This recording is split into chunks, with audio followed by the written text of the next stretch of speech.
Greetings, my excellent friends. Yeah, it'll do that, Jeremy. It'll just sort of do that. Getting a timely start tonight. We'll see whether we make 6 hours. I've been averaging like 4 or 5 as far as Ace Attorney goes, but today nothing was in my way, so I decided we'd start on time, and if we happen to finish early or on time, whatever. But for the future, know that there will not be a stream next Saturday of this, because there will not be a stream at all, because I won't be here. You just watched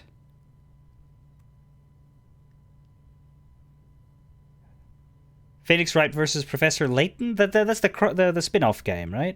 I did play that once, but I never owned it, because it was expensive as hell, and some friends of mine had it on the 3DS. So I don't know that I would ever play it again, out of lack of attainability. It's alright. I never played any other Layton games, though, so I was kind of lost on the other half of it. Anyway, what was I saying? Yeah, no, I'm out of here next weekend, just for those 2 days, the Saturday and Sunday. So next week I'll only be streaming weekdays. But that's just 1 week. I should be back for Ace Attorney on the 25th, which is the same day that I believe callbacks are finalized for the Ace Attorney musical that I'm desperate to be in. So I might be frazzled, because time zones, I'll probably not have gotten the answers yet, but the answers will be looming over the horizon. At least callbacks, not actual, it won't be final, but I will at least know that I am good enough to be considered. So I may be frazzled the next time I play Ace Attorney, but nonetheless, I will definitely not take 2 weeks off in a row. That would not be correct. You've been on a 3DS binge lately. Where are you getting all these 3DS games from? Didn't they just close the store or something? Wasn't that happening in May? 3DS was a strange little... In fact, mine is right there. I can see it. I'm looking at it. It's covered in dust because I haven't touched it in a while. But my 3DS is still available. I just... I don't tend to buy a lot of Nintendo products because I don't like buying things at full price.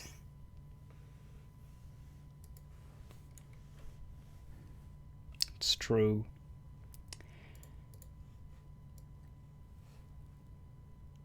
Alright. It's good to see you here, Snip.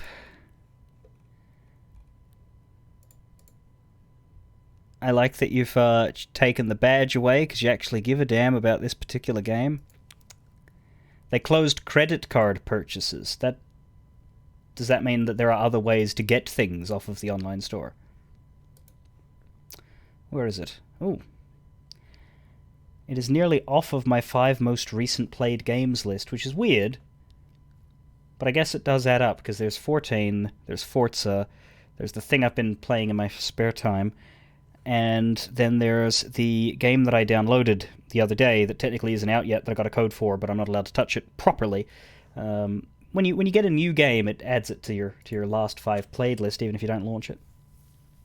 eShop cards, that's awkward, but alright. I guess they have to honor those.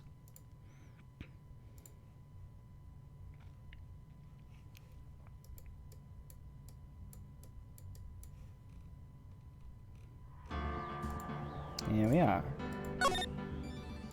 So, today will probably mostly be case 3, but we still have some unfinished business with the stolen Turnabout. We have established our contention that it is the ace detective Luke Atme who has performed a double bluff. And I love the structure of this trial, because in the first trial we established that it was not Rhonda Light but Luke Atme who performed the theft. And then the second trial we have to establish that it was in fact not Ron Delight, but Luke Atme who performed the murder in a different place, because by establishing that he performed the theft in day one, we actually played into his hands because he wanted an alibi so that he could get away with the murder. By pretending to do the theft in such a way that we would accuse him of doing... I have no idea how he managed to do both of these things at the same time. Because, like, Ron is mask to mask, but he didn't steal the urn either. Ron did nothing. Luke did both. We'll come to that. We'll come to that. But we've established that it's got to be him, because there's no one else in the cast for that particular case.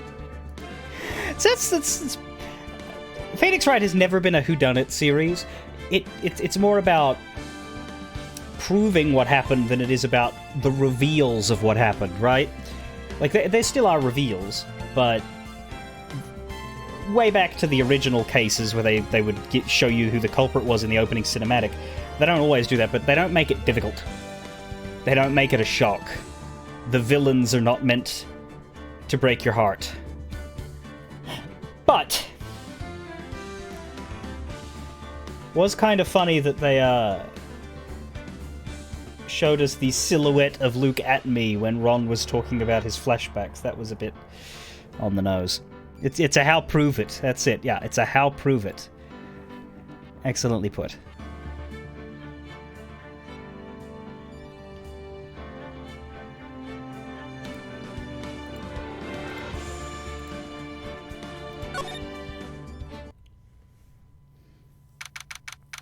October 14, 12:14 p.m. District Court, Defendant Lobby Number 4. My sis? Who are you, people? No! And how did you come to have so many friends? Hi, Gav, how are your nipples? Okay. Friends and viewers. I'm gonna put this in your hands. Do you want context for why I was just asked that? Or are you comfortable and content in your blissful ignorance? You guys do not get to choose, Carradine. I'm asking the people who don't know what the fuck is going on or who Sim is. They are the ones who get to decide their future. Hello, Chris. Hello, Kieran. Hello, Sim. Hello, probably Aaron somewhere, even though he hasn't spoken yet because he secretly despises me.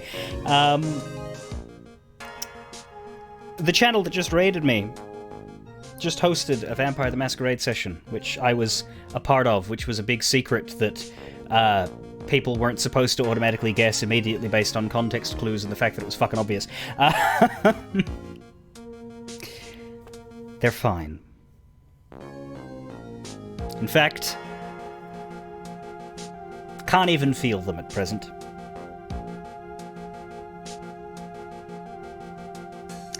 No, Heliokami. My girlfriend is Mew, who shows up here often enough. Sim is someone I met today, I think. I'm not sure that it actually happened. It was one of those things that could have been a dream because of the absurdity.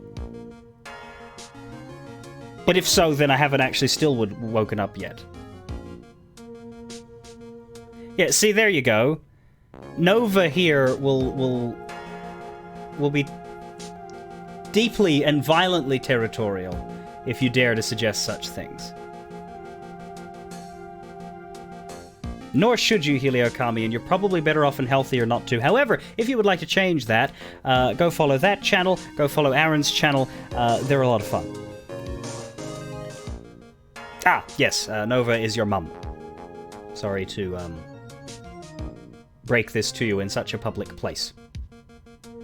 I know it may be an emotionally powerful thing to have to process, but we're here for you. This is Ace Attorney. This confused lady is a good summation of the general mood. Thanks again for having me earlier. Those from the raid. But now we are trying to get somebody off here. So if you don't,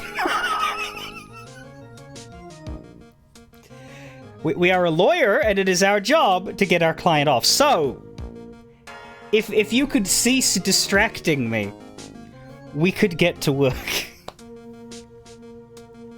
Now, why is she talking about her sister? Her sister's been dead for 2 years. I could have sworn I heard Mia's voice. Yeah, that's true. We did hear Mia's voice. But why are you shocked? Why are you shocked, Maya? You are a spirit channeler, and you quite often bring the ghost of your sister to life through your body.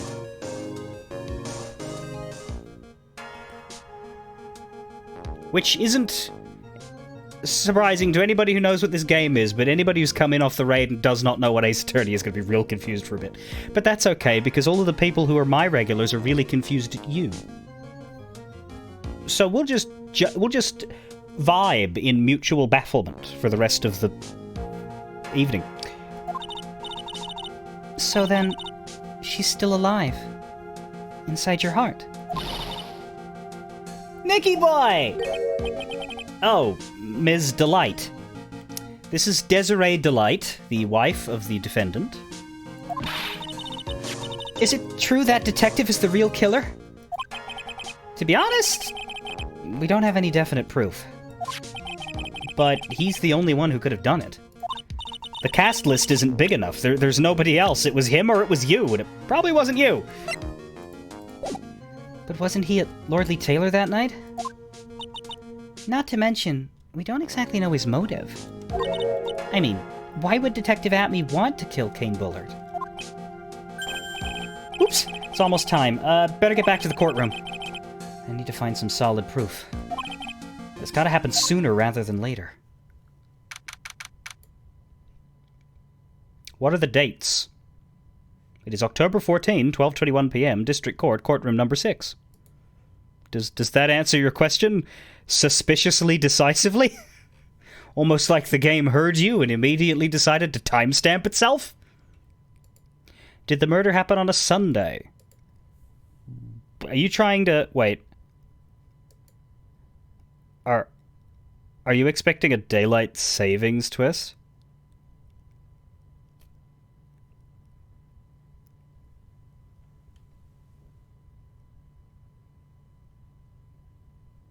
Huh. That would be really clever.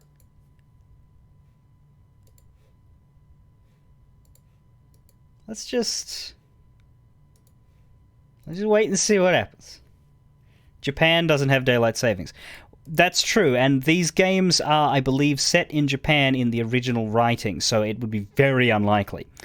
The localization moves it to America, but that probably wouldn't allow them to make a new twist.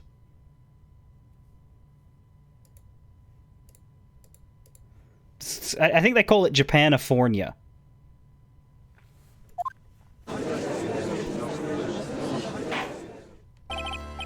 Now then, this court is back in session. Mr. Luke Atme, please take the stand.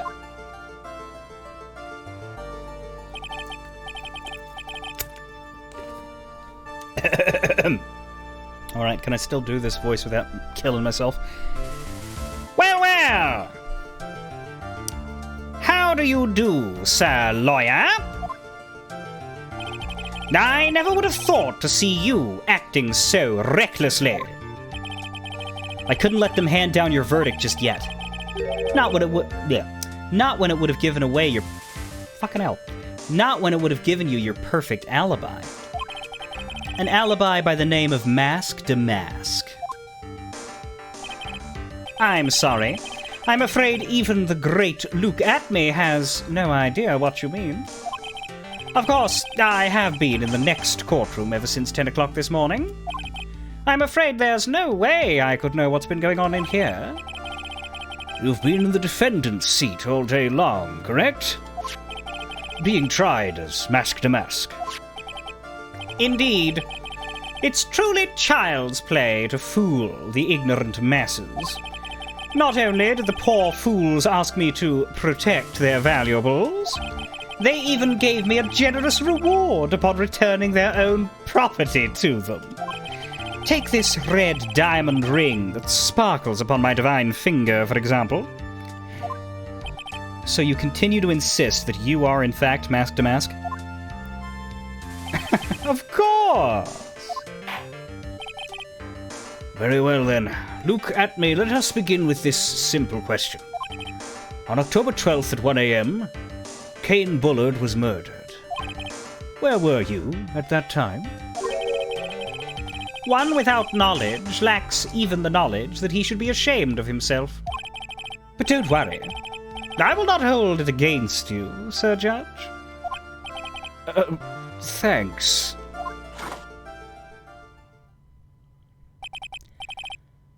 All right, Mr. Atme. The night of the murder. Speak! We're all ears.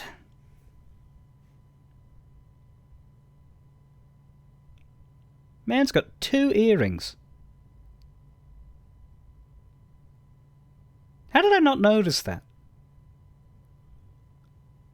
I'm not new to this guy. How did I not notice that? It might be because his hair and his Geordie LaForge visor kind of take the attention, but... As you wish, Sir Prosecutor. The alibi. I was stealing the urn as Mask to Mask, just as I announced I would. I had more than enough time to prepare. It was a pathetically easy job. A photograph contains no words, but in this case, one turned out to be my witness. The time at which the camera captured Mask to Mask was the same time as the murder.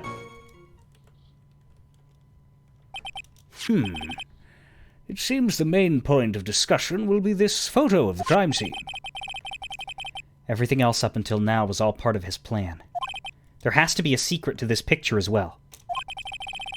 Even the great Mask to Mask cannot be in 2 places at once.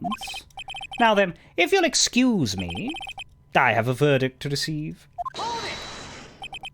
Unfortunately, Mr. Atme, we still have to do your cross-examination. A fool is too foolish to know that he is a fool. I think he's trying to say that you're full of it, Nick. The only thing that's full of it is his alibi. The alibi. That is theoretically full of it. He seems way too happy to be declared guilty. Well, arguably, he's trying to play the role of the conceited, egotistical showman master thief, so he wants to be caught for the fame and glory. That's the persona that he wants us to buy into, which explains the glee. The fact is, though, yes, he does want the guilty verdict because he wants to be the thief and not the murderer, because you don't have to get executed for thievery. At least I don't think so. So, it is very important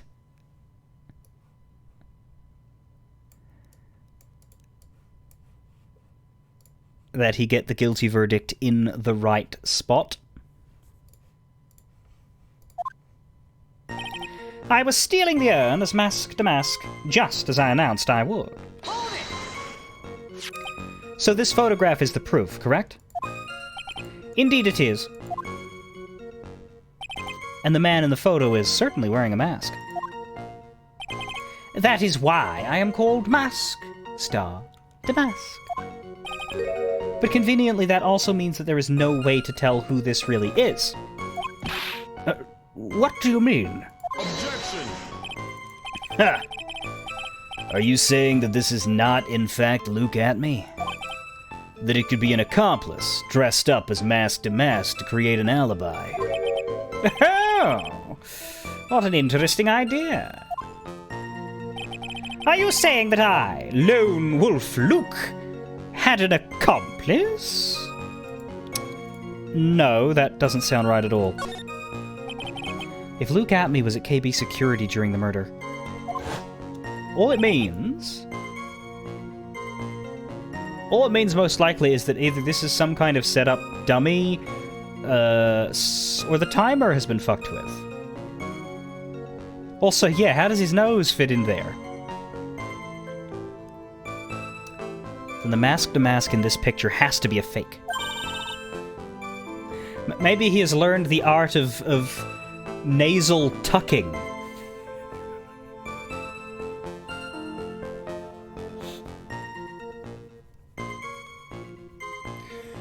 Oh, I'm sorry. Then there really was an accomplice.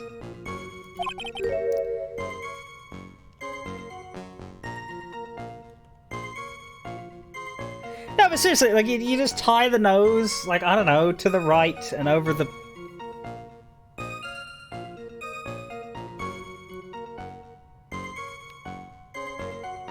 I am exactly as I always am, Sim. There are some delicate people in this community, and we respect them, while we also routinely make their lives awkward. But, you know, I very rarely filter. But right now, I have no idea who it was. I don't have any idea right now, either. Baseless objections are just what that guy wants. There's got to be another way. And I'm going to find it. See, my quote bot is there to prove it. But, like, okay, look at this nose, alright? Like, just... That is this man's nose. You can see side profile. You see the fact that it is effectively, like... If he goes to an airport, he has to declare that thing as a weapon and have it, like... Well, it doesn't detach. I guess he has to go in cargo. I don't know. But, like, it's a dangerous thing, sharpened to a point. However... we are supposed to believe that this is him. Mask and all. He could roll it up. Perhaps there's a hidden... Perhaps the monocle is actually a crank. And if you start doing this, the nose will... I had more than enough time to prepare. It was a pathetically easy job. I believe Adrian Andrews hired you at one point. That's right. That was over 20 days ago, if I'm not mistaken. You sent the calling card to Lordly Taylor 10 days before the heist. That would mean you sent out the card after you began your security watch, right? Indeed. There was no reason why I couldn't do both jobs at once. It was the perfect opportunity to steal my latest target. I see. You truly are evil, aren't you? Yes! Evil is what I am! Hey, Nick. Isn't there something odd about this? Huh? Detective Atmey was always proud of his ace detective skills, right? But if the urn was stolen from Lordly Taylor while he was the only one watching it, he'd have no way to maintain his perfect ace detective persona. You know, that's true. It's kind of odd. Could he have dressed the statue up as mask to mask? That sounds like a really good explanation for why the statue exists, but the statue it's a little oddly shaped. It's got these wing bits here around the head, right? So let's look at the photo.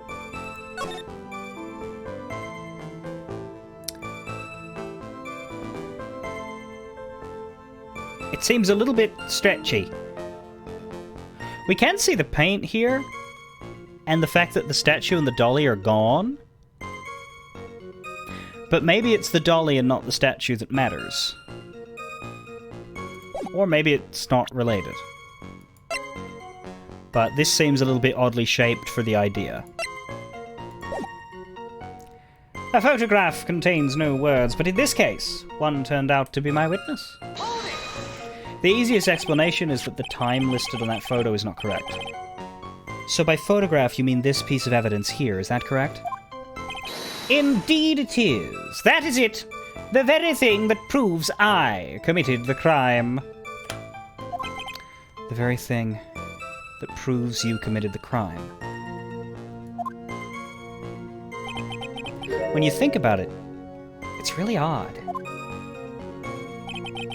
You say that almost as if you had this picture taken on purpose. Objection! He was simply caught by the very camera that he had set up. We all have days like that. Indeed. It turned out that there was no such thing as the perfect crime after all. Life is truly an ironic thing. A sad, blue melody. Looks like I'd better gather more information for now. If he's truly the killer, there's gotta be something phony in that photo.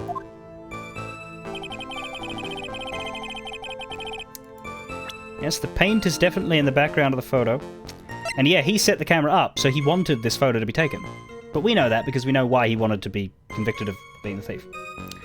There's a lot of oddly shaped things in this case, Chris. The statue is oddly shaped. It's got little wings on it. This sword, the shit-oh, is oddly shaped, both because it's got tentacles coming out of its sides for extra stabby. It is also bent in the middle because it was used to bludgeon someone over the head. Although this is entirely out of date. Like, this still says Damask knocked at me out. That didn't bloody happen, did it? At me knocked Damask out, really. But then this was found at Lordly Taylor. Did At me bring this to KB to smack Ron in the head and then bring it back?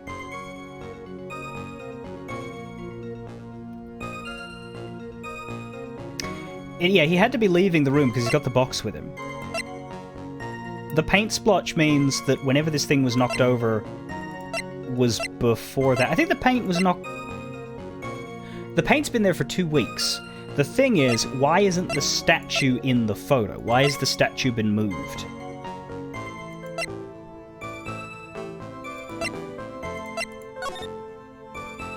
The paint splotch is on the inside, not the outside. That's not true. We've seen the paint splotch. It's to the right of the door, and the treasures are beyond the door. So he's coming out of where the treasures are kept. That's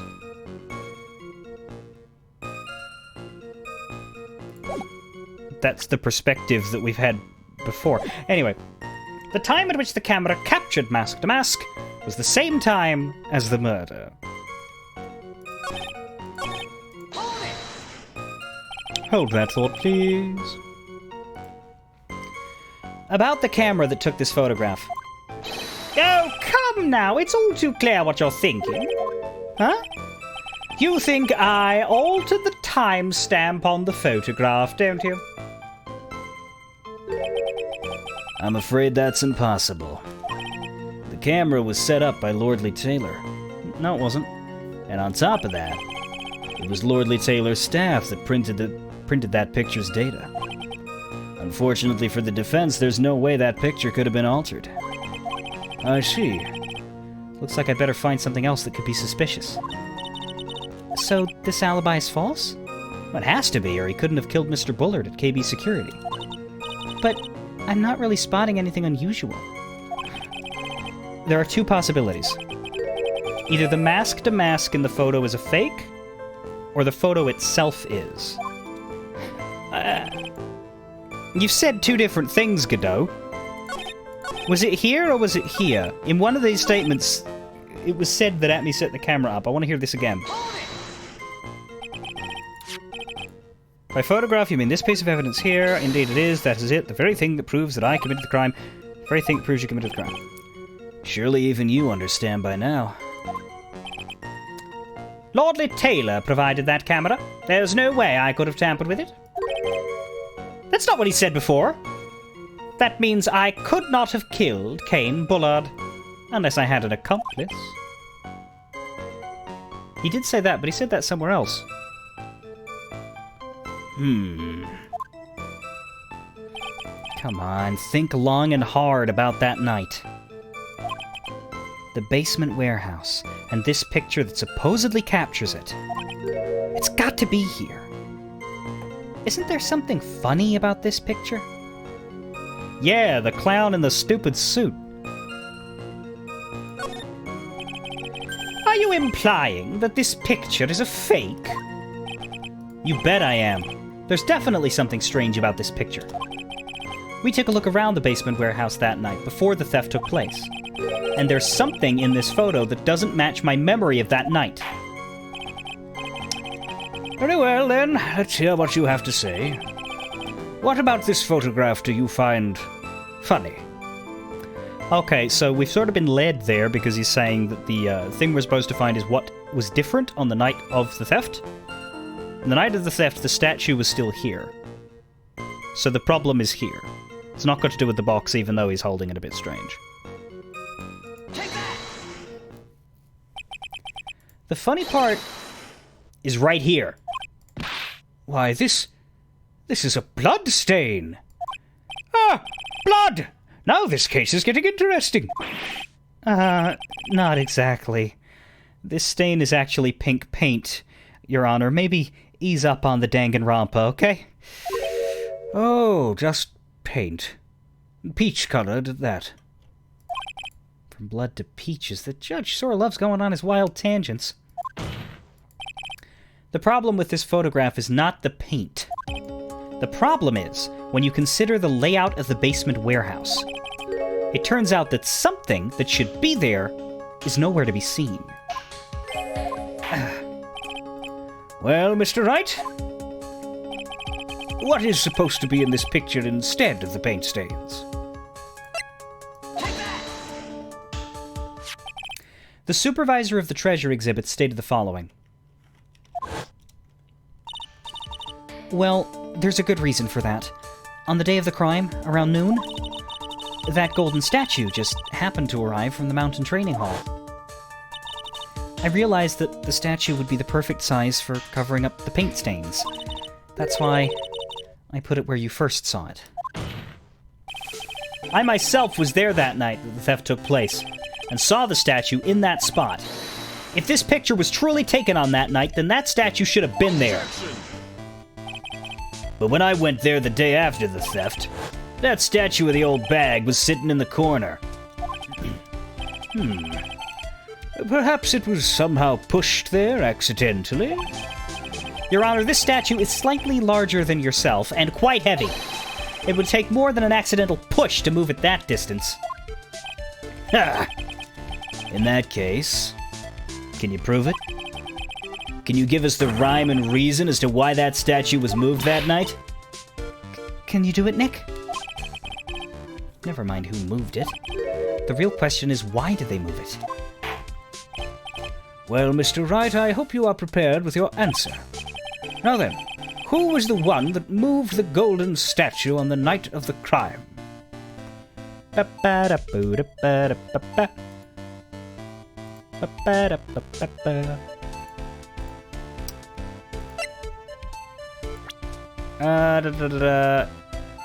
Well, it's not going to be Adrian. I mean, like, we don't have something to say it was Luke necessarily, but like, he's the one that was there. The one who moved the statue was none other than Luke Atme. Come now, sir, lawyer! There you go again on one of your strange delusions. Mr. Wright, what basis do you have for your strange delusions? It's very simple.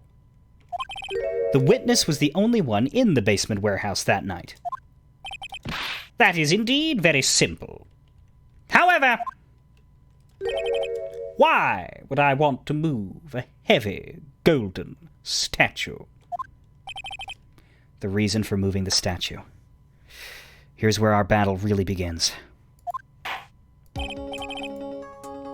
Well, Mr. Wright, what reason did the witness have to move that statue? The reason can be found here, in this photograph. Take a look at this photograph.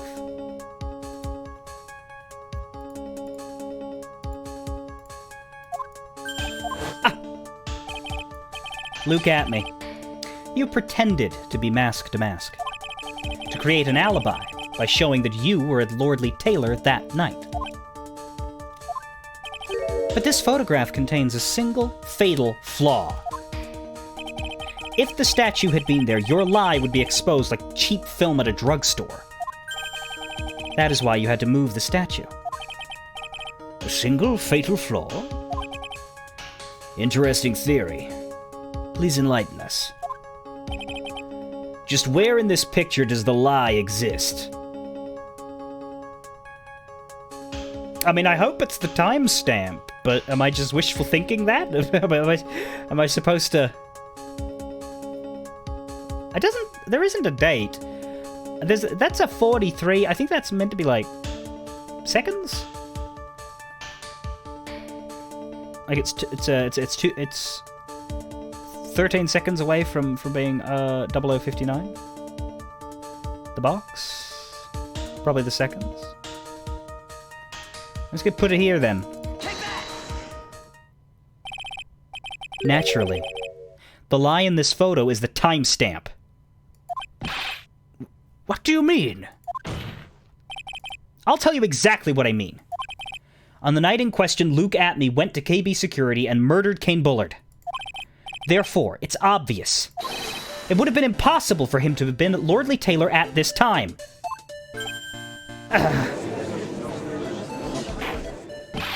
But what does that have to do with the statue being moved? Remember, if you will, Your Honor. When was this statue placed besides the warehouse door? Well, the statue was taken down to the warehouse on the day of the crime. That's some backwards solving. Yeah, I didn't really know where it wanted me to point at the lie, so nothing had brought up the box yet, whereas... You know in Ace Attorney, sometimes you pick what you want to be true even though you're not sure why it would be? It's like, I don't think that this is what they're proving, but this is what I would like to prove, therefore hopefully hopefully it's gonna let me pass. That was one of them. Because what else is gonna be? I didn't like the idea of it being the box. That seemed off. The statue was taken down to the warehouse on the day of the crime, and it was placed there in order to cover up the paint. Exactly.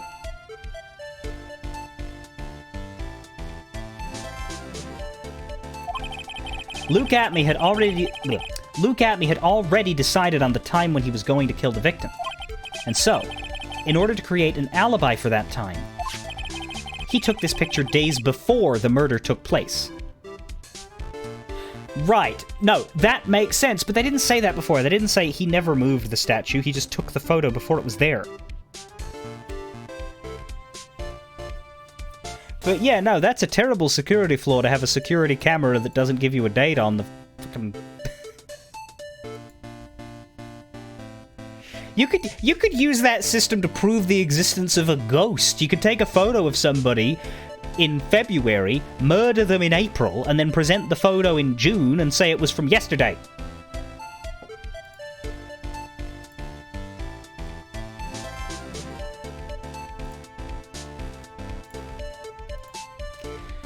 Anyway, he took this picture days before the murder took place. What the... Of course, the statue hadn't yet been brought down to the basement warehouse yet. So, on the day of the crime, Mr. Atney must have been quite nervous. As nervous as a long-tailed cat in a rocking chair factory, so to speak. Why? Because something that wasn't supposed to be there had been brought down and placed where it wasn't supposed to be. And that is why Luke Atney had to move the statue on the night of the murder. He did it to make the room match with the way it had been in his photo. Ah! Order! Order! Mr. Atney, is this true? One moment, Your Honor. Have you forgotten this? What's that? The data for the basement warehouse computer. According to this, the camera did indeed go off on the night of the crime. It's true that the camera had been set up by the Lordly Taylor staff. However, the program used to manage that data was yours. That alone would have allowed you to tamper with the data.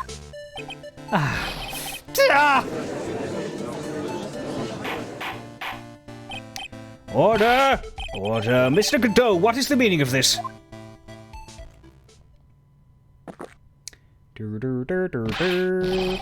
Godot! I warned you about making me wait! Now put that awkward ham-fisted theatre reference down! Also the coffee.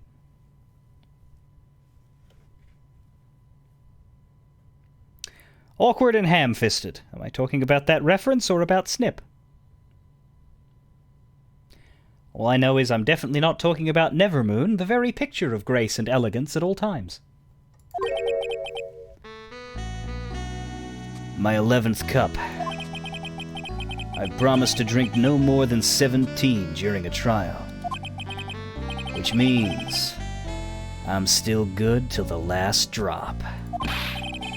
However, the defense has a very good point. A good point? So what? We are all but travelers on a road of infinite points. I think he's got his points mixed up with his other points. So you say this photograph was taken ahead of time, and that the statue was moved in order to make it match. That's a very interesting idea. However, there's one point that can't be denied. Which is?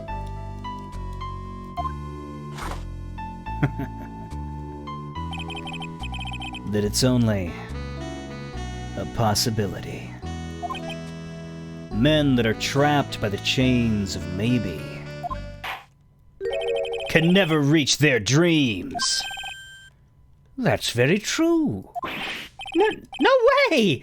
Don't fall for that, Your Honor. Hey! Mr. Damask. Yes?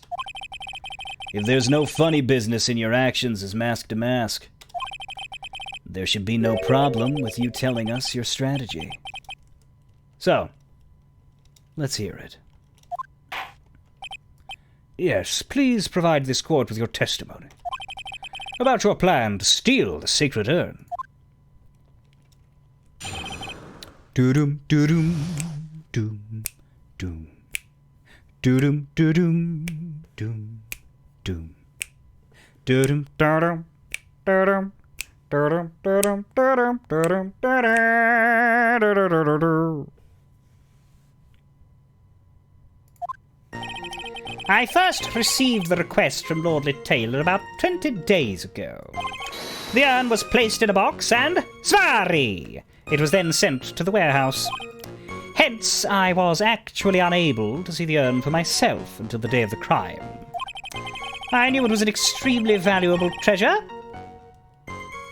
Was it? So I sent my card 10 days beforehand. I then handled security by myself to ensure that my crime would go smoothly.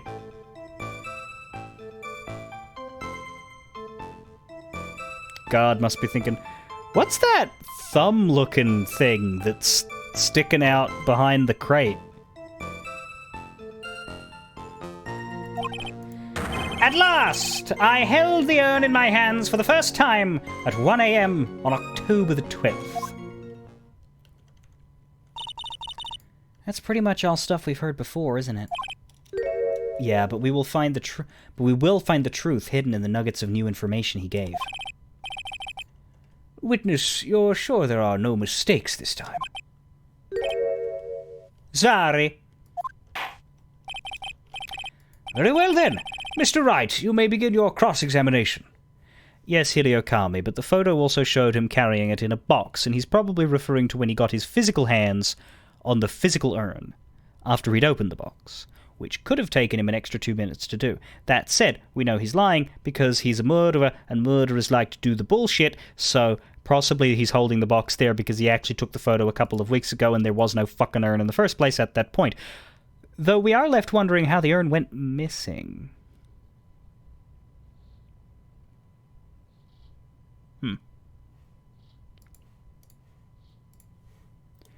Very well then, Mr. Wright. You may begin your cross-examination.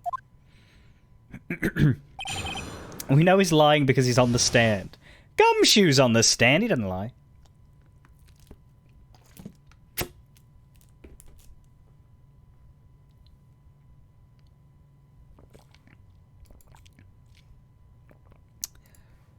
The Sacred Urn Heist. I first received the request from Lordly Taylor about 20 days ago. You were asked to guard the urn by Miss Adrian Andrews, is that right? Indeed. It seemed that they had heard of my sparkling reputation.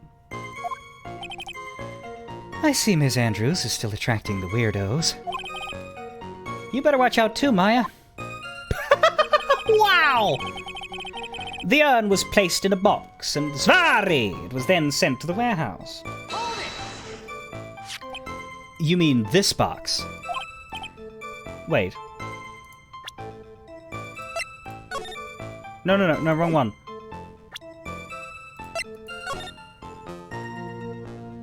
I don't see paint stains on that.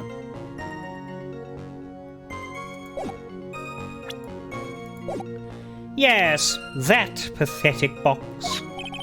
Lady Andrews was especially taken with that urn. And she wouldn't let anyone into the storeroom, not even me. Huh. Interesting new tidbit. Hence, I was actually unable to see the urn for myself until the day of the crime. So you're sure that you had never seen the urn before? Indeed. You may ask Lady Andrews to confirm for yourself. My security was focused entirely on the entrance to that warehouse. However, look at me, let no information whatsoever slip through my fingers. I knew it was an extremely valuable treasure, so I sent my card 10 days beforehand. You mean this calling card? That's right. That is, without a doubt, my calling card. I guess Mr. Delight didn't make this after all. Of course. Yeah, because Atme knew about the emblem. Making this card authentic would have been child's play for him. I then handled security by myself to ensure that my crime would go smoothly. Then no one entered the basement warehouse. Unfortunately, there were many different treasures being taken there. Thus, for a period of approximately 5 days, people were indeed going in and out of the warehouse. At last, I held the urn in my hands for the first time at 1 a.m. on October the 12th. And this is the photo that proves that, huh? Indeed. To be honest, even if a photo was taken, I didn't think it would matter terribly much. Hey Nick, if this photo is a fake, rather, Detective Atme might have stolen the urn whenever this was taken. That's true. You know, he's been saying that he never saw the urn until that night. If we can prove that he's lying there, we can wrap this up and put a bow on it. I need to take a good hard look at the court record. Not a lot to go on, is there? That detective's been covering his tracks. There's only one thing we need to prove in this cross-examination. That he took this photo well before the actual night of the crime. Alright then. How do we do that? There's one thing that Atme stated very clearly. That he had never seen the urn before he stole it. We need to prove that he's lying. Right, so they're telling us what we need to do. I was actually unable to see the urn for myself until the day of the crime. This is the statement we need to attack. Let me just quickly redo the press for it. You sure you've never seen it? Ask Andrews to confirm it. Security was focused on the entrance. You let no information slip through your fingers. Not much. Okay, but this is still the statement. So let's see. It's not the attorney's badge. It's not the Magatama. I don't think it could be this. Like, this is just a photo of the urn. He wouldn't have been able to touch it, is what he says. The statue, I don't know.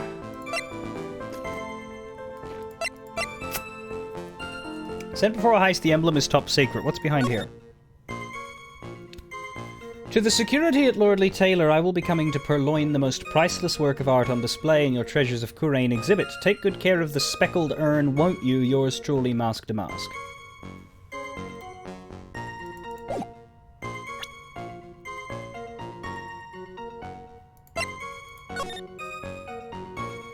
Does that look speckled?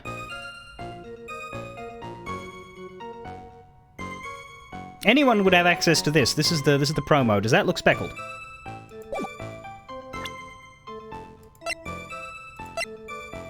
To be honest, this doesn't really either. Does it?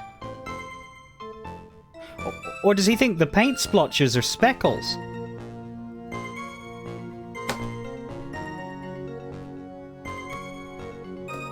Fuck. Okay, let's present this. Yeah, all right, good. Mr. Atme, if you really are Mask to Mask, then you also wrote this calling card, correct? But of course! Is there a problem with that calling card? Allow me to read a passage from the calling card that Mask to Mask had written. Take good care of the speckled urn. Now, the speckled here surely refers to the pink pattern on the sacred urn. Okay, I gotta call bullshit there, because, like, if I had never seen this before and you showed me this picture, I would be like, oh, wow, that is a bucket of shit. It's been smashed and re-glued together, but somebody has used pink glue, and they've made an absolute mess of it. This thing needs a deep clean. Right? Like, it's very obviously a stain. This is not art. This is not art at all. Well. Yes, that is true, but so what? Truth be told, there is no way that Mask to Mask could have known about this pattern.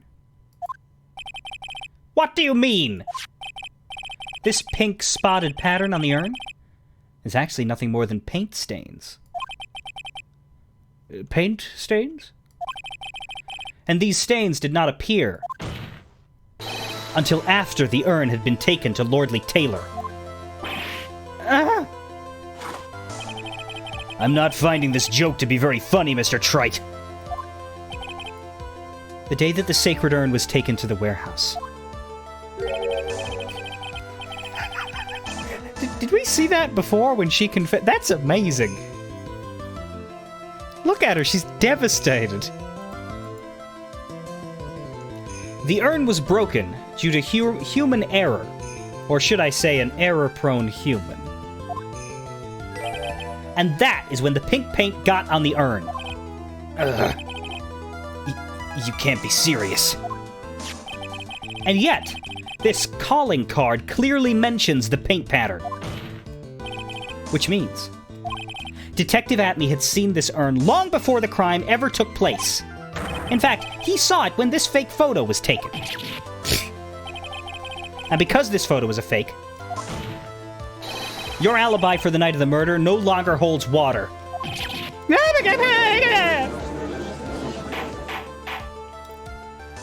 Oh. We fade to black. Witness, do you have anything to say for yourself?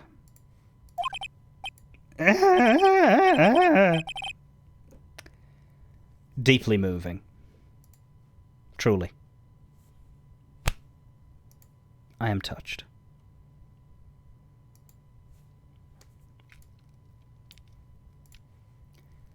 All right. That did it. He's broken. Nick? I think it's still a little early for a victory pose. Huh?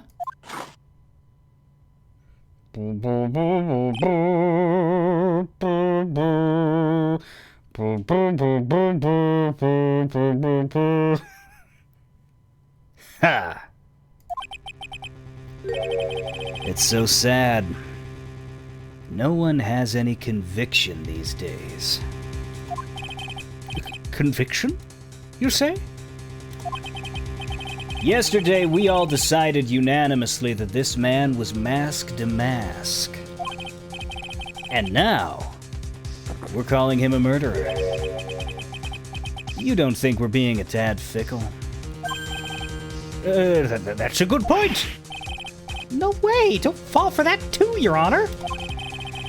You say that Luke Atme was the one who killed Kane Bullard. Then let me ask you this. Why would he do that? An excellent point. Motive, Mr. Wright. Motive. Might you, my merry murderous motive, manifest? Nick, he's getting his second wind. If he prepared an alibi and pinned his crime on Rhonda Light, as you say, he must have had a very strong motive for murder. The only one with any motive we've seen is Rhonda Light. Isn't that right, Detective? Indeed. According to my own research, the boy's motive is clear. Without a motive, it's nearly impossible to prove guilt in a murder case.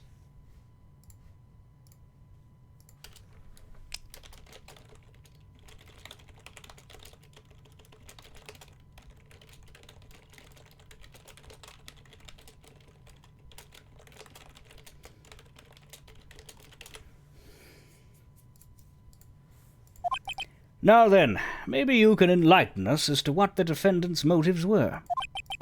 I'd be honored to, Sir Old-Timer. They're doing everything they can to make Ron look suspicious. Despite our lack of hard information, this may be our only chance. Yeah, funny that, isn't it, Demon Dragon? I, Luke Atme, had no points of contact with the victim whatsoever. Kane Bullard decided to investigate mask to mask and simply mistook who he was. It was Mr. Bullard who wrote the blackmail letter and sent it to Rhonda Light. And it was again Mr. Bullard who harbored a grudge against Mr. Delight for his betrayal. Mr. Bullard's mistake is quite excusable. The defendant truly believes he is mask to mask. And that is why Mr. Delight saw it fit to kill Kane Bullard. Truly a tragedy. So the victim, Kane Bullard, blackmailed the defendant?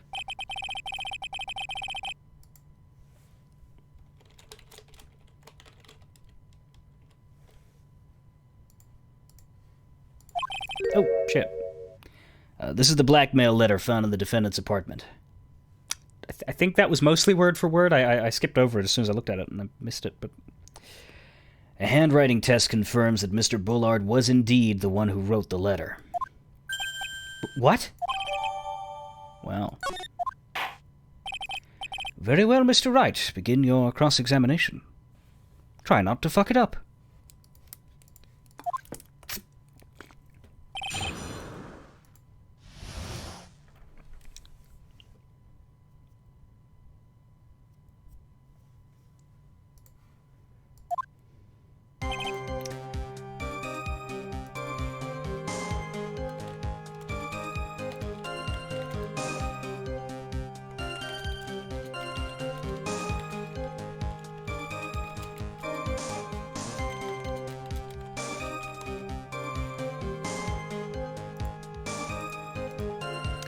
I, Luke Atme, had no points of contact with the victim whatsoever. And who in the world is going to prove that? I will. Huh? After doing a thorough background check of Detective Atme and Kane Bullard, we were unable to find any links between them. It's all in the report. Perhaps they were connected through their work? They were both involved in security. Nope. That was blunt. In any case, the only one with a motive was Mr. Delight. Kane Bullard decided to investigate mask to mask, and simply mistook who he was. Mistook?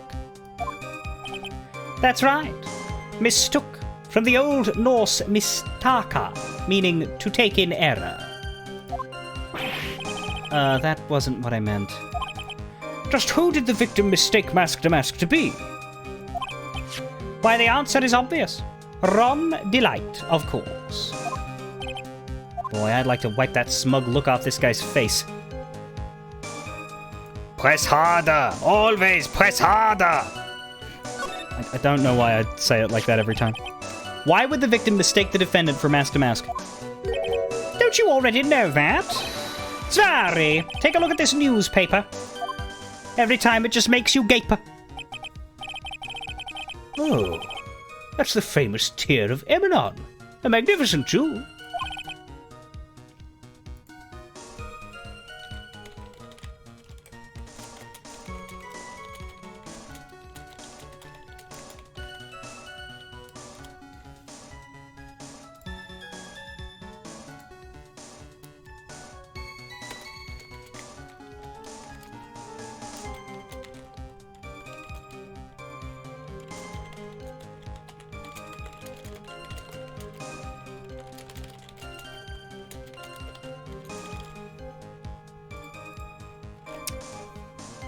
That photo shows a magnificent detective as well, does it not? Furthermore, it also shows an ugly guard. Namely, the defendant. The defendant? The victim clearly misread this article and... Sorry! He got the wrong impression. The impression that this ugly security guard was, in fact, Mars. Damas. I see. That was an unusually reasonable deduction. Yes, it's uncomfortable when the culprits are saying things that make sense, aren't they? It was Mr. Bullard who wrote the blackmail letter and sent it to Ron Delight? You mean this blackmail letter right here? It says, bring $50,000. And the handwriting is, without a doubt, the victim's? There's no mistake. We have an official report to prove it. But I don't see an addressee on this letter anywhere.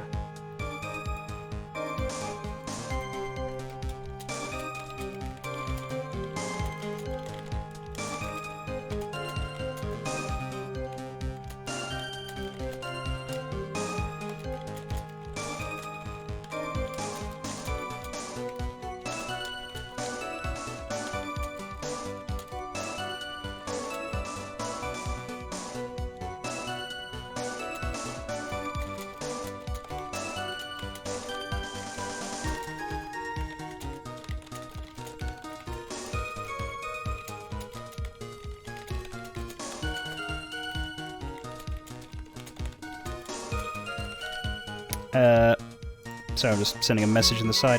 You've been playing the Three Hopes demo. What is the Three Hopes? That sounds like... Is that Fire Emblem? Yes, Fire Emblem Warriors. Three Hopes. Huh. Is that a Three Houses specific Warriors game then, I guess? Because I know there's already a Fire Emblem Warriors. I never played Three Houses because of the whole, Switch inconvenience. But, I'm sure I would love it. Wow, Demon Dragon. Okay, bye then. Three Hopeses? Anyway. But I don't see an addressee on this letter anywhere. An addressee? Yeah, South Robin, you wouldn't be able to, though, because it's a fucking Nintendo Switch game, and I sure as shit don't know how to stream that, let alone own one. No, I think owning a Switch is an inconvenient... This letter was discovered in Ron Delight's apartment. And Mr. Delight did show up at the designated place and time. The fact that there is no addressee is irrelevant. I wonder. What's up, Nick? I just had a thought. What if that blackmail letter wasn't meant for Mr. Delight? Whoa. Do you have any evidence of that? For some reason, I just can't shake the feeling that there's something not quite right about this blackmail letter. Well, everyone, are you quite satisfied?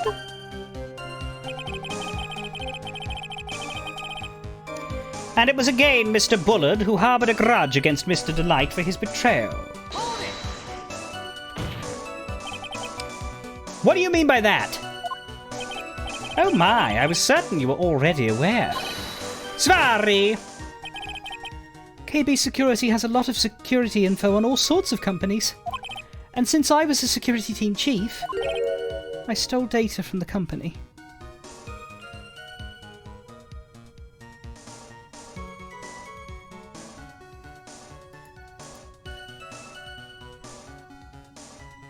Yeah, that particular... I don't know if Chris and Aaron are still here, but this particular sprite looks like Aaron's face in the sadder parts of his flashback. Not the hair, just this face window right here. Am I fucking wrong? Like, just put a little mustache, and then just have, no please, she is my friend, and yeah. I stole data from the company. Cain Bullard had yet to forgive young Mr. Delight, which is why he sent him that letter upon mistakenly believing he was the thief. Here is a file that we discovered in Mr. Bullard's office. Evidence that Mr. Bullard... Shit. My hand, damn it. Evidence that Mr. Bullard something blackmail. However, isn't this a bit odd? Why did the defendant pay Mr. Bullard the money, even though he wasn't actually mask to mask? On that point, there was an unfortunate bit of chance.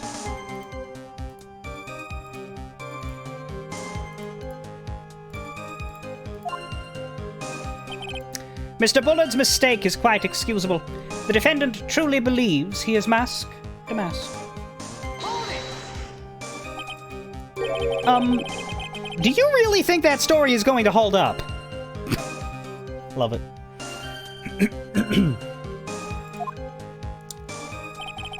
That assertion is not merely my own, I'm afraid. What do you mean? I have here a memo from Ron Delight's wife, Desiree Delight.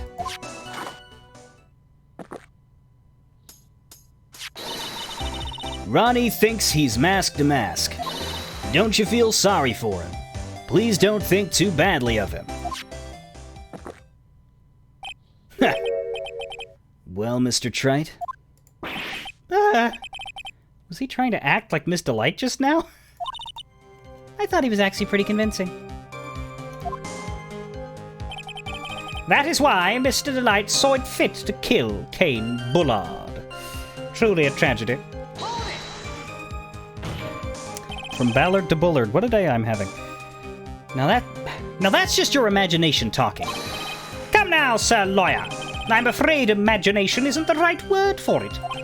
This is a deduction, the result of carefully applied reasoning. Can we hear that careful reasoning for ourselves? It's a long story, and better saved for another time. Very well, another time.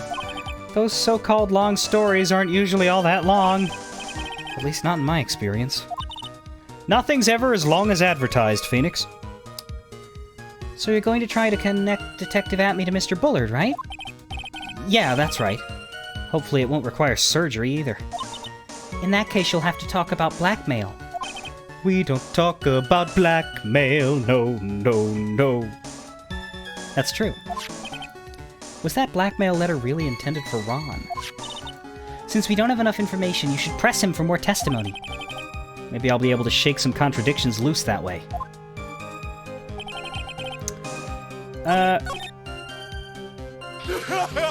Right, so I believe...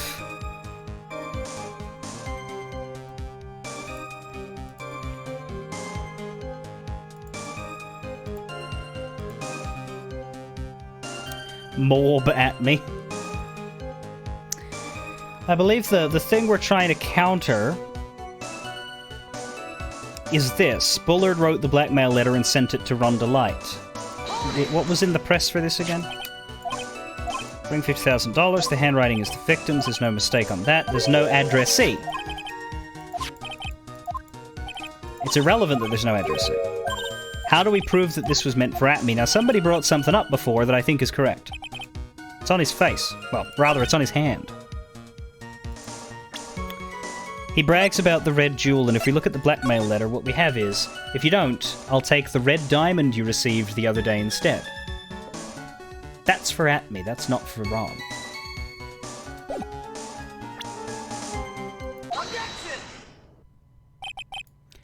Mind if I ask you a few questions, Detective Atme?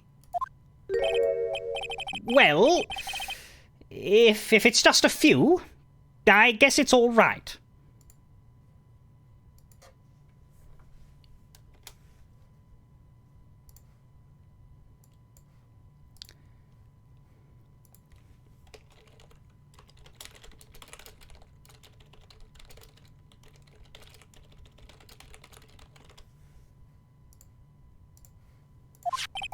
When you said that this letter was addressed to Ron Delight, I couldn't help but notice one major contradiction.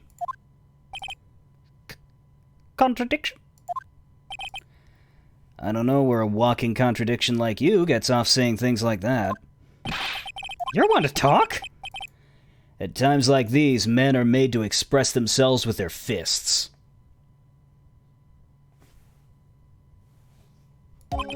Why don't you show us what you got there, Junior? Indeed. Time to man up, Mr. Wright. Show us the contradicting evidence in the content of the blackmail letter. I don't have the jewel in my inventory, so what do you want? Do you want Luke's profile? That's weird. What do we got? Okay. The blackmail letter says, if you don't want your identity revealed to the world, come to KB Security at 1 a.m., October 12th, $50,000. If you don't, I'll take the red diamond you received the other day instead.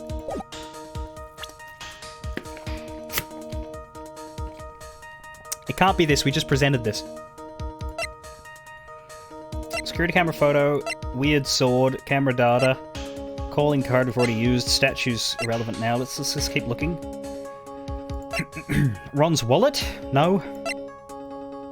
Ron's CAO card. Well, it's actually not his, it was just in his wallet. No. Publicity photo of Mask to Mask? No. It does not show the diamond in his profile, because it's just got his face. Damask's brooch? Not really. Kane's autopsy report? Not really. Newspaper clipping about first heist. Guard in photo is Ron Delight.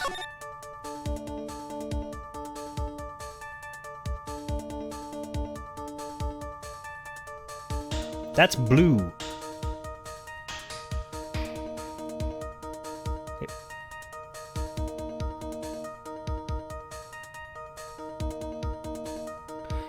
So you're saying we present this because the gem's the wrong color?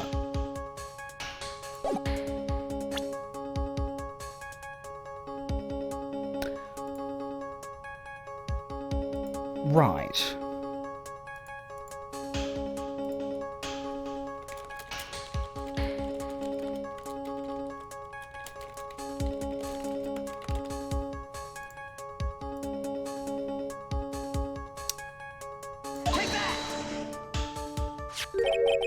Oh, the music took a while to go. Take a good look at this newspaper clipping. It contains a picture of the Tear of Emanon, the stolen jewel. What about it? The problem is this jewel's color. Color? I'm not much for discussing color myself. According to the clipping, the color of the stolen jewel was blue. However, in the blackmail letter, a totally different jewel is mentioned. I'll take that red diamond you received the other day. Red? Which means the red diamond described in the blackmail letter is not the Tear of Emanon that Mask to Mask stole at all. And your point is, Mr. Trite? So you were saying that... So you're trying to say that this blackmail letter was intended for someone else. That is what you're trying to say. Right, Trite? That is what you're trying to say? Right, Mr. Wright? Well, that is what you're trying to say, right, Nick? Yes. Yes. Hello, buffering? I am not seeing anything on my end. Is this a Demon Dragon exclusive problem? Or are other people having issues with the stream, and should I give it a wait for it to sort itself out?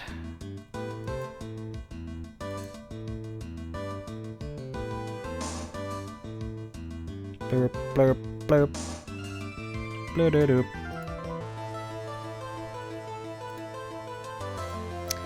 Nope, okay.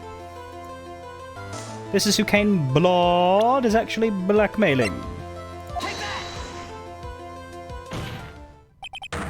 Naturally. It was you, Detective Atme.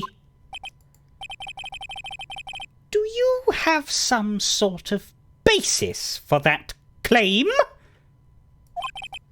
You have been personally involved in every single mask-to-mask case. And in the last case, you recovered what was stolen and received a jewel as your reward. A jewel? Probably the one wrapped conspicuously around your finger. That red diamond ring. That is the diamond referred to in the letter, which means that Kane Bullard wrote that letter in order to blackmail you. Ah! Order! Order in the court! Order, I say! It seems you've gone too far with your childish pranks, Mr. Trite. Uh-oh. I don't like the way he said that. Kane Bullard blackmailing Luke Atme? Are you for real? Yes, I am. Nick, come on, stand up to him. Then answer me this. The blackmail letter contains the following passages. If you don't want your identity revealed to the world. Yes, it certainly does. Kane Bullard threatened to make Luke Atme's identity public knowledge. An identity he wanted to keep a secret. So just what was that identity? Atme killed Kane Bullard because he was afraid of his secret becoming known. What was the identity he wanted to keep secret?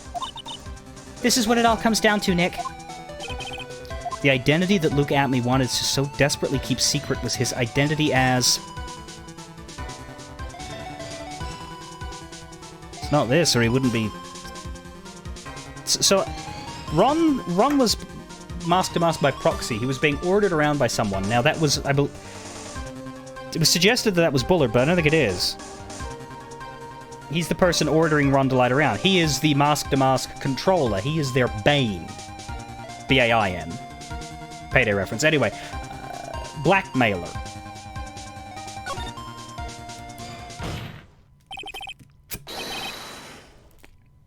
Luke Atme was a blackmailer.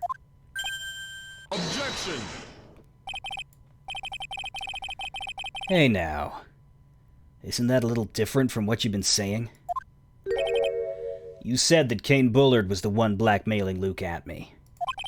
Are you saying that Atme was blackmailing someone else on top of that? You have to admit, that does sound a little odd. It's not odd. It's the only thing that makes any sense. Kane Bullard was blackmailing Luke Atme. But Ron DeLite was also being blackmailed by a certain someone. So, did you start receiving blackmail letters after this incident? Yes, just a few days after the Tear of Emanon heist. After that, I started getting the plans in the mail. I received plans from some very kind person.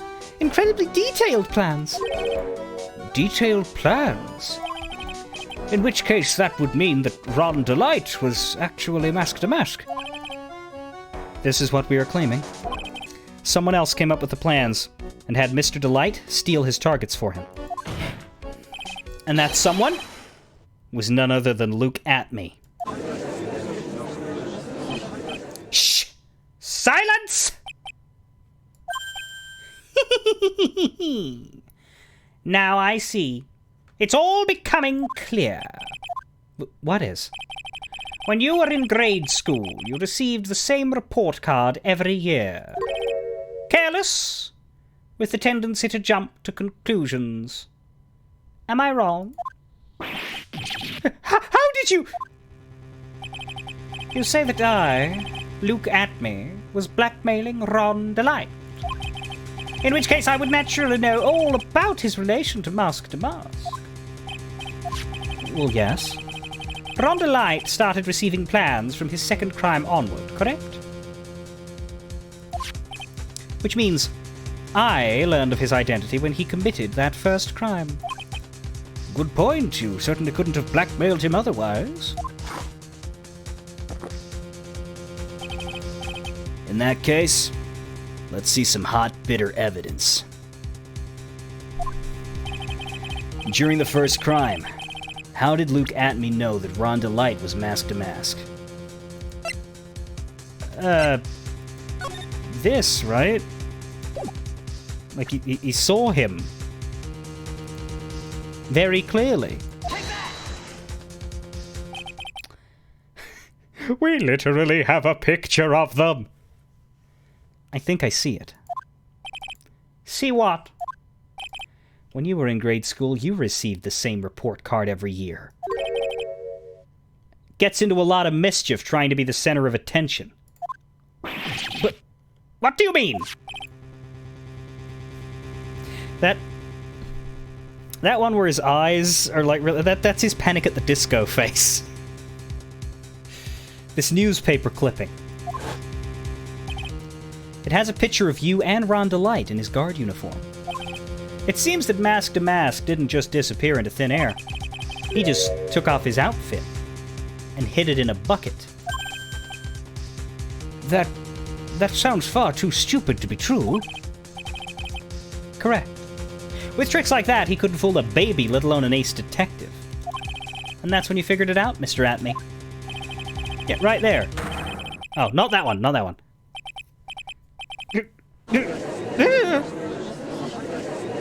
Wasn't he supposed to be Mask to Mask? Not only that, looks like he wasn't even an ace detective. I can't believe it. He was just a slimy blackmailer. What a fraud, trying to pass himself off as an ace detective.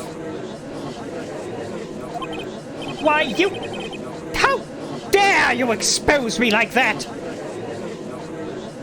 It's this one. I don't know, it's because his eyes get a bit sunken and it looks like eyeliner, and I'm as I see this face with the gloved hand and the sharp dress, all that goes through my mind is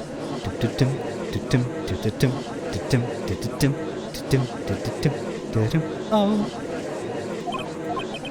Why, I mean, I've never blackmailed anyone in my life.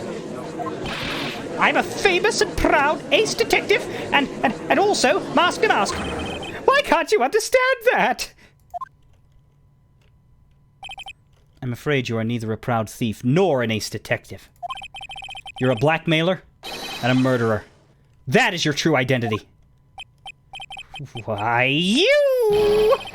How dare you even dare imply that one of the acting false sense loaded? What are you trying to do so yourself with those big mouths of yours? You're real fools, fools, I say! None of you can compare to my genius. You're really just jealous, so go on, desecrate me, commemorate me. There is nothing the great ace detective cannot handle. Blackmail, murder, threats, I'll get away with all of it.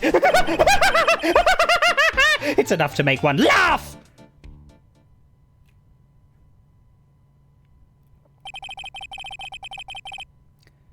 It would seem we've finally arrived at the real answer. That was quite a performance by Mr. Atme. Bailiff, please prepare a cell for Mr. Atme. Objection! Do do do do do do do. There it is. The hammer that strikes too fast has no time to aim. What do you mean? I'm already prepared to deliver my ruling. Allow me to say one thing. I will be the one to judge. But that's my job. You don't get much more in your face than that. It appears that your claws weren't quite sharp enough, Mr. Trite. What are you... It's true that you've proven a lot of things. Things like Luke Atmey was a filthy blackmailer, and that he wasn't at Lordly Taylor the night of the murder. That's right. That's why he's the one who killed Mr. Bull. But there's still one thing you have yet to prove. What's that? Just because he wasn't at the warehouse doesn't mean he was at the murder scene. Therefore, if you can't prove that this pitiful excuse for a man was at KB Security, then I don't see how a verdict can be delivered. No! No way! Order! Order in the court! Well, Mr. Wright, This is it. This is the final round. I've got to prove that Atmey was at Mr. Bullard's office on that night. But can you really prove that? that's long enough. Mr. Trite, I want to hear your answer. That night, Luke Atmey was at KB Security, and the defense...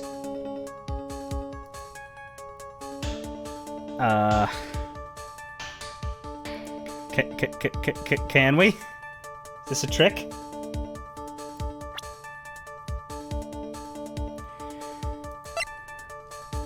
We don't have anything other than Ron's recollection.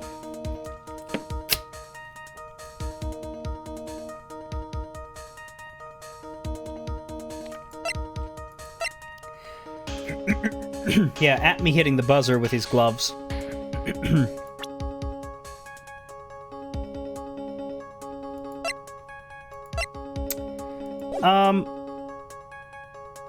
My usual strategy, if I don't know what evidence to prove for one of these, is I hit the button that says I don't have evidence in case it's the right answer. Because that's only going to fail me once, so I'm going to save. I'm going to save, I'm going to say no, and then I'm going to see if the game keeps going or not. If it doesn't, then we'll look at evidence. I can't prove it. Just as I thought. But if we hear more of Detective Atmey's testimony... Objection!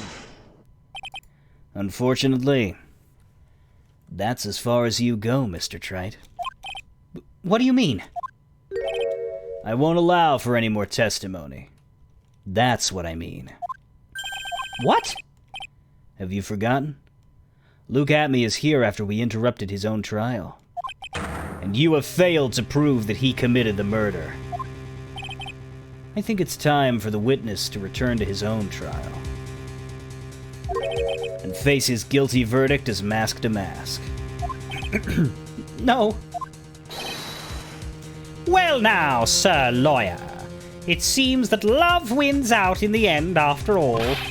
I am the ace detective, as well as Mask Damask. My verdict will verify that. Just as Ron Delights will verify that he is the true murderer. I declare that with the full force of my ace detectivity. Yes, I did change that line. I thought my version sounded better. Order! Order in the court! That's enough deliberation over this witness. I can't believe this. At this rate, Ron is...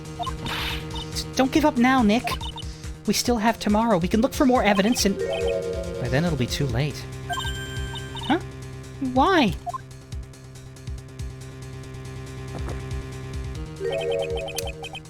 Double jeopardy. One of the basic rules of any court of law. Double jeopardy?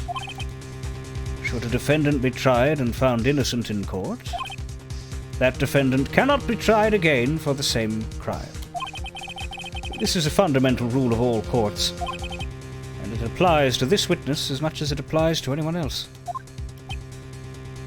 Mr. Atme will be found guilty in a matter of minutes.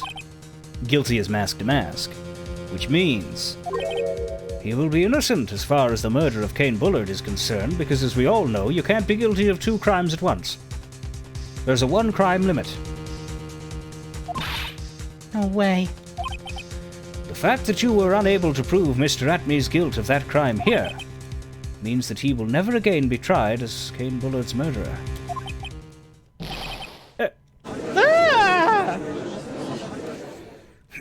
Yeah, this is very stupid. I agree.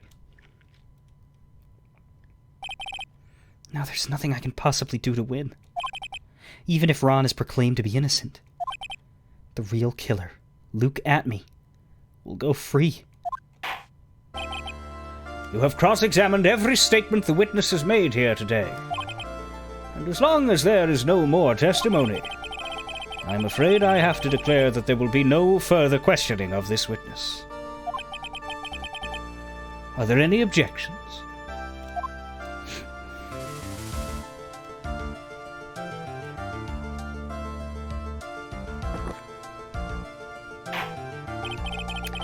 Then I hereby end the cross-examination of Luke Atme.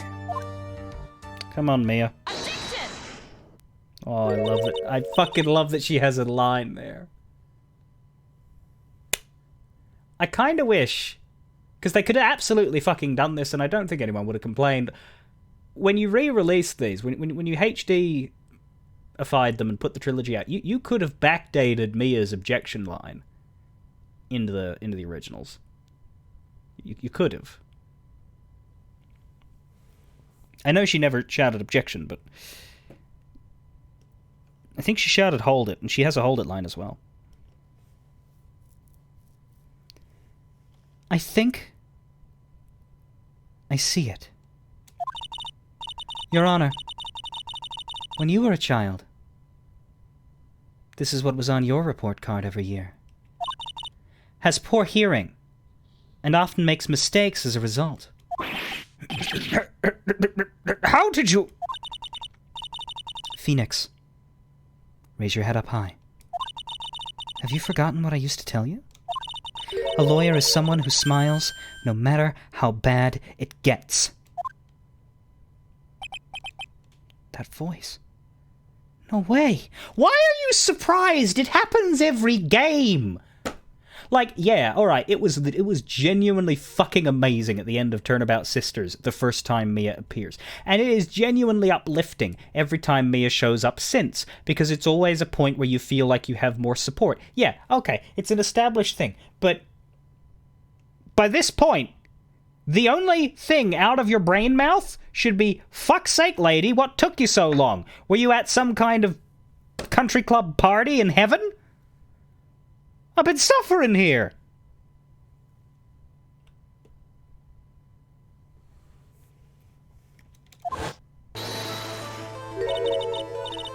Long time no see, Phoenix.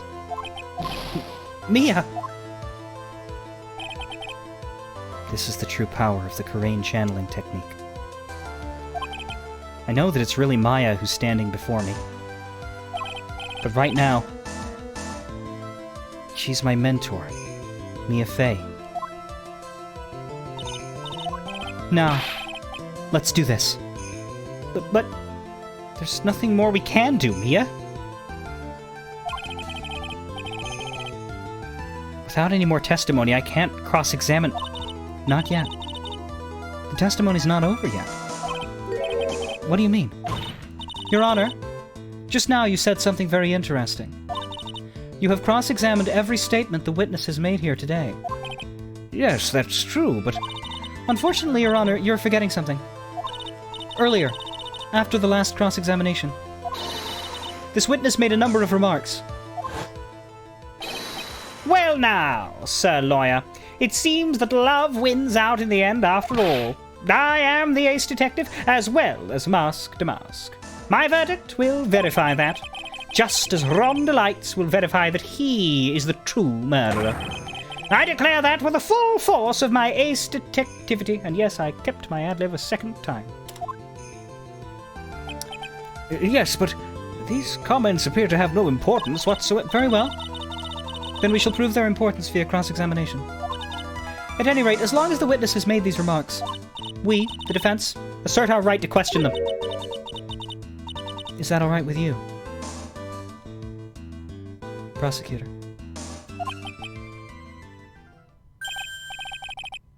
Is something the matter, Mr. Godot?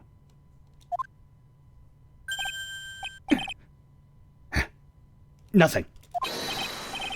Oh, Sir Lawyer, it looks like you're one step too late.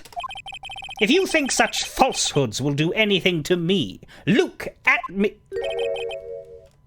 Let's hear it. It's true that the witness has made some remarks. So then, let's hear this last bit of cross-examination. Mr. Godot? What are you...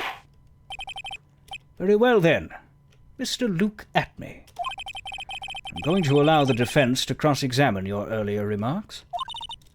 The defense would like to hear why you declared the defendant to be the true murderer. So please, give us one last bit of testimony.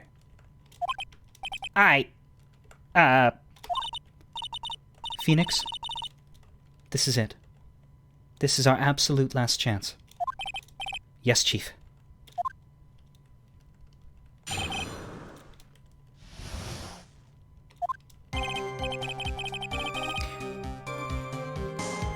Well, he does seem a little strange, yeah.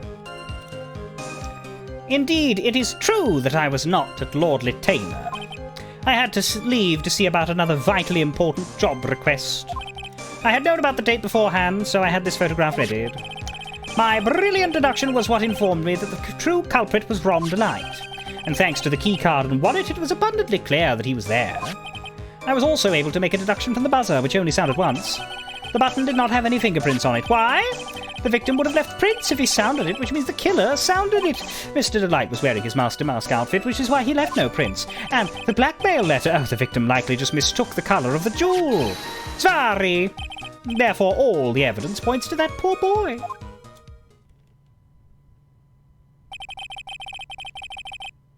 This testimony actually seems to hold up pretty well.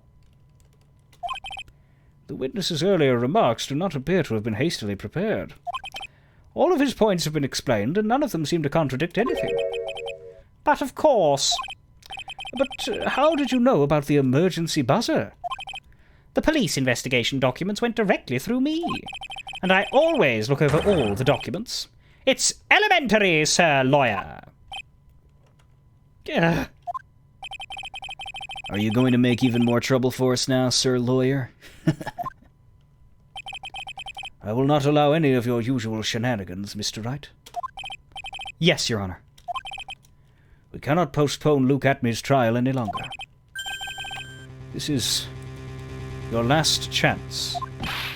Hang on a sec. Just one chance? It seems that the party's about to begin. Well, Phoenix, there isn't any evidence that contradicts with that testimony. So it would seem. What do you mean, so it would seem?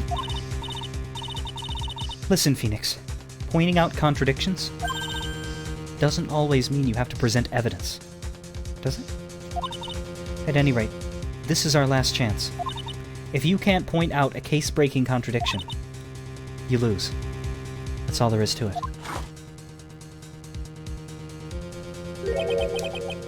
Cup number 17. The last cup. It seems like the time has come to put an end to this trial. I have to find a fatal contradiction in this testimony. And I need to point it out without presenting evidence. Which means all I can do is find the contradictory remark and press it. Remember, you only get one chance. Right, so what they're telling us there is that we have to press the right statement. Did you notice how long that one was? Yeah. We can't play the press game. We only get one, and we have to make sure it's the right one. Very well then, Mr. Wright. Please begin your final cross-examination.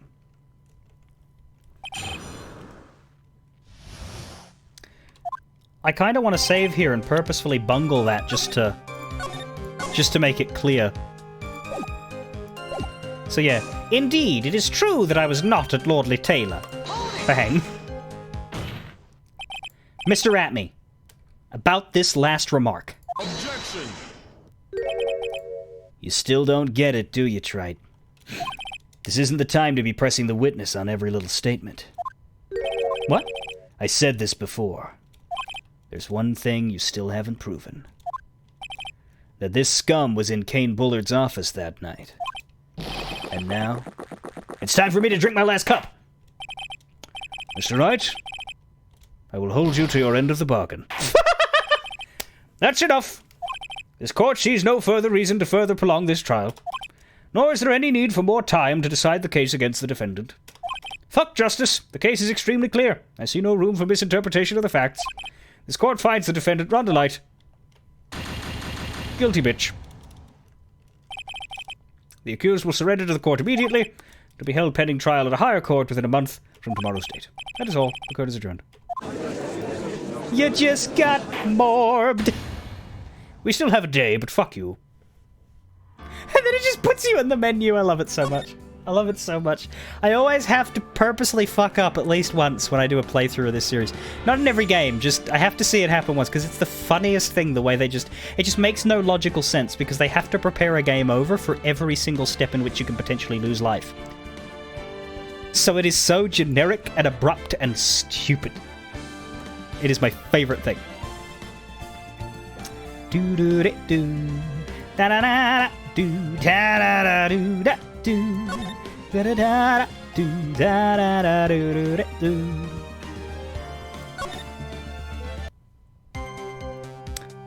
So, it is true he was not at Lordly Taylor. He had to leave to see about another vitally important job request. He had the photograph ready to pretend that he robbed the urn on that night. His brilliant deduction informed me that the true culprit was Rondolite.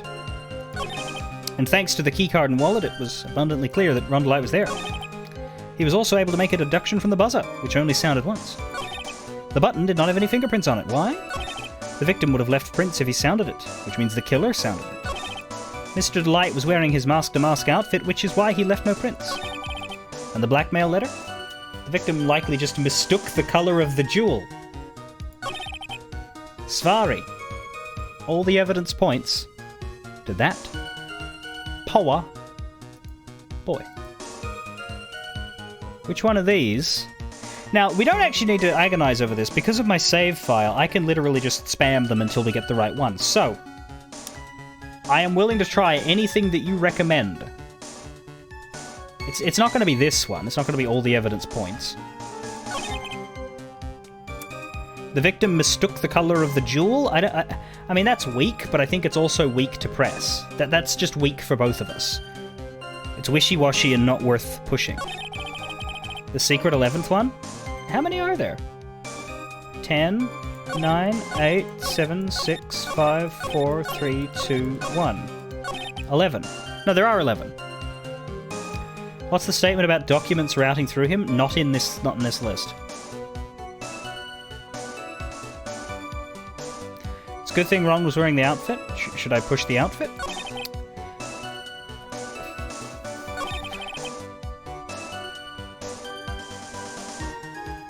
You'd known about the date beforehand. Brilliant deduction. Keycard and wallet. The buzzer only sounded once. The button had no fingerprints on it. The victim would have left prints, so the killer had to sound it. Mr. Damask was wearing his outfit, which is why he left no prints. Oh, sorry, Mr. Delight was wearing the Master Mask outfit. I don't know!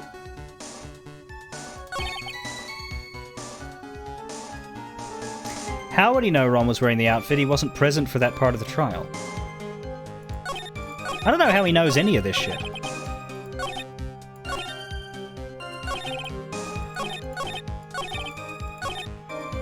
I guess he's saying that he went there and investigated.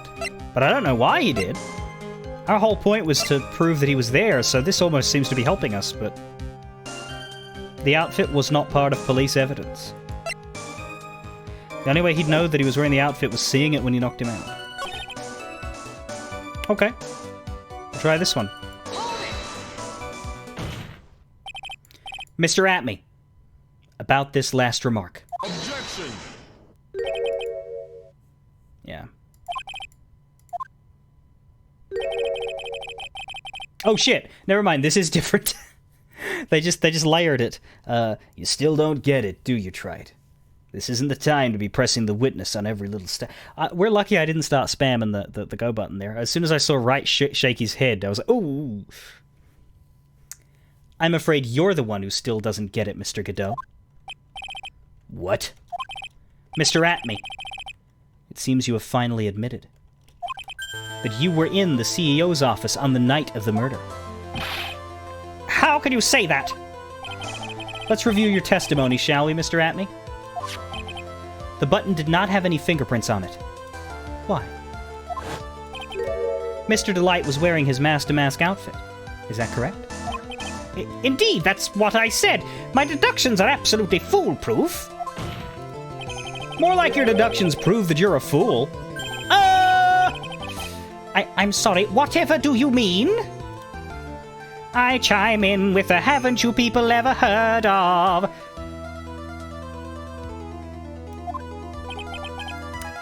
For some reason, I'm starting to get really thirsty.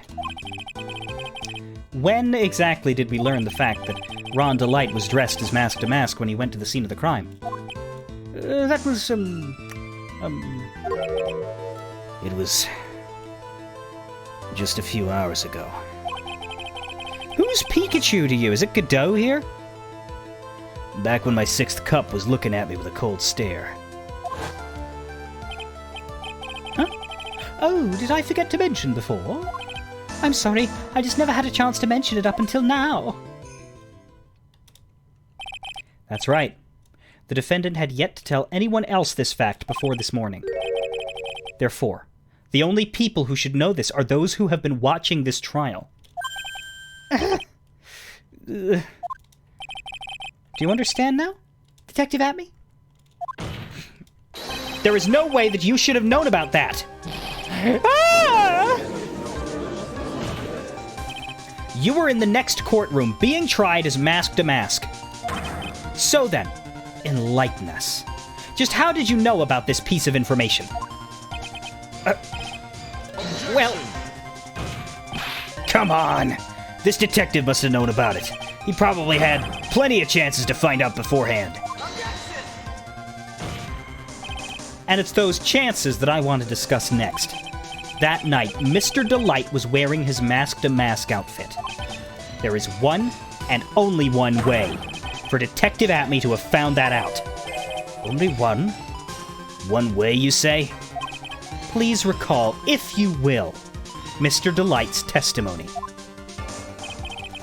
When I entered the office, there was a suspicious shadow there. For a second, my client witnessed the real killer. But Mr. Delight never saw his attacker, so there's no way to tell whether or not the real killer was Luke Atme. It's with that statement that I'll turn this case on its head. Turn ahead. Just what are you implying? Mr. Delight saw the real killer, correct? Now, if you turn that statement around, it stands to reason that the real killer had also seen Ron Delight. Impossible.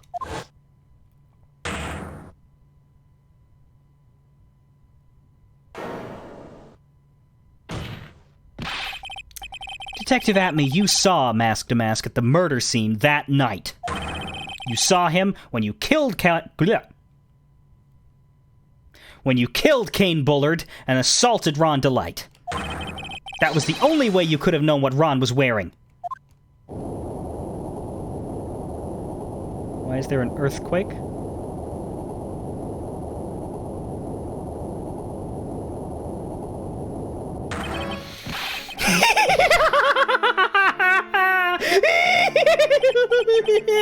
Take a good look, everyone! Unable to find a rival worthy of my genius, I was forced to create one by myself. Here I am, the tragic clown. That's the same line you gave yesterday. But I think there's a little more meaning behind it this time.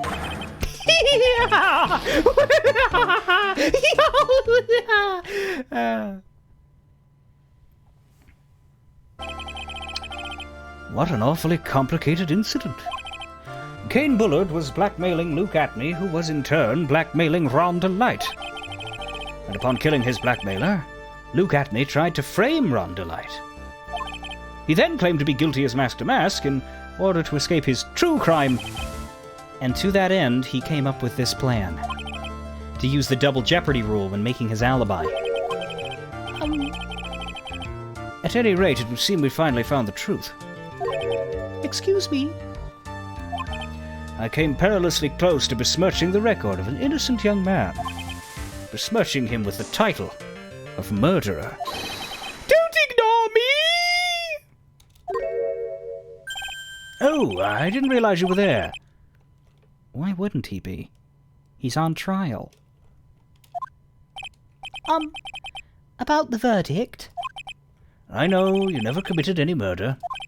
That's right. I'm so glad you understand that, but I really am Master Mask! Huh?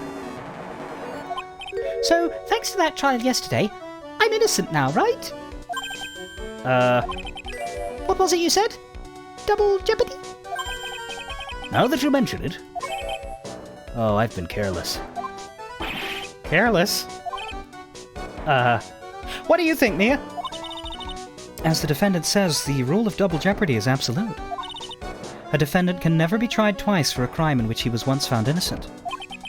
Then, Mask Damask is really innocent. It would seem so. For now. For now. Now then, this court finds the defendant not guilty. Whoop, whoop, whoop, whoop, whoop. Again. Boy, this is really lucky. Wait, this isn't so good after all. You see, the thing is, I am Master Mask after all. October 14, 3:35 p.m. District Court, Defendant Lobby number 4. Happy music incoming in 3, 2, 1. You did it, Phoenix! Thanks, Mia! It's been a long time, hasn't it? Yeah. It's because Maya doesn't call on me much these days. Oh? I'm just joking, Phoenix. Don't take everything so seriously. But on the other hand, Maya, she seems kind of torn these days.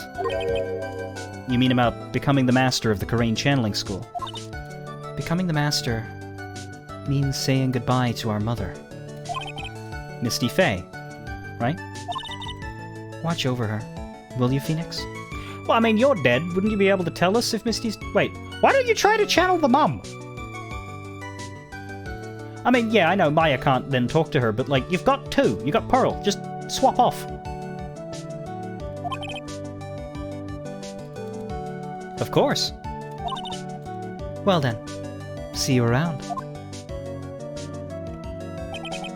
Mia. Mr. Wright. Yeah, that's the Aaron face. It's quite amazing. I don't know what to say. Congratulations, Mr. Delight. Thank you so much! No, wait. Nothing really matters anymore. Come on, just be happy already! Hiya. You've been cleared of the murder charges and you got off as Master Mask to boot. But, in exchange, I lost everything. Huh? What do you mean? Stealing security information from KB Security, becoming Master Mask. Is that how you say his name? Please, Mr. Chavanako.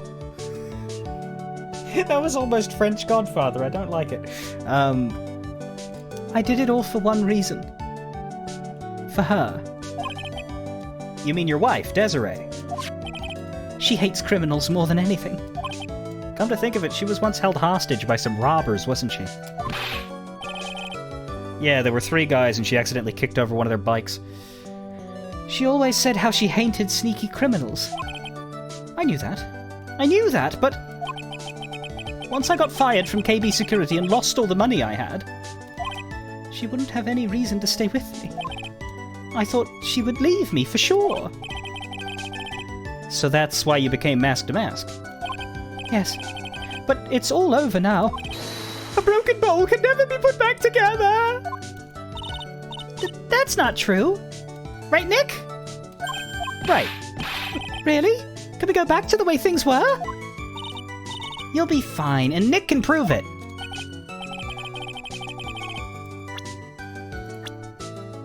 I don't know, Guan. She's 23 in, 2016. I can?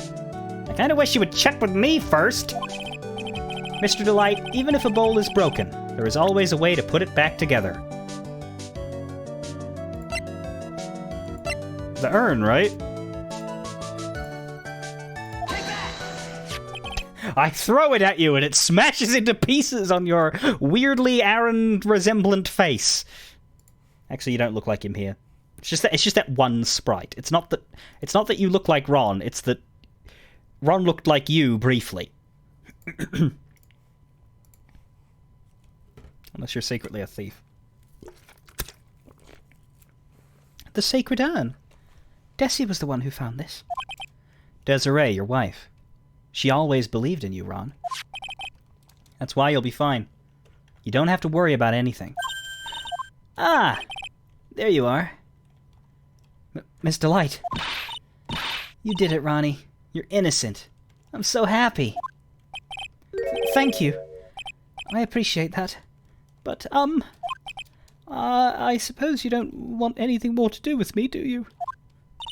Ronnie, why didn't you talk to me about what was going on? I had no idea you'd quit KB Security. I never imagined that you were really Mask to Mask, either. Miss Delight, what are you gonna do now that you know? You're not going to really leave him, are you? Come on, it's obvious, isn't it? How could I ever let a wonderful man like him get away? After all, my bike's really fast. So fast that there's no way he could ever get away. But didn't you say that you hated criminals? Huh? Oh, I only hate people who act all cowardly and sneaky. Like that detective. I see. My Ronnie went and declared his crimes before he committed them, like a man. I just love a man who's so chivalrous. Chivalrous? I knew I was right about you. Every day I spend with you is filled with thrills and excitement. Desi. Desiree. You really do love Ron, don't you? Nicky boy. Yes? I'm really glad I asked you to defend my Ronnie. Thank you so much. I'll never forget what you done for us. Oh, well, take care of yourself. You too, Nicky boy. I can feel my face going red. Mr. Nick! Mystic Maya! Congratulations! I'm here to ruin the streamer's throat. Ow. Talk about bad timing.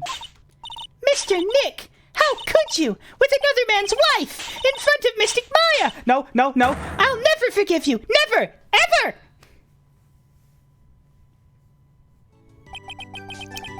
So just as the case came to a close, so too did my consciousness. Ron said, a broken bowl can never be put back together. But I know that's not true. I mean, just look. Here's a perfect example of one that was put back together even better than before. Although not quite as good as it was before the first time it broke. Just better than the second. Episode 2, The Stolen Turnabout, the end. A brand new episode has been added. Recipe for Turnabout. And we can see Featured character seems to be Maya in a different outfit. Top right, we have someone we don't recognize opposite Phoenix. In the bottom right, we have someone in a similar outfit to Maya. Probably not her. They wouldn't put the same person on the same poster twice. Yes, and the client is one of Frieza's men with a scouter. That's, yeah. Maya decided to finally get a job and pay for her own meals. Either that or the mask-to-mask case convinced her that the best way to eat is to pretend to work at a restaurant.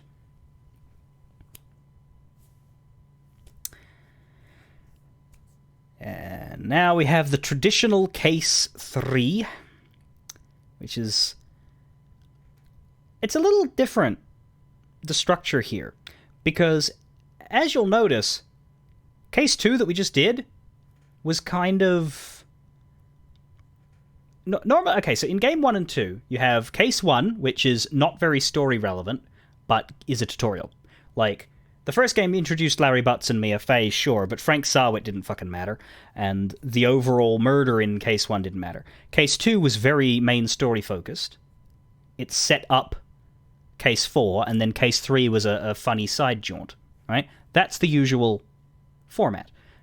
In game 2, it was the same thing. Case 1 was irrelevant with mostly new characters. Case 2 was all about all about Maya and Karain. Case 3 was complete crap, and then case 4 was back to the main thrust of the story. Though the murder case was sort of unrelated. It was still about their character development.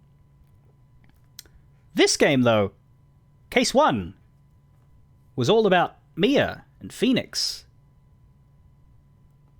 Whereas case 2 was about people we didn't really know. Introduces the prosecutor, but that's about it.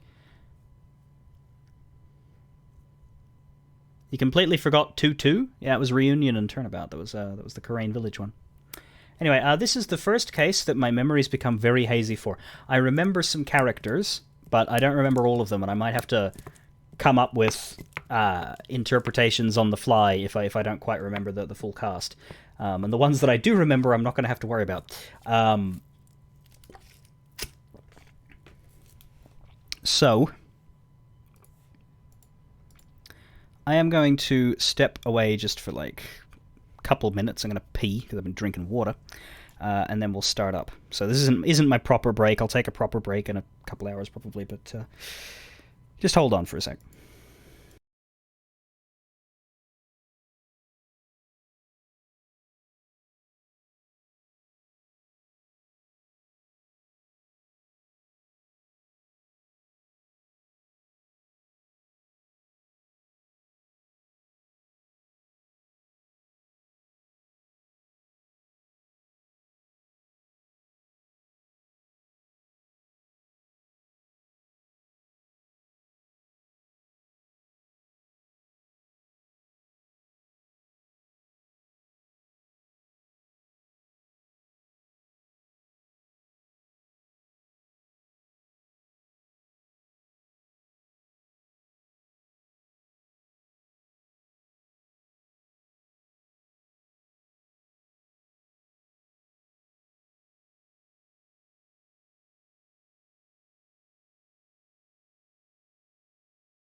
Alright. I apologize, I didn't put music into the BRB. Normally I try to move it to a part of the game that gives you something to listen to so that you don't just suddenly hear my voice calling out through the darkness before I take the BRB screen off. But I'm sure y'all are okay. Alright.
Alright, there we go.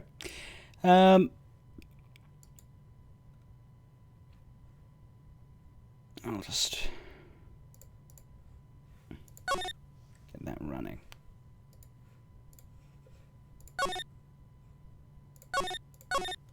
Save over that as my saves slowly go down. We still have one more. We still have one more save file from game 2 that hasn't been overwritten.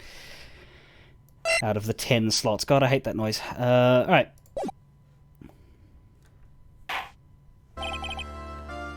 That's enough! This court sees no reason to further prolong this trial. This case is extremely clear. I see no room for misrepresentation of the facts. It wasn't me! I swear it wasn't me! The evidence and testimony we have seen and heard are conclusive. The victim was alone at his table when he drank from that poisoned cup of coffee. No! You're wrong! I saw what I saw! I know what I saw! I saw...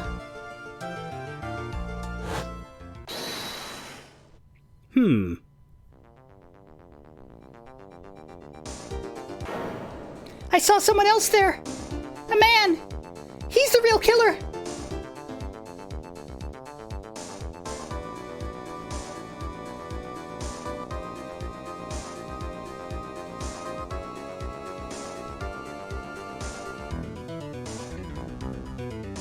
Why won't anyone believe me?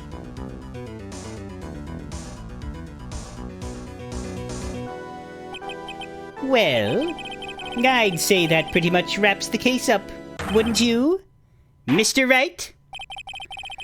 This court finds the defendant guilty. This court is adjourned. Well, that's case 3, everybody. Shall we move on to case 4?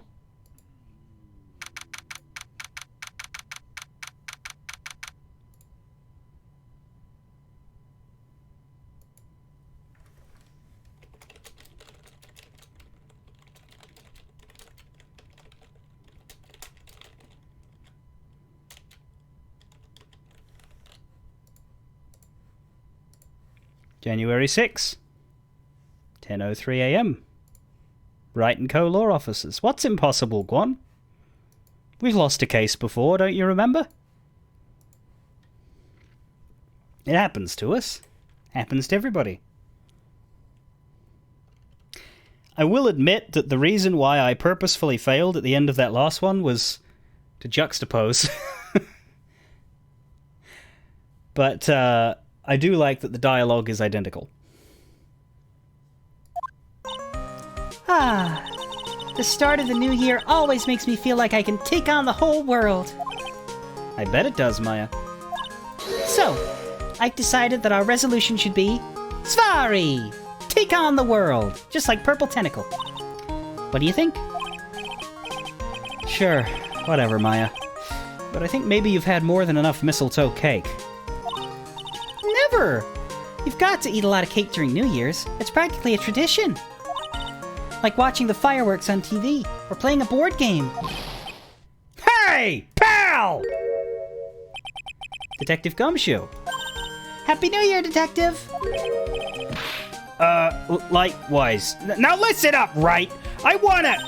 Here's to another fruitful year of lawyer-police cooperation. Yeah, me too. Alright, pal, you got some explaining that... Have you got a holiday present for me, Detective? What?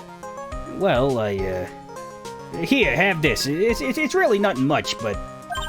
Yay! Thanks! Look, pal! We need to have a talk! Take a seat! Hey, what about Pearlie? You haven't forgotten her present, have you? No. I mean, yes. I mean, no. Are you doing this on purpose? Guess I'm busted. How did you like my first practical joke of the year? Very funny, pal. Now let's see how funny you think it is when I show you this. What is it? A magazine? Hey, I want to see. Deadly poisoning brings guilty verdict. Defense attorney Wright trounced. Trounced? Let me see that. The defense attorney gave an almost childishly amateur performance yesterday. What the heck is this? It's a report, pal. About you. Listen to this. Mr. Wright must take full responsibility for the ruling in this case. Well? Don't tell me you don't remember anything about it. But I don't remember anything about it. When was that issue from, anyway? December of last year. Which I guess makes it last month. Which makes it old news, you mean? But I wasn't involved in a poisoning case in December. So what do you think this is all about, Nick? If it wasn't you, pal, then that leaves only one responsibility. Possibility. No way. You don't mean... A phony Nick? This must be Gumshoe's idea of a joke. Guess he's starting off the year with one, too. An article from December 5th saying I was trounced and my client was found guilty.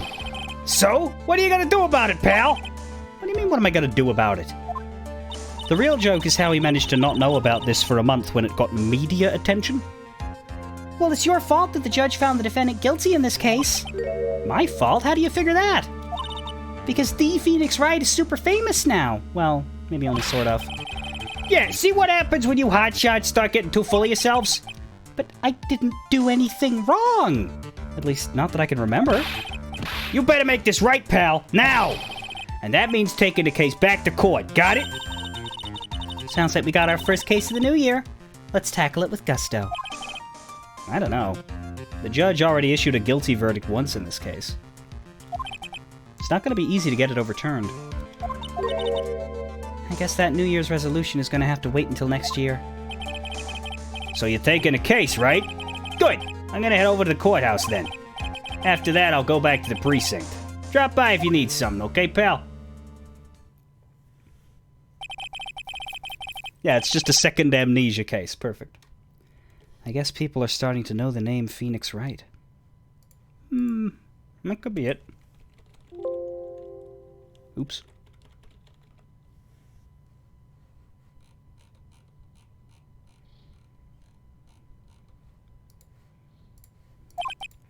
If a client entrusted a case to me based on my reputation, I guess I am kind of responsible. But why would someone want to impersonate me? What sort of a guy would do that?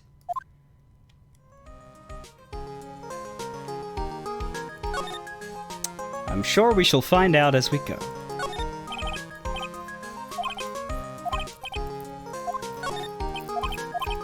I have the plant, The Gatewater Hotel, the chain getting so rich they bought a chunk of the next town.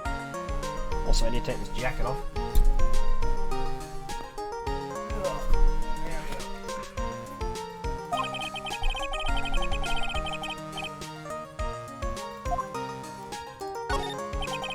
An old movie poster, which has been a different poster. Like, at one point it was a Steel Samurai poster, but it never changed its graphic. The legal books. And the desk, freshly cleaned by Pearl because we never use it. So, what's our first move? I guess we go down to the detention center and talk. Wait a sec, Nick. This person's behind bars because of you. Whoever it is isn't going to be jumping at the chance to meet you, right? Hey, let's get one thing straight. It wasn't me, it was a fake me that did this. I wonder if he looks exactly like you. You're phony. Shinny up, I mean. I hope not. And what kind of name for an evil double is Shinyap, anyway? I don't know, I kinda like it. Kinda. Not... overly.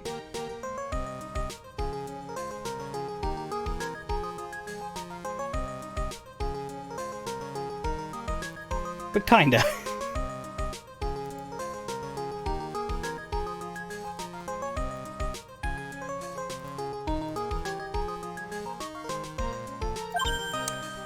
Ah, Nick, I've got it.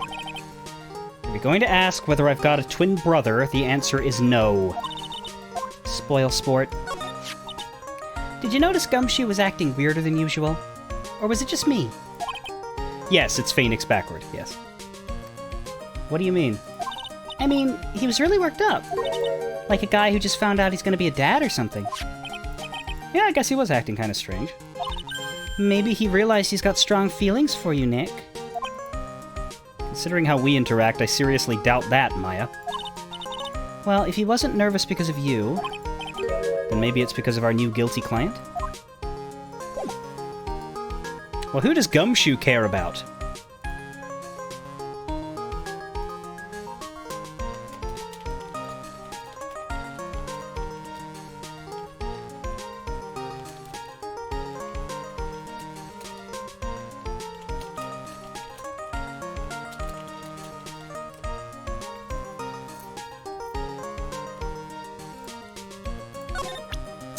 All we have is the magazine clipping.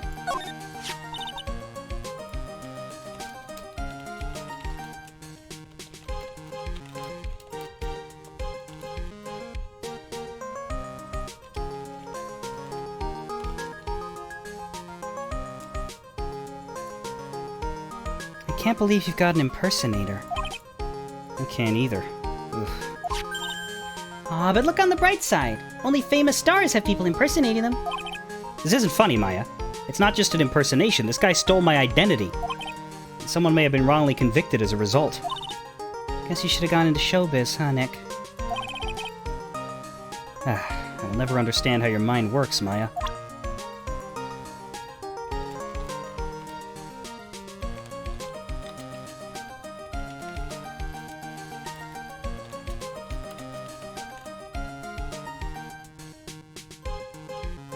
I think you spelled Magaggy wrong. It's M-A-G-G-E-Y. I do know that. Also, bird has an E on the end.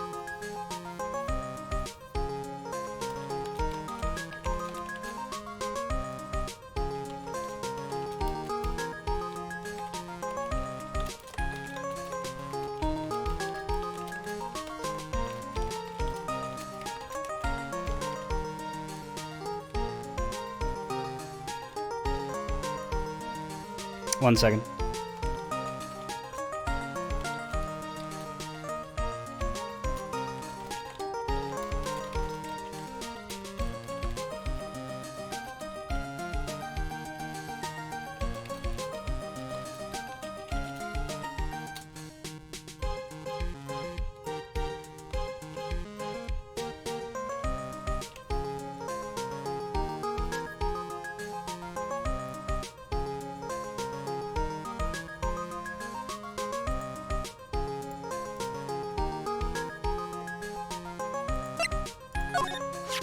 So you still got that badge, I see.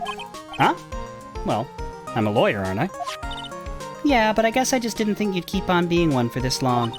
You have to admit, you've had some close brushes with death because of your job. I fail to see how being a lawyer is more dangerous than channeling dead people.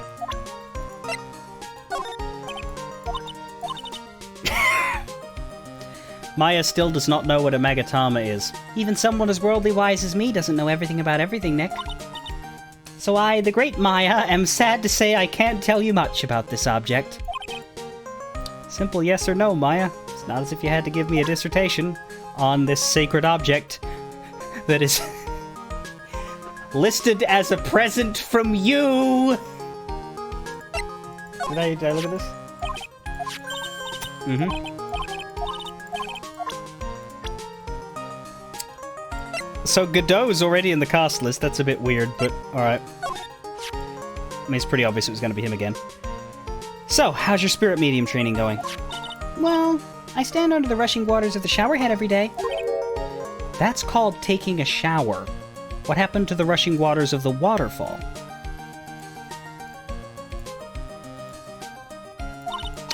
Well, I'm kind of taking a break.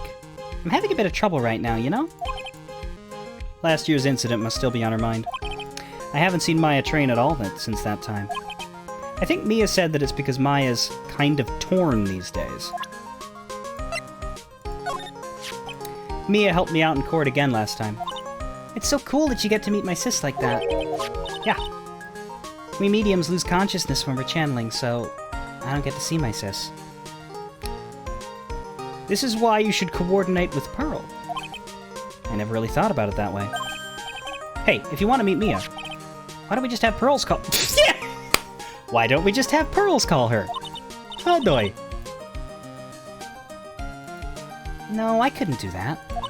I'd be too worried about her. I guess Maya's got all sorts of things to think about, too. Despite her immaturity saying otherwise. So you still can't remember anything about Godot, huh? I already told you I have no idea who he is, let alone why he dislikes me so much. Well, he sure seems to have a problem with you for some reason. You better watch your back, Nick. Coffee lovers can be quite bitter. You're just making that up, Maya. Digging up an old case that's already been ruled on. That's not like Gumshoe, is it? No, he barely manages to stay on top of cases in front of him. Yeah, he's always busy and gets dirt pay. I mean, look at the dusty old coat he wears. Did you mean he gets paid dirt? Or do you really think they pay him in gravel? I can kind of see that. I can kind of picture him going home at the end of the week with, like, his pockets spilling with specks of dirt, looking sad as he looks up the direction to... I don't know, what kind of person would buy dirt?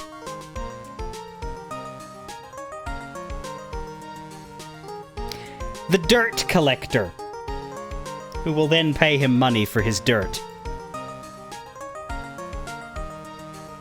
It's not impossible.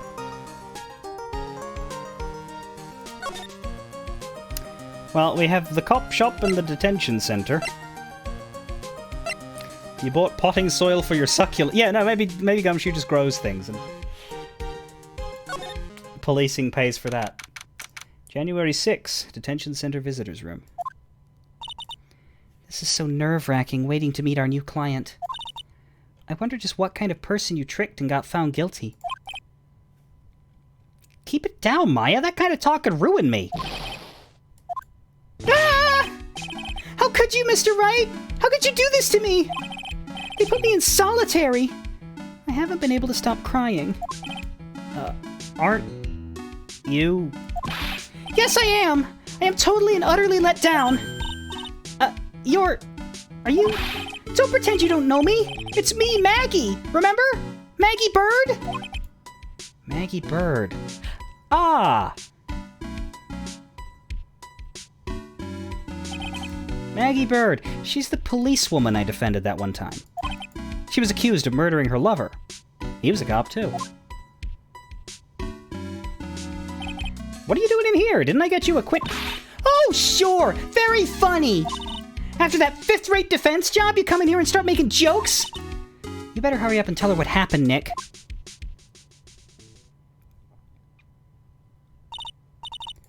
Oh, I see.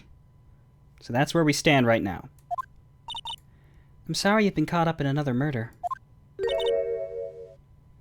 My whole life has been nothing but a whirlwind of bad luck and failures.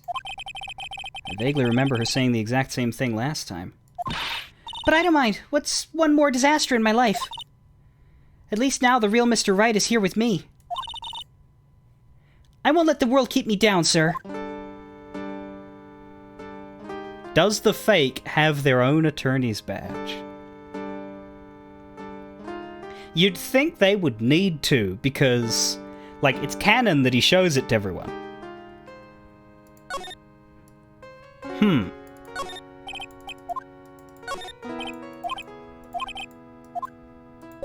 So why is she looking like a waitress? So, how come you're dressed like that, Maggie? Last year you looked so sharp in that police uniform. I was fired after that incident last year. Oh, I'm sorry. It's okay. I don't mind one bit. I enjoyed being on the force, but I think it was time for me to move on. So, what do you do now? In the second act of The Life of Maggie Bird, I'm playing the role of a waitress. A waitress? Yes, in a French restaurant. It's a small place, but it's quite fashionable. My charming smile and shapely figure came through for me. And the owner, Mr. Armstrong, he hired me right away, sir. And then you got into this mess straight away, right? Yeah, you could put it that way. This whole mess started on the 3rd of last month. Jesus.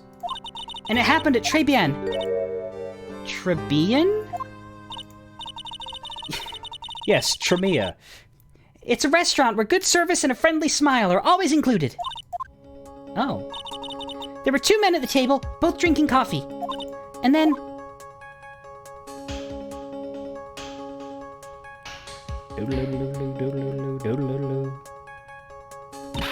one of the men slipped some poison into the victim's cup. The victim took just one sip and was gasping for air. I was so shocked I passed out. So the thing is, Maggie is basically Maya, but less ghosts, more police. Hey, hold on there, Maggie. What? You keep calling the guy the victim. Didn't you know the guy who was killed? Not at all! I'd never even seen the guy before! Oh. So she wouldn't have had a motive to kill him then, I guess. And the other man, the killer, you saw him, right? Of course! A good waitress must be attentive to the clientele. So you saw the killer, but you were found guilty of the crime anyway? How come? You tell me, Mr. Wright! Guess the answer to my question is my phony. Anyway, she saw the killer. Better see if I can get a description of the guy.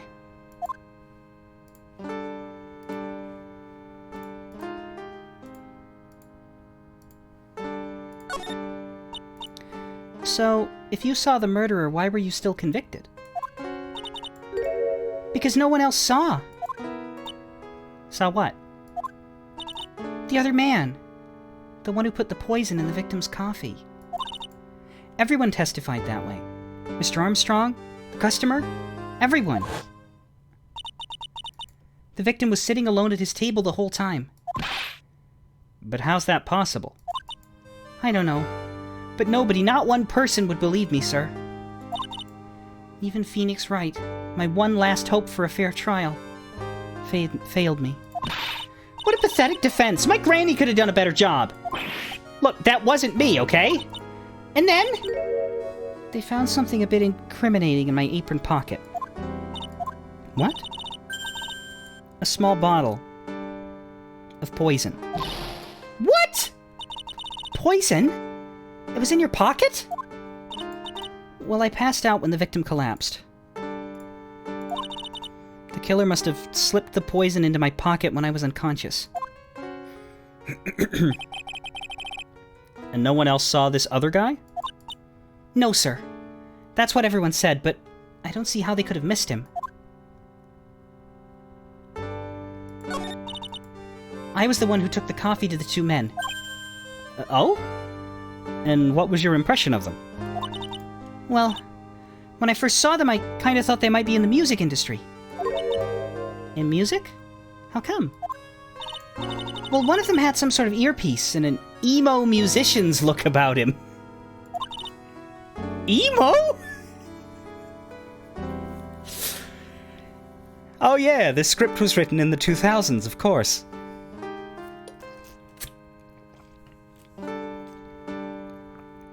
And there was a sample CD on the table, sir.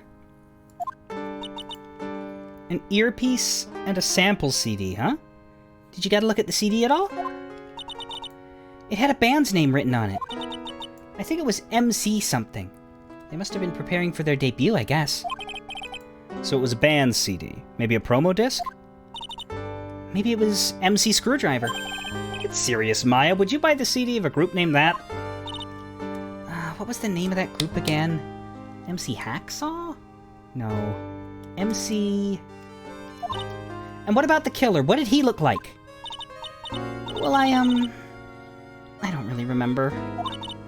Only that he was a young man. Well built like the victim, really.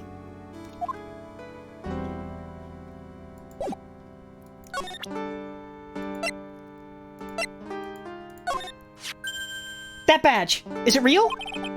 Of course it's real. That's what they all say. But I've been duped before. Give it to me for a sec. Huh? Wait, how are you getting this through the interrogation room glass? She bit into it. And I left a few teeth marks, too. I can see that. I just wish I could remember if that means it's real or a fake. I said it was real. I know I used to be on the police force, sir, but I'm incarcerated now, so I can't use my connections to help you. All I can help you out with now is the menu at Tribulations, sir. Don't let it get you down, Maggie. Oh yeah, I need to ask you about this. Sure do. Hey, this article's about my case. Can you tell me anything about the guy who was pretending to be me? Yes, sir. It was the morning after I'd been arrested. I met you in the visitor's room here. You were wearing one of your super sharp suits. Me? Yes, you, Mr. Wright. Hey, Maggie. Was my evil double Ayam here, too? No. I don't remember a phony you, Maya. Oh. That would have been so cool. Then you got really worked up and passionate. I'm gonna get you... cleared dis crime, you said. Okay. I get the picture, but you've met me in person before. So how come you didn't realize that guy wasn't the real me? I guess, looking back now, it was a little strange. Only a little? Well, okay, so you were a bit taller than normal. And you looked a bit shady. And your voice was kind of weird, and you sounded nothing like... Oh, so the guy was nothing like me then? But he had your spiky hair and blue suit. Is that all it takes for someone to imitate me? How about everyone else in the courtroom, like the judge and the observers? Didn't they realize he was an imposter? Everyone had these big question marks on their faces. But it seemed that no one wanted to say anything, sir. This case just keeps getting weirder and weirder. Mr. Wright, do you think it's possible to get a retrial? Probably. The court ruled in the absence of a genuine defense attorney, so we should be able to get a retrial. Mr. Wright? Huh? Do you think we'll win this time? Sir? My life has been a full-course meal of bad luck, complete with defeat for dessert. Since I was 6 months old, when I fell from the 9th floor of my apartment building, I've been hit by all sorts of vehicles, gotten sick from all sorts of foods, failed at almost every test I've taken, experienced almost every kind of disaster. I even landed a phony lawyer when I had the misfortune of being accused of murder. But I will survive, because Maggie Bird always lives to fight another day. You know, I've heard that there was a TV series about a flock of birds that managed to survive a whole bunch of genuinely ridiculous things that no one in their right mind should. Yeah. And one day I'll find it. Just you wait and see, sir. I think it was called Ozark. I'll find that one single moment of good luck. Cineope is really gonna have to pay for this. What are you staring at me like that for? Whoever it is that thought it was a good idea to use my name and get an innocent girl convicted of murder, better watch out. We'll find him. Don't you worry. We'll get Cineope for you. Thank you. Oh, I'll tell you where Très Bien is then. Right. The restaurant where the murder took place. Yes, sir. When you go, please tell Mr. Armstrong I said hi. Sure. All right, Nick. Let's go check out this restaurant and its food.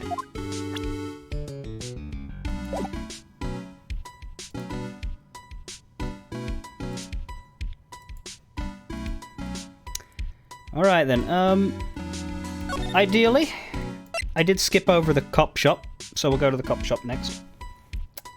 She got hit by all that and is still alive. I don't know how to say your name. You followed me earlier, and I think I forgot to acknowledge it, because I know I didn't try to say your name, because I would have asked the question earlier, but thank you. The guy at the table had spiky hair and was well built. Your shitty lawyer had spiky hair and was well built. Yeah, this is one of those cases where they don't hide it. The culprit is absolutely the Phoenix imposter. Pixie, that works. Cool. 1 second.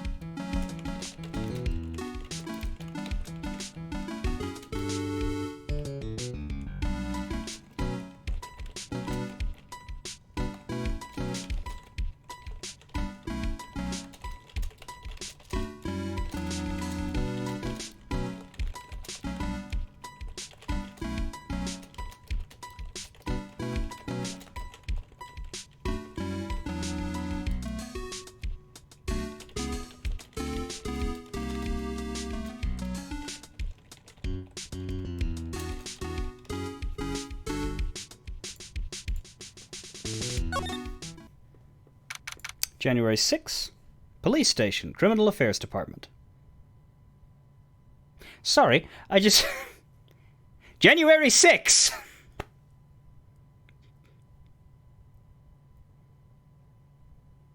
Just can't look at that date the same way again, can you? Anyway. Also, yeah, there's another badger, and they are handcuffed to one another. It's been ages since we came down to the precinct, huh, Nick? Looks like Gumshoe isn't around. He's got it so easy, leaving everyone else to do the work. Hey, Maya, maybe he's just having a really busy day. Did you look at the date? No, he's out there somewhere. My bet's at the Capitol, my bet's on the courthouse. He's probably trying to arrange the retrial of this case. Guess that means we should go to the detention center and chat with our killer, huh? Apologies to joke about what is a very serious and awful thing. I am not American. It's a little bit further removed from me, but that's not an excuse. After being convicted without a fair trial, I'm not sure killer is the right label. Maya, what work do you do other than channeling your sister? Eats. She's an eater of things. Still the latest Babes in Uniform calendar. The detective's desk, computers and files on each one, a lot tidier than expected, because the detectives don't do any fucking work! I mean, spend a lot of time out on the streets. Yep. Is this guy still image training? Don't die running a red light. Die the old-fashioned way of old age. Wow. We have a winner. Inject a bit of humor. Slogans for a safety campaign. Stunning. The chief of detectives is glued to his computer screen. What? Masked a mask turned up at the bank? What's he doing? Hands up, you scalawags! You're under arrest! Hey, that's our job! Rhonda Light has opted for a new career.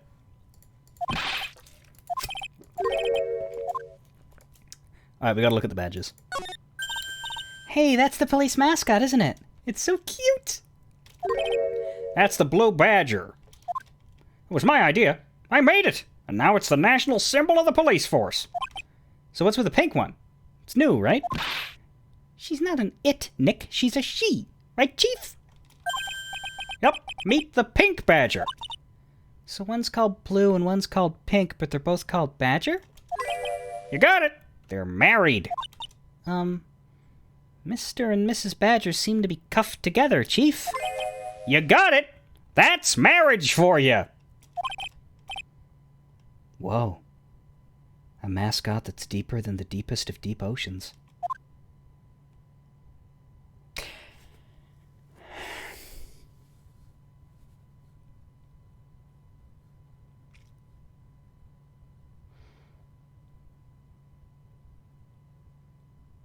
Are people okay?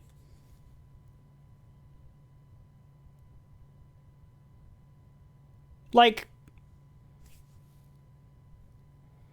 I get that that's a long-standing joke, but...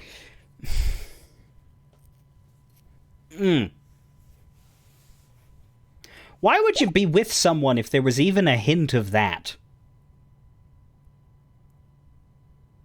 Is my take. Like...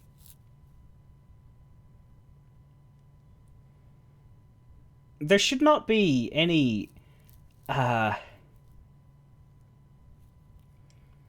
feelings of trappedness in your relationship, and if there is, get out of it. Not just for your sake, for theirs too. The monos are not okay? Well, that tells us a bit about Heliokami, but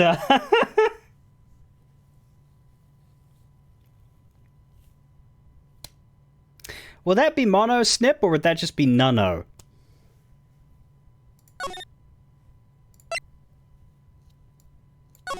Where am I going? Right. Très bien. Holy shit!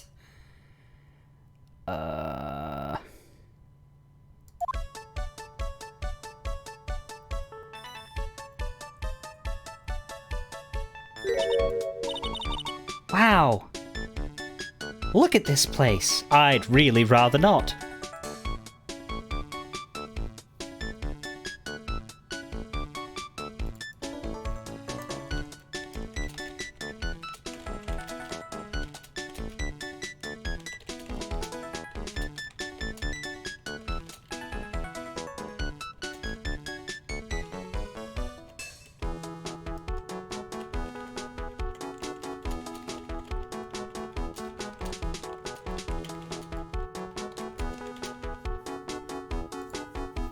Heaven? I'm glad you think so. Look! More like smell! What is with the suffocating scent of flowers in here? Then again, girls like that kind of thing, right? Actually, I'm not all that into it. No one's coming to seat us. Maybe there's no one here. Don't be silly, Maya. This is a restaurant, and it's open for business. Hello? Anyone here? I don't believe it. There really isn't anyone here. Perfect! Let's get intrusive! If there's no one here, we can take anything we want. Yeah, I suppose we can. Right, it's only a crime scene. Cool. Time to obstruct some justice! Woo! Wait, why is that still... This trial happened a month ago. Like, the case closed on December 5th. This is January 6th. Why is the tape there? Why is it still... I don't know. It's the restaurant's front entrance. There's a sign hanging on the door written in French. It probably says open or closed. It must be one or the other, but I don't know which, since I don't know jack about French. It's a rack full of fashion magazines, and they're all in French. Why don't you try wearing something a bit more chic sometime, huh, Maya? Yeah, I guess I could. I'm always in my acolyte clothes, aren't I? It'd be fun to wear normal clothes every now and then. There's something stuffed behind the rack. Looks like a sports paper to me. Hey, and look at this. Someone scribbled a little doodle on one of the pages. MC Bomber. And 1, 2, 3, 4, 5 zeros. $100,000 maybe? I wonder what MC Bomber is supposed to be. This paper. It's from December 3rd. This paper's from the day of the poisoning. What? Bum, bum, bum. A paper from the day of the murder. This has gotta be a clue. I should see if I can find out some more about this paper.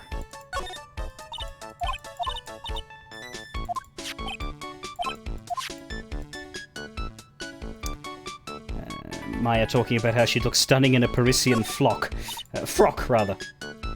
Look at all the little trinkets tucked away in here. I bet Mr. Armstrong collected all these personally. Let's see. Bouquet of flowers, some potpourri, and look! Fine bone china cups! I never knew you were so... cultured. Come on, Maya. This is common knowledge. Any Joe Schmo knows this much. Look, it's one of those magical boxes that spits out money.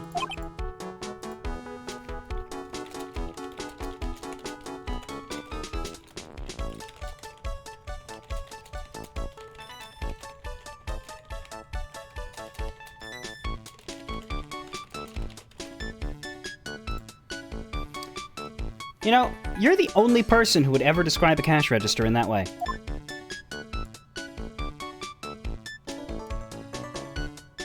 There's probably one other person. Like the writer! What was the exact description? Magical boxes that spits out money.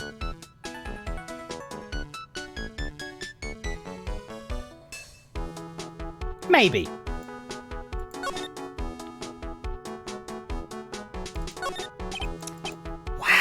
It's a beautiful winter wonderland out there. Really? Cool! I love snow. Let me see. Huh? It's not white. It's not even snowing. Got you. I was only kidding, Maya. Nick! There are lies that are okay to tell and lies that definitely aren't.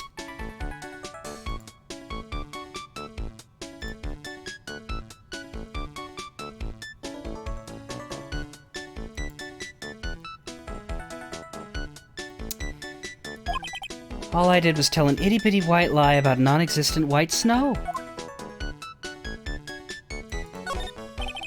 This must be the table where the murder occurred. I guess so, with all this police tape around it. And that stain must be from the poisoned coffee. Don't go licking the tablecloth. Okay, Maya? I mean... kinda wanna.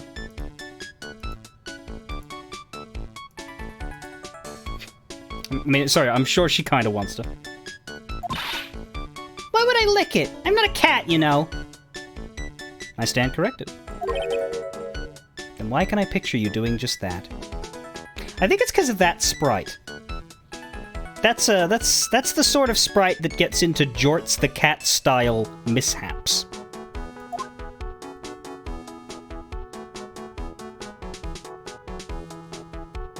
Seems that we can look at this one chair. Oh no, is that might be the divider.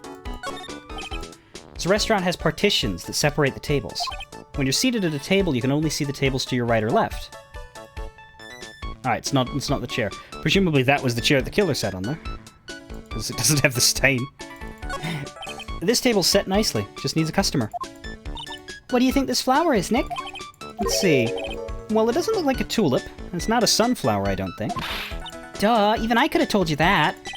Well, those are the only kinds of flowers I know. Dagnabbit, I'm a lawyer, not a botanist. Damn it, Jim. I'm a lawyer, not a doctor. Wait, I think I got that mixed up.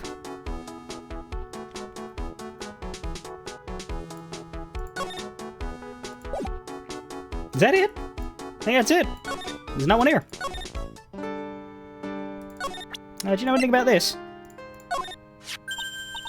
Oh! A sports paper. Let's see. Did Goodson Braun manage to defend his heavyweight title? Sorry, Maggie. That paper is actually a month old. It's from the day of the murder. And Goodson got knocked out yesterday, I'm afraid. Aw, no. I found this paper in the magazine rack at Tribulations. Really? That's strange. Tribulations doesn't get newspapers. Mr. Armstrong says he's not really fond of them. Then maybe one of the customers left it behind? Anyway, what I want you to take a look at is this scribble here. Aha! That's it, sir! MC Bomber! That was the name that was written on the CD! Just as I thought. I guess it was an MC Screwdriver after all, huh? So that $100,000 must have been a down payment for a record deal, right?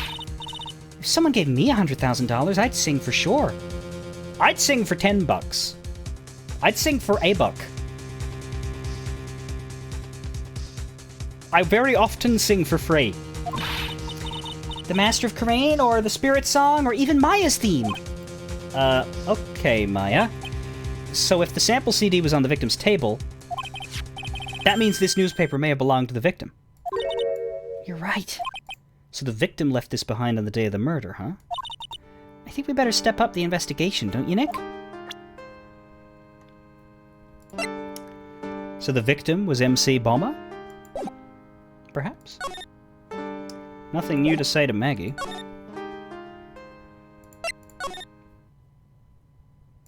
No gumshoe. Nothing here. Does showing the newspaper randomly summon someone at Très Bien? January 6th, Très Bien.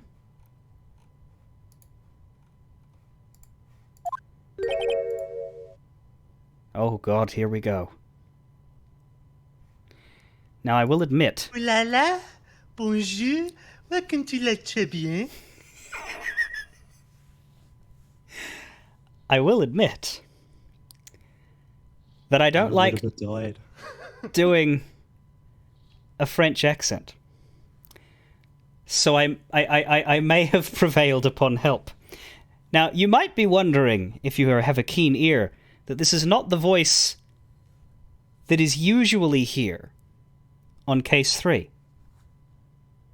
Now, it is an established tradition that that other voice is always in Case 3. So just have a think about that for the future. But for now, Aaron, thank you for joining me as Jean Armstrong. You're very welcome. Please embrace your inner love of pink and of flowers. That is my advice to you. Thank you. Oh! Hello? What happened to Maya? She's frozen stiff. Bienvenue, welcome to my petit restaurant. I will turn you up. Because I cannot turn the game down. It has like 4 volume levels. Huh? B Avenue?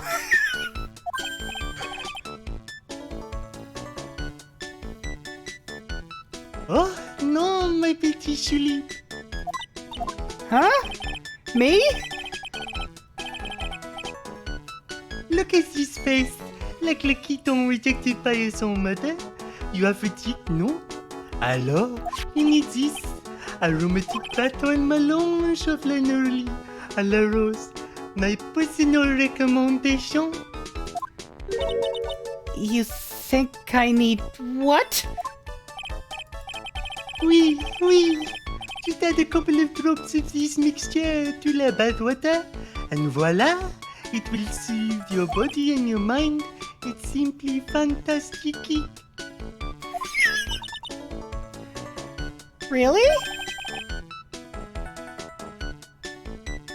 And voila, mon chou. Oh no. Who? Me? Look at that face, like la puppy rejected by life itself. You are fatigued, no? For you, mon chou, I recommend this. Oh, I love le bergamot, and maybe an of. Oui, oui, I will add le peppermint and le clary sauge for a fragrance exceptional. Such an invigorating recipe will bring out your delicious beauty, mon chou. My beauty? Alors, if you will be seated, I will bring you the special menu of the day. Actually, we're not here to eat. We're lawyers.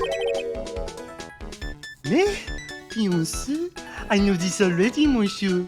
You are la Phoenix Wright, no? I had to skip the sprite there, but his eyes were it was like there was a star system in him for a second there. Yes. You know me? Mais, oui, oui, I never forget a man who flirts with me, especially in court. Actually, no, you were a good pick for Armstrong. You also never forget a man who flirts with you, Aaron. That is true. Yeah, exactly. I guess he was cross-examined by our mysterious Shinny Ope. Looks like everyone to do with this case knows who I am already. I wonder what sort of impression Shineope's been leaving on people, don't you? I'm trying to have her say that differently every time. There he goes. Allow me to introduce myself to you again. I am young Armstrong. Enchanté. His beard looks like rolled up chocolate. It's heaven.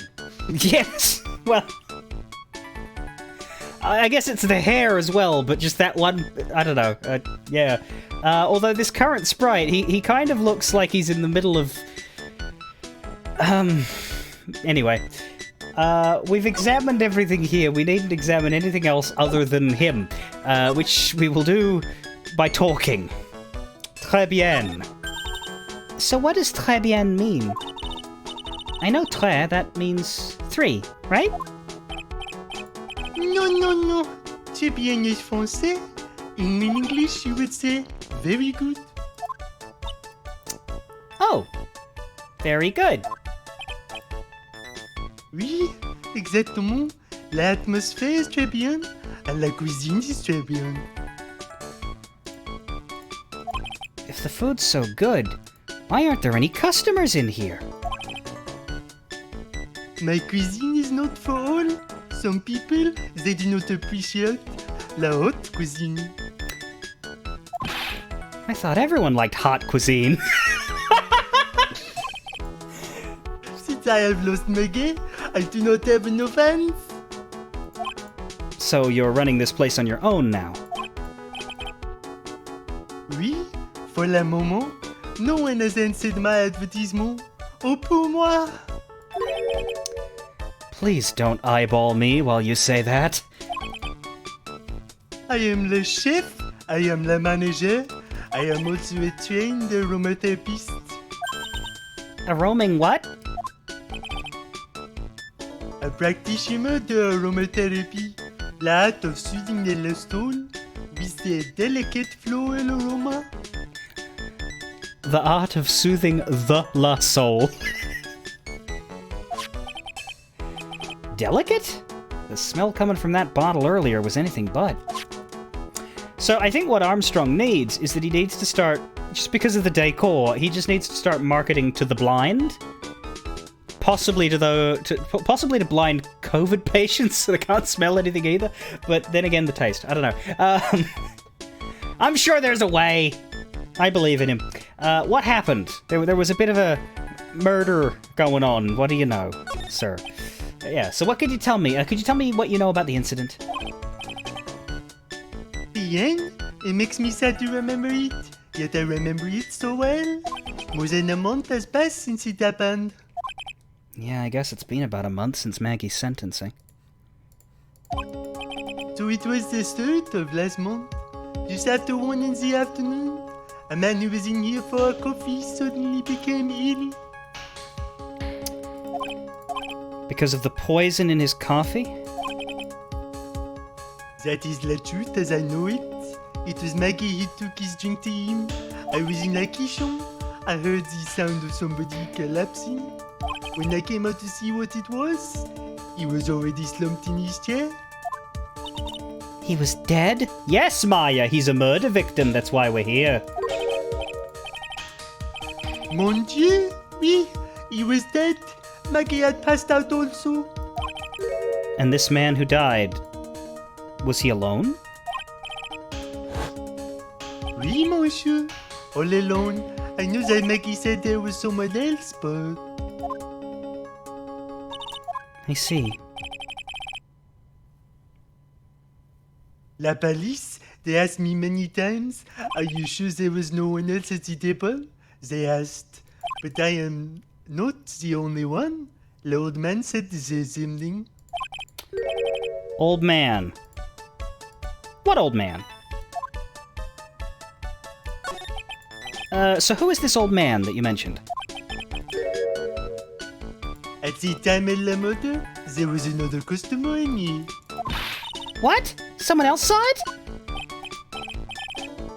Mais oui, as usual, he came alone that day. At the time at La Mode, he was here. He saw it too. But he said the same thing, that there was no one else at the victim's table. But Maggie swears there were two people. Mais mademoiselle, la lawyer, et que no plus this nom. About the lawyer. That was me, I suppose. Mais, bien sûr. Wow. He's the first person who said it wasn't me. Don't kid yourself, Nick. Now who's the one making stuff up? I don't know French, so I don't know if he said it was me or it wasn't. He said words. Do you have the response to evidence if I start throwing evidence? Yes. Okay. Presuming that there's something to say. I'm gonna send him everything, but we only need to do his I have nothing to say about this once. Badge. Please, monsieur, there is no need to show me that. You are mon Phoenix Wright, the worst defense lawyer in town. I think I can imagine how he formed his completely wrong impression of me. The last time we met, did I show you this badge? Oui, you flashed it to everyone in the restaurant. Oh, so I'm a bad lawyer and a flasher, good to know, but how did he get a badge? Looks like Shineope is a bigger fan of flashing stuff than you are, Nick. Right. Magazine clipping. I am not a lawyer myself. I do not wish to speak out of turn, but your defense in court that day was a little, how do you say, lacking, perhaps?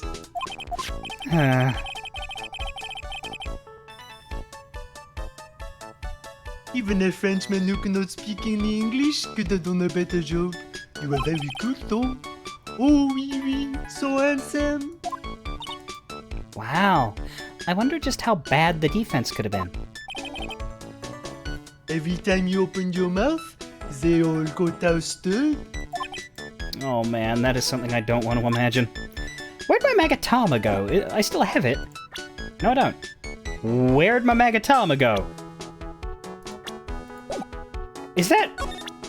Why is it just gone? I didn't give it to anyone.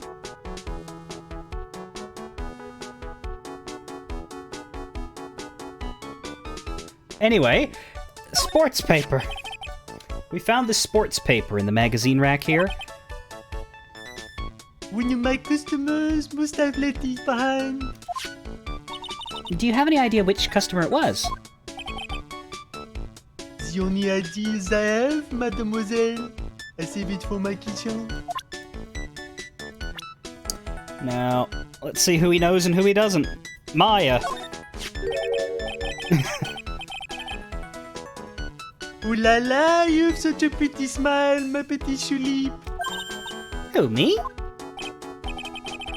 Oui, la smile is the most important thing for us girls, ce n'est pas? Sure. If you want a job here, it is yours, special. Presumably no recognition of Mia, but sometimes they just react to the face rather than it being someone they know, so... Yep, here we go. Mon Dieu, what beauty! That's my sister. She's dead. Ah, oui, another delight. I- But you have a certain je ne que quoi that I do not sense from your sister. I do?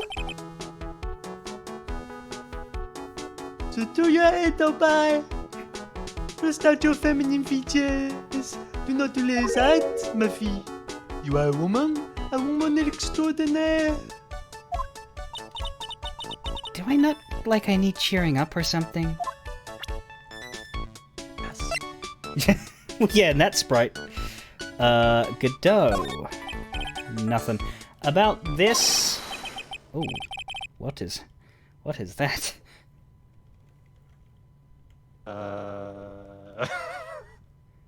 Can you see the screen by now at least? Okay, I've got this. Félicitations, mais qu'est-ce que c'est? That's what I thought it was going to be. Je ne comprends. Nick, don't just make something up. I will skip that if I get another one, because that's the I don't know answer. Yeah, same for Gumshoe. But you'll have something to say about Maggie and about yourself, I'm sure. Maggie. Maggie was a policewoman once, ce n'est pas? Yeah, but she had to quit for, reasons beyond her control. Oui, oui. She was less suspect in la murder investigation, non? Oh, you know about that? That is why I gave to her la perfume for la happiness. Happiness perfume? Oui, blended from bergamot, like I have given to you before. Here I was thinking it was blended with cocaine. But she's been arrested again, and found guilty this time. This is true. A natural aroma of unhappiness must have been very strong. Just admit it, your perfume doesn't work. I am not surprised she was the prime suspect, after something like that took place before my very eyes. Something like what? What's this guy talking about? Does this mean Maggie did have a motive? We gotta ask this guy for more info. Stat. Yeah, I'll finish up by asking him about his own profile. A witness of the case was also into aromatherapy.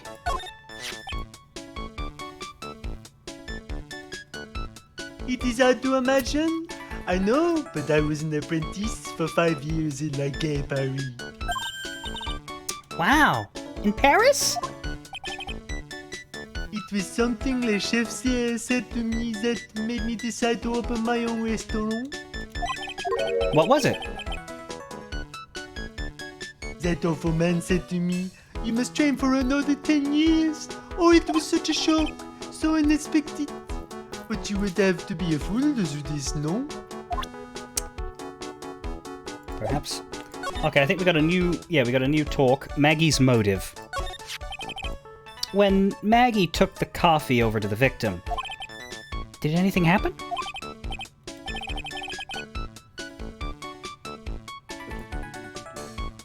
Oh, oui. I suppose you could say so. Let me look at my script. So what happened?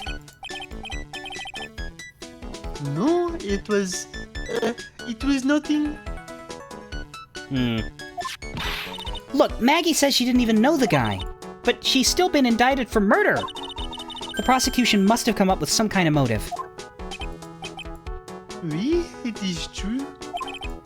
If there was anything at all between Maggie and the victim, it could be relevant. So please, tell us anything you know. Oh no. Cyclox? No way, what are we gonna do, Nick? We'll just have to remove... What the? I fucking knew it. It was gone! It was gone! What's wrong? The Magatama. It's gone. Huh? I had it in my pocket, but it's vanished into thin air. What? You know, that thing you know nothing about, Maya. But I could see the Cyclox. Maybe that means the Magatama's nearby. Mr. Armstrong, could I just confirm something with you again? The table where the victim was sitting? Was anyone else sitting there?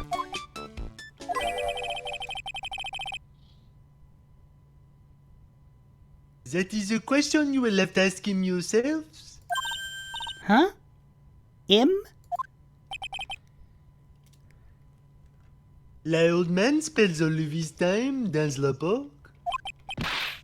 La park? Oh, a park! What park's that? Behind the restaurant, it is called Vitamin Square. Thank you! Je vous en prie, my dear. Let's go check out this Vitamin Square right now, Nick. Okay, we will leave you there, Mr. Armstrong, but we will be coming back to you in this section because we're going to have to break your mind at some point. So, look forward to that. Prepare, clench, I don't know, whatever you need. To Vitamin Square!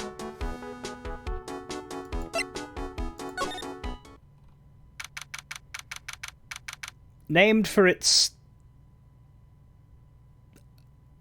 architecture, I guess. Yep. I mean, it works. I can't deny that it works. It's I'd be really embarrassed to be the man who made this place. You know? But it definitely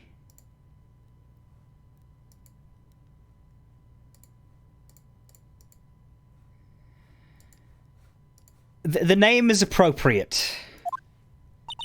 So this is Vitamin Square. Yep. I see where they get the name from now. Yeah, Phoenix, could you stop? Just okay, I get it. You're the script. It's fine. The fruits scream vitamins at you. Hey, Nick. That's the guy, right? Isn't that the old man Mr. Armstrong was talking about? That grouchy-looking grandpa? He's throwing seeds out for the pigeons. Maya, he's not throwing seeds for them. He's throwing seeds at them.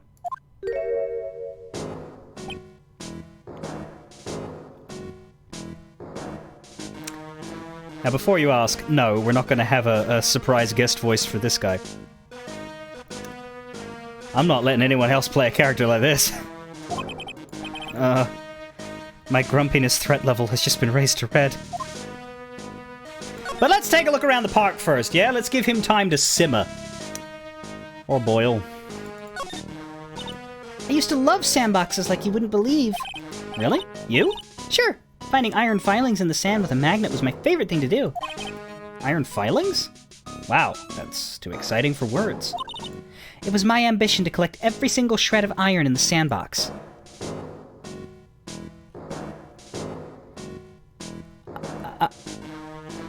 I can't really talk. Like, I could judge that, but I can't really talk, because I'm the guy that empties the ball pit in Kingdom Hearts 3. Anyway. I was such a kid back then. So did you manage to get all the iron? No, I never did. I think I came close, though. Come to think of it, I still have all the iron filings I found way back then. You want them? No. What? This place is so fruity. That's not a bad thing. Besides, I love apples. They're among my favorites. Then that apple slide is perfect for you. And what is so perfect about it? Oh, come on, don't be a stick in the mud. Slide it down a few times. Go on. Woo! No way. I'd get covered in sand if I slid down that slide. Anyone can see that. Yeah, you're right. Otherwise, I'd give it a try, too.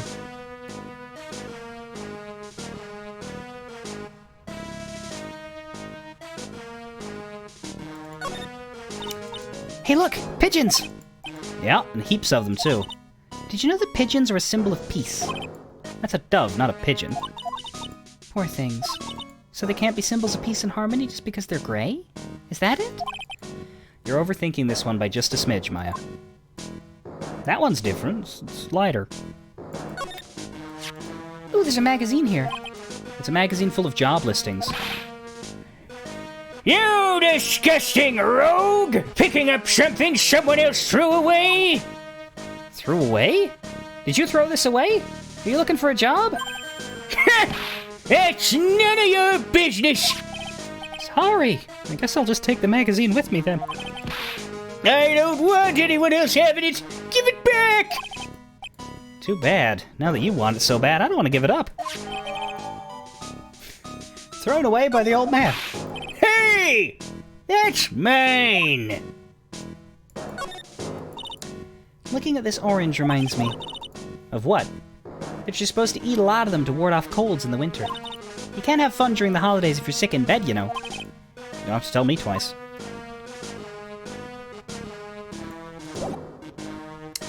Alright. Hello. Excuse me. Would you mind if I had a word with you? Yes!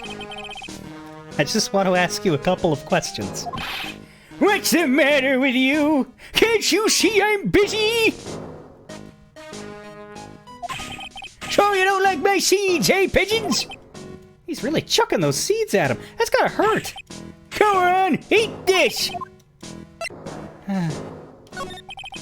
Excuse me, sir. Can I ask you about Maggie Bird? I don't know any Maggie Bird. Yes, you do. Maggie, the waitress at Tribulations. Ha!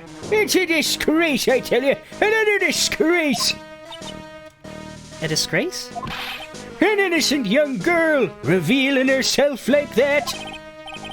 Revealing? You mean her uniform? The youth of today, they don't have any shame. No shame, I tell you. Not 1 ounce. Whatever happened to the old Bushido values of Japan, like honor and modesty? What about me? I'm not wearing anything revealing. Your problem is you lack any sense of grace. Talk about hitting a girl where it hurts. Do you go to Tribulations a lot? Ha! That miserable excuse for a restaurant. The garbage they serve in there's not food. Where's the sushi, the tempura, the rice? Tribulations is a French restaurant, sir. Where do you think we are, boy? In Paris? I want real food, not those snooty snacks. And what about those shameless girls? You mean the waitresses? You could see all the way up to there. There. Yes, the waitresses! They're practically naked. It's a disgrace, isn't it? Well, isn't it? Listen, it's not my restaurant. It's a miserable excuse for a restaurant, that place. Miserable! He certainly knows the place. He must be a regular. But if he hates it so much, why does he keep going? Are you a regular at that restaurant, sir? It's just, if you dislike it so much, why would you keep going there? Sir? There you are, you filthy pigeons! You want food? Ah, take that! He must be hiding something, right? If he is, I should be able to see a Cyclock or two. Oh, wait. I don't exactly have the Magatama right now, huh? No, but you still saw it. You saw Armstrong's and you didn't have the thingy. Remember, Nick, that Magatama is only on loan. You better find it, or else. If Pearls ever gets wind of this, I'm gonna be in a world of pain. I like this character, but I can't voice him forever. Let's keep going. Excuse me, sir. Could I just ask you about this? Sir? Here you go, boy! How does some pigeon feed sound to you? This wasn't exactly what I was hoping to get out of the guy.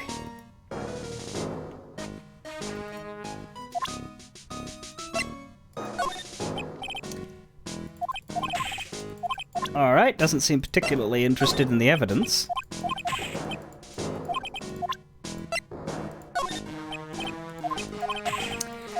At all.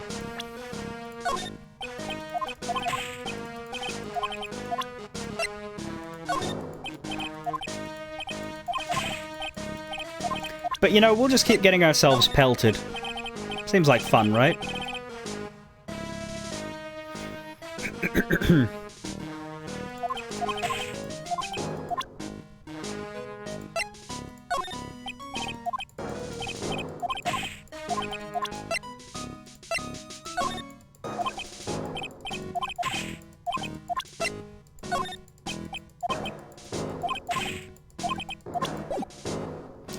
Okay, he is useless. Fundamentally.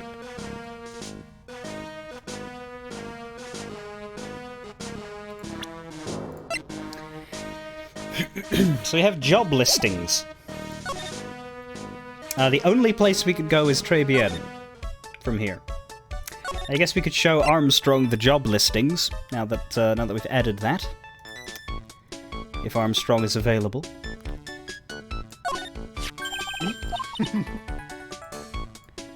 Present job listings. Mademoiselle, Yes? are you looking for a job? What? No. No. I was just... Let me see. Your style is un peu différent, but you have a good face. different. Felicitations, you have passed. I will hire you. Yeah, come with me. I will teach you everything I know. Nick? Help! I don't know whether to laugh or feel bad for Maya. Maybe I should do both. Well, now all of the investigations are new again, but not really, because I'm alone, and Maya cannot answer back.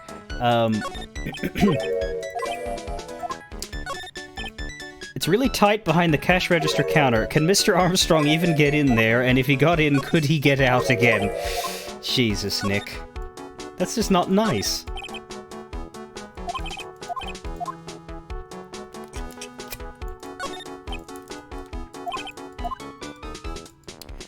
The table's ready to go now if only the food was edible. Oof. Right, well, that's Maya just gone ski. I guess I keep looking now. Detention center is updated. That's good. Looks like they have Maggie in for questioning. I guess I've asked her pretty much everything. I'll come back if there's anything else I need to talk to her later. Yeah, she'd have to not be available to repeat. She'd either have to have new conversations or be gone, because we can't have conversations with Maya now. So they'd have to rewrite them. How about here? Poor Maya. It looks like Mr. Armstrong's really taken a shine to her. I suppose I'll just have to let her work at the restaurant for a while.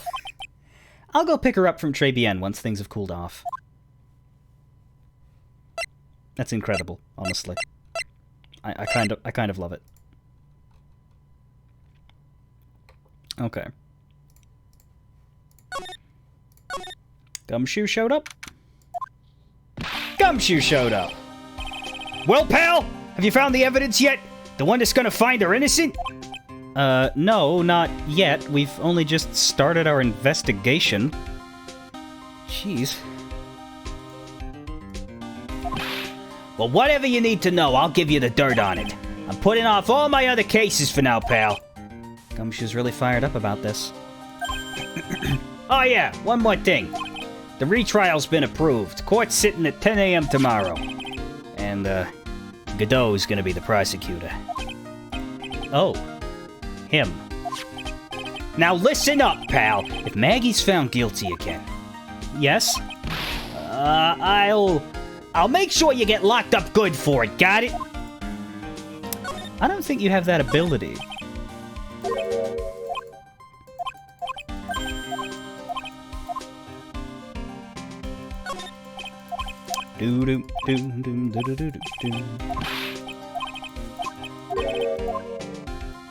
That one's actually not bad. What? Poison coffee waitress gets a retrial? I knew it. I knew there was something funny about the taste of this coffee. Okay, who brought me this coffee today? Hands up!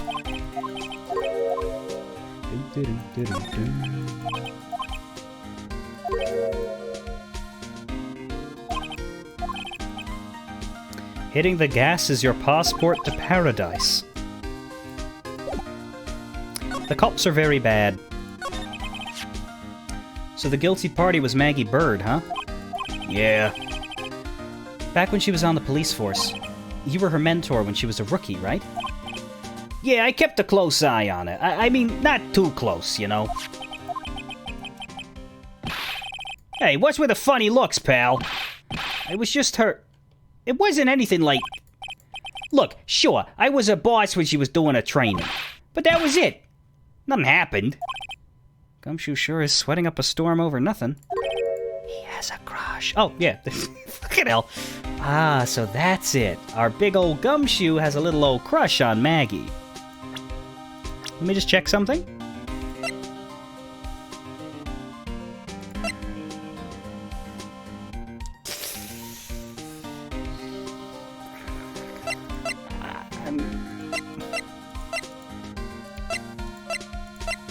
Not great, but not awful, yeah?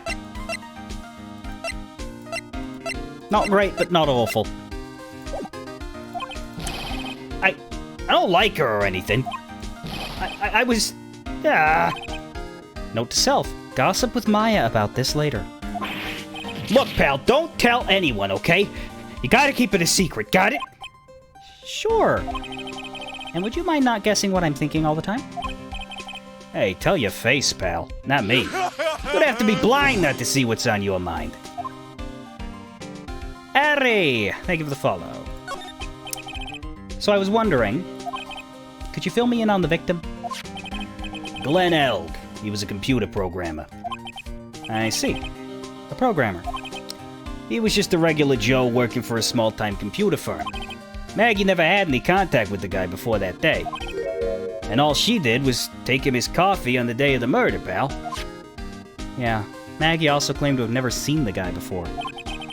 Did the victim go to the restaurant often? Not according to the chef. Said it was the first time he'd seen the guy. The programmer, and a first-time customer at that. What possible reason could Maggie have had to kill a guy like that? That's what I thought. But a motive was still somehow established in our trial. You're kidding! What was her supposed motive?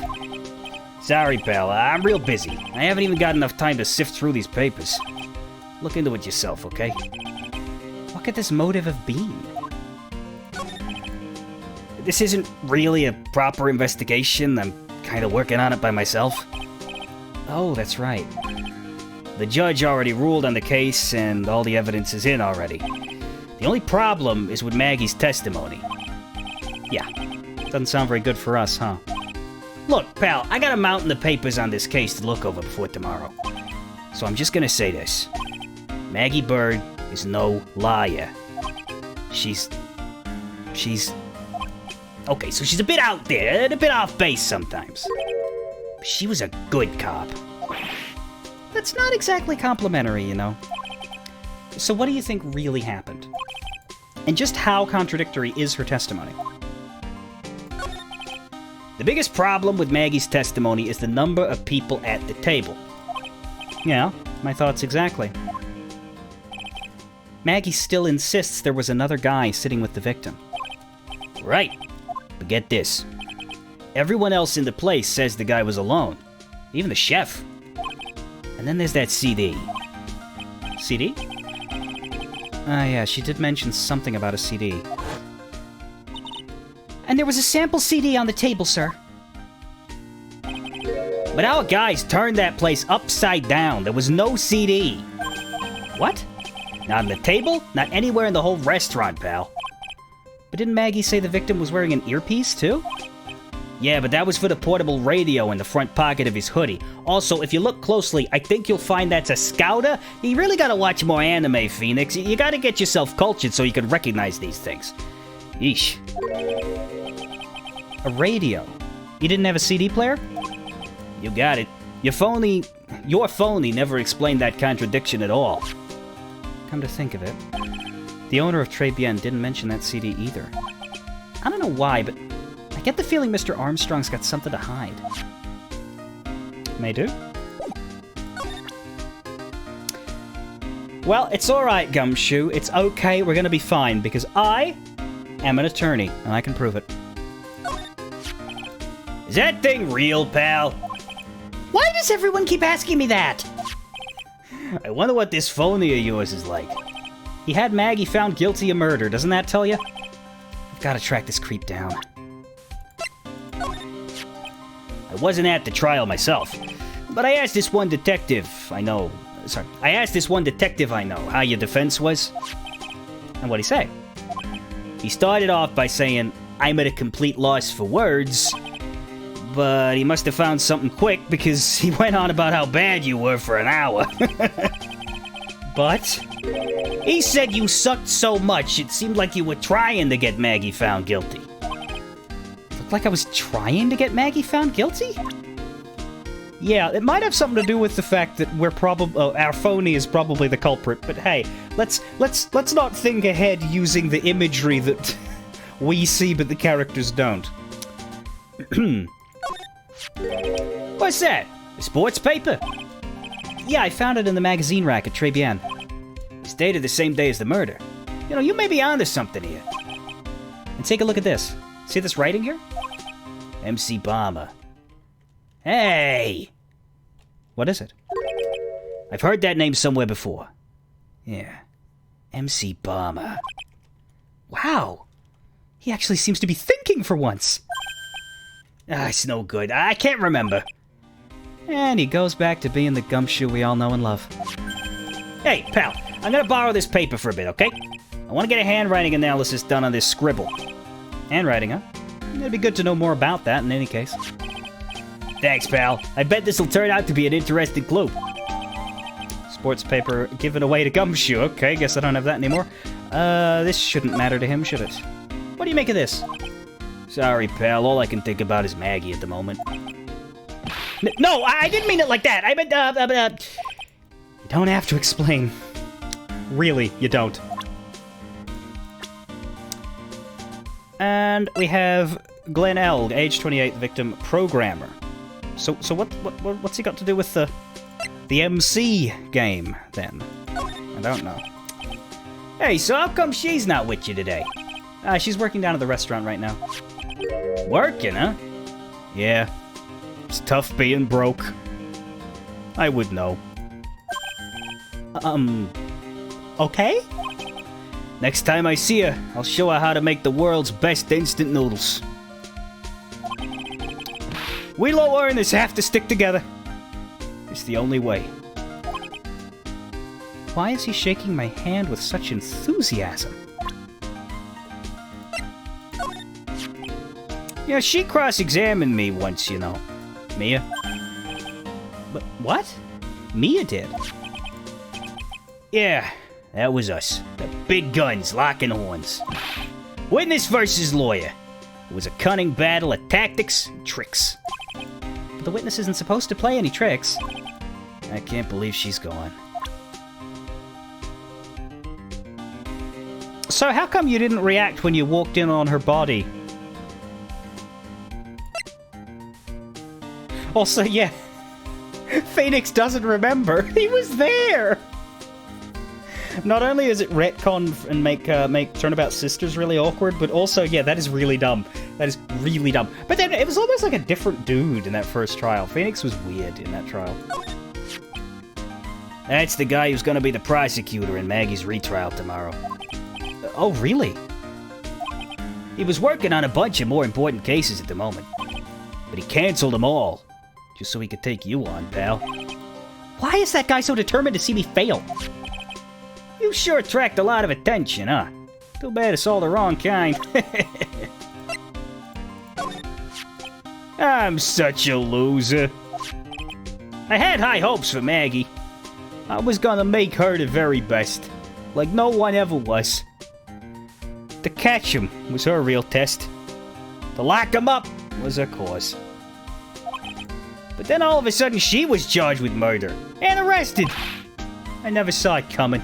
I never imagined they'd find her guilty. I hate myself for not being able to do anything. It's okay, Detective Gumshoe.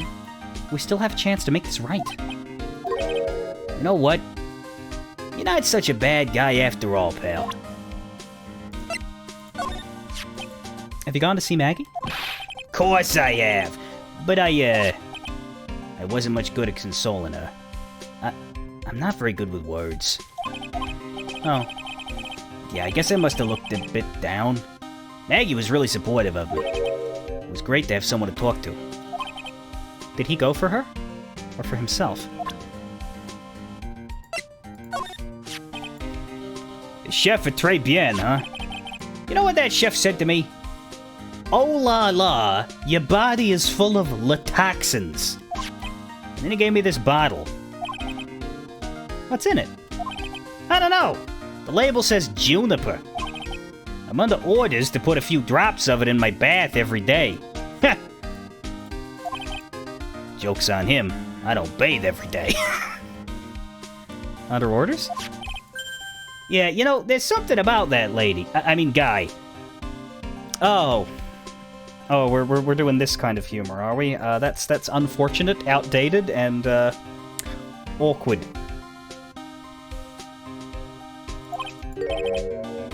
Huh?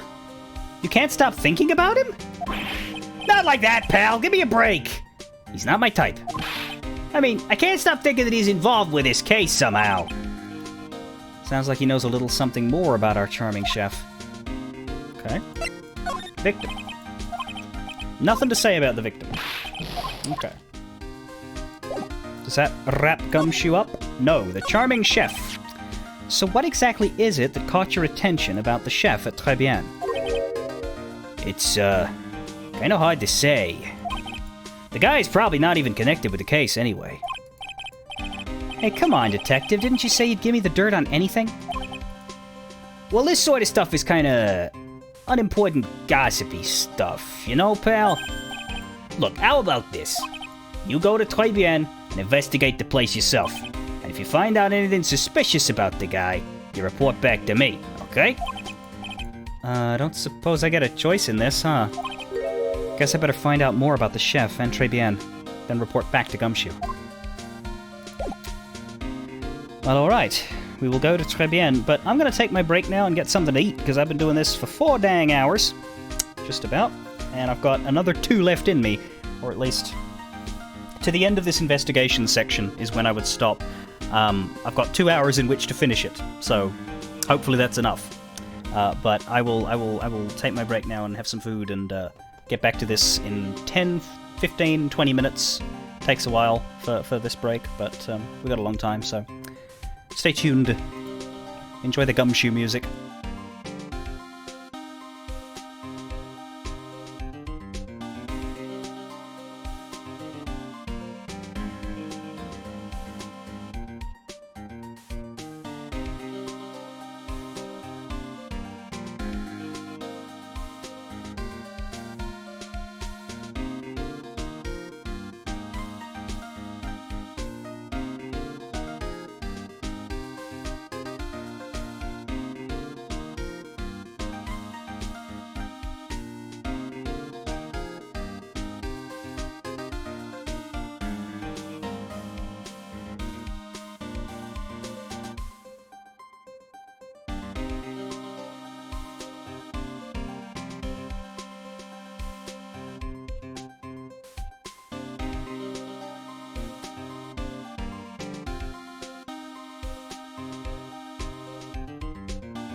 Boo. Hello. Do not freak out, people of stream, and also Aaron in a Discord call with me. Do not be alarmed. I am no ghost. I am no foul creature whispering in your ear. I am just coming back to continue my stream.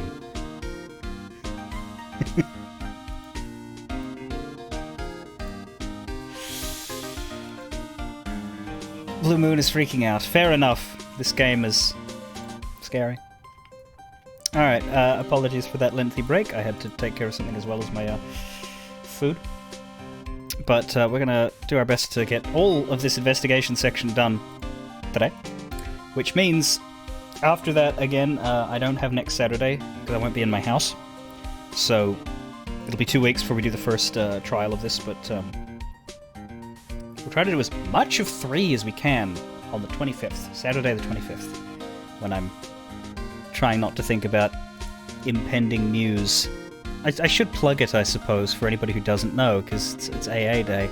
There's currently a casting call for an Ace Attorney musical project, which is a thing that has been around in different forms for over a decade, apparently,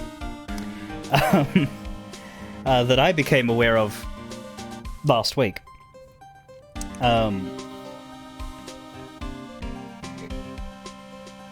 The project in particular is a revised version, where they are rewriting a bunch of stuff, keeping the iconic stuff within the obscure fandom that it is, but streamlining it and making it shine,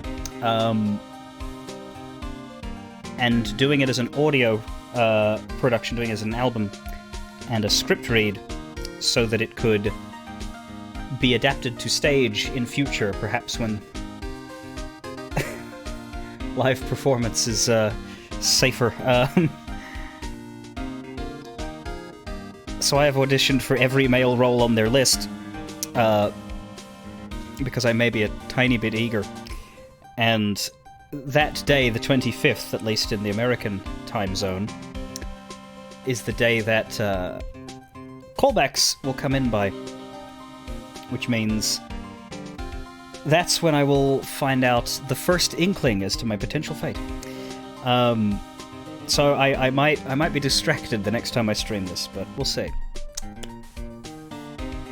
My knowledge of time zones says I won't know until after I'm done, even though it's the 25th. It's Australia. I'm too far ahead, but I don't know.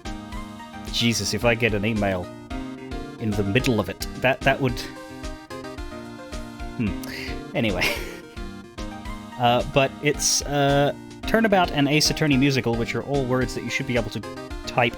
And I suggest you follow the project, because it's probably going to be very good if you are into Ace Attorney, as you probably are if you're here. Whether I'm ultimately involved or not, it's highly likely to be mind-blowing. And I will definitely be talking about it as it takes shape. Anyway, Gumshoe, we're done with you? Will you smile at me awkwardly? I believe we're going to Tribulations, which means we may run into Armstrong, but it could be Maya. Now that Maya's been taken away, it could be one or both of them. So, I don't know. You, my French friend has the script and I don't, because I try not to know what's coming next, even though I've played it before. It was years ago.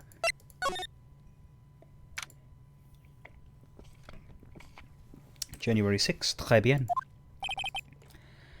Oh, the scent of flowers sure is strong. It's almost making me dizzy.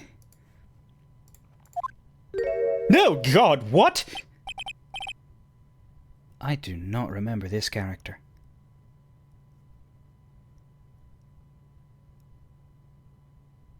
Help.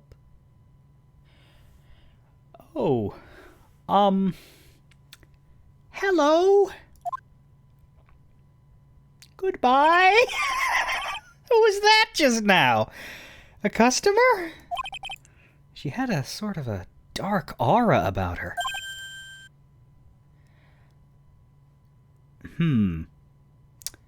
Now this is either Armstrong or Maya, but judging by the fact that my Armstrong is not coming to attention, which is phrasing that I maybe could have done better, and the fact that it says B Avenue,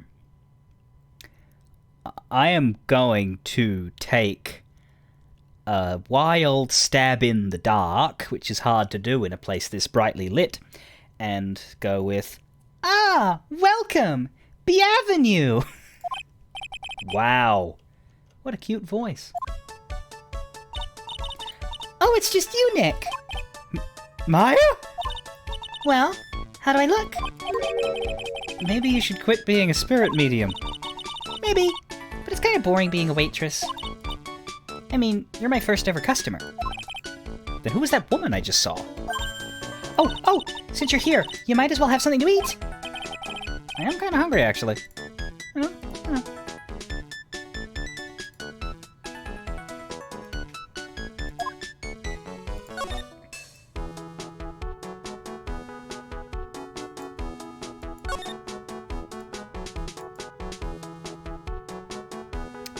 For some reason, the window is lit up. Oh, no, it's right, because I don't have Maya. That's the non-Maya version. Anyway, let's talk to Maya. Well, I do have Maya. She's here. Whatever. So how do you like your new job, Maya? I never knew there was so much for a waitress to do. Take people's orders, bring them their food, make coffee, work the cash register. Of course, we need a customer before I can do any of that. Yeah, it's a nice-looking restaurant. It's a shame more people don't come. Don't forget about the ultra-cute waitress. Yeah, but she's in jail. Check out my gimme a tip smile. It's your regular smile. Hey Nick, why don't you order something? The chef's preparing a tasty lunch set at the moment, or so he says. How much is it? It's the twin tea set, so it's $20, of course. The twin tea set? I believe I'll be taking a pass on that. It's kind of expensive. What? But you can't! Come on, Nick, it's not every day I get to be a waitress. I want to try carrying plates and working the cash register. How about cleaning the toilets? That should keep you busy. You know, we don't have that old man's name yet, and we don't have his entry in here either. But yeah, look how immodest the outfit is. You can see her elbows! Yeah, right. Maybe later. About the lunch. Oh, a fine choice, sir. No, damn it. Kitchen!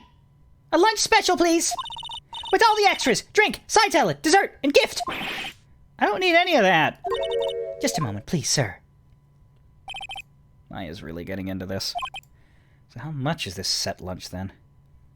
$20? Get out of here. But with the drink, side salad, and dessert, it's $45? Hey, wait a sec, Maya! Sorry to keep you waiting, sir. Here you are, our deluxe Fortify lunch set. Whoa. A dish inspired by lobster and abalone fricassee with a balsamic vinaigrette. Bon appetit! Thanks? Come on, Nick, hurry up and try it already! Lobster, huh? Alright. Down the hatch it goes. Well? Are you hungry, Maya? I'm starving! Here, it's yours. Really? Remember, Maya, my wallet doesn't print money, so you'd better polish off that plate. I just remembered. I gotta clean the toilets! Hey! Can't be in that much of a hurry to clean the toilets. Très bien lunch special. Costs $20 despite how unbelievably bad it tastes. We've come a long way from Angel Star. How does that guy manage to make good food taste so bad? Hey Nick, you wanna take a peek at the kitchen? The kitchen, huh? Not a bad idea. What if he's in there? 'Cause, you know, he was cooking. Now what was it that Maggie said again? In the kitchen, you'll get to see all of the chef's greatest secrets. In the kitchen? That sounds tasty. Hey, wait up! Maya! What is it? I'm pretty busy right now. Weren't you going to show me around? There goes my plan to find some cool clue and show it off in your face. I better conduct the search in the kitchen myself.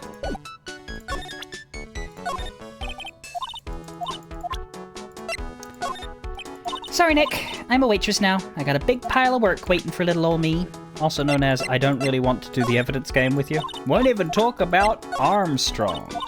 Yeah, that's the sign that there's no, that's a wall. There's no point checking everything. To the kitchen.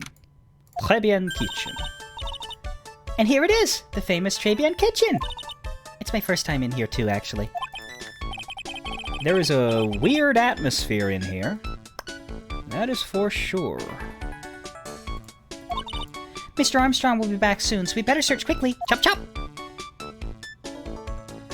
What the fuck is that?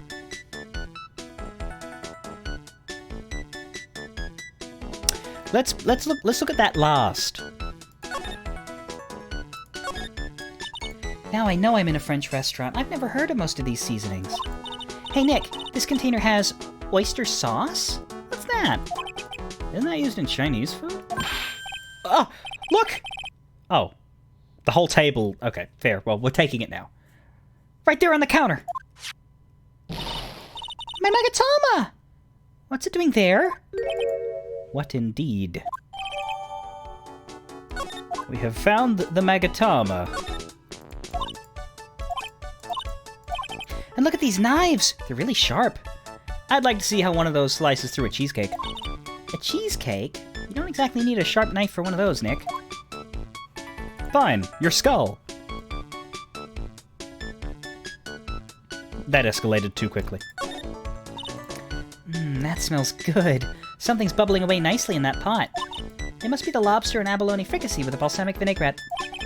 Isn't that what I just ate for lunch? Maybe. What you ate is the only French dish I know the name of.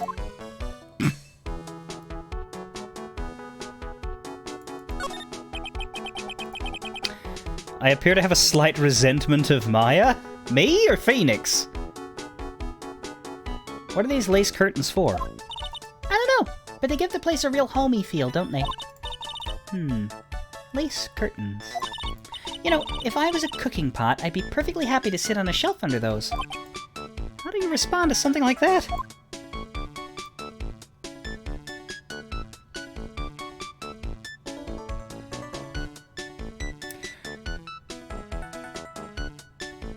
Guanbush knows why that was my next thought. But it doesn't really have anything to do with Maya. I'm gonna not share it in case one day it impacts my stream. But don't worry, I'm not feeling murderous.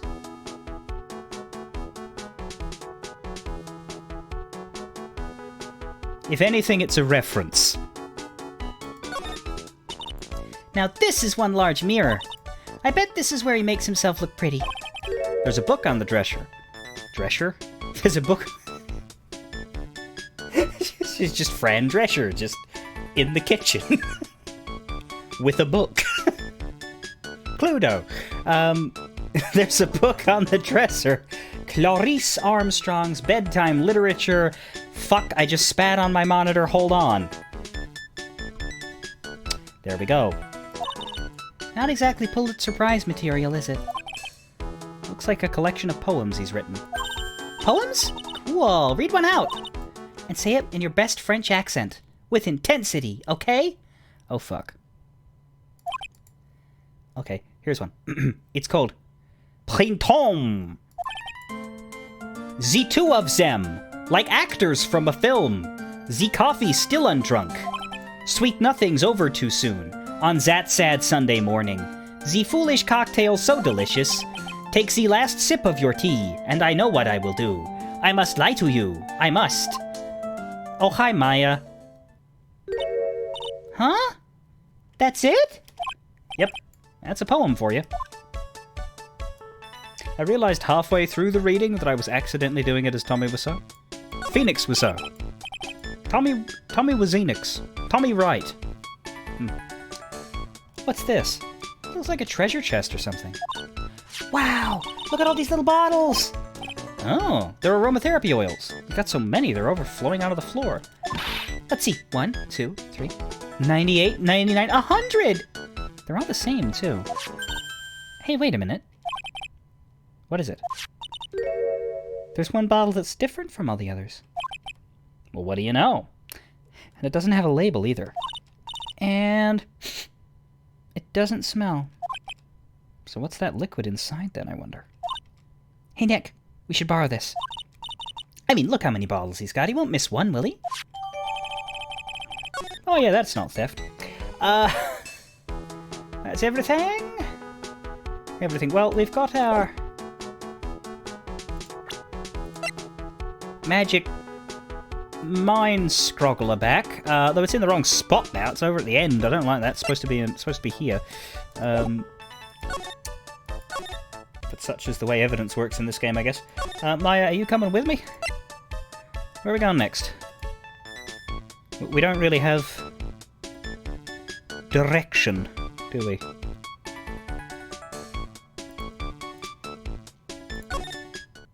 We haven't been here in a while. Vitamin Square. The old guy's not here anymore. Drat. And I still have some unanswered questions for him. Pretty sure the bike's new. That's on the is that a bike? Scooter? Yes, the captions are sort of new, Mew, but they've been around for a little while. Are you on your phone? Maybe you couldn't see them on your phone, but maybe you're on your PC today? They've been around for a couple weeks. We did a 30-minute video where we had fun with the captions, because they quite often misinterpret me when I say Final Fantasy character names. Like Thancred, and Urianger, and Ashtola, and Emetselk, and Elidibus. Elidibus! Elidibus! Elidibus. Elidibus. Elidibus. Elidibus. Elidibus!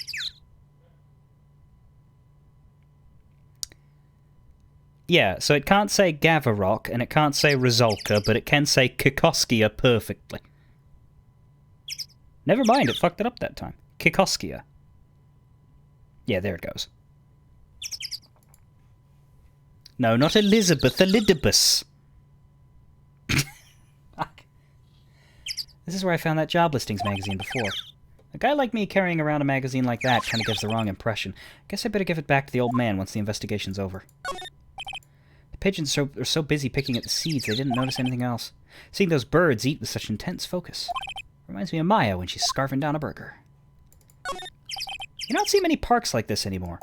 What a great place for kids to play. But that old man's the only one who comes here, chucking his seeds at the pigeons.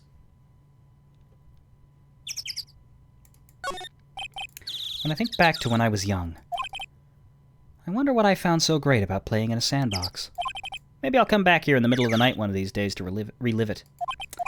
On second thought, being arrested by Gumshoe would be almost too embarrassing to bear. A scooter, huh? You'd leave it right in the middle of a park like this. The wheel guard and the light are busted. Guess it must have been in an accident. It looks totally wrecked.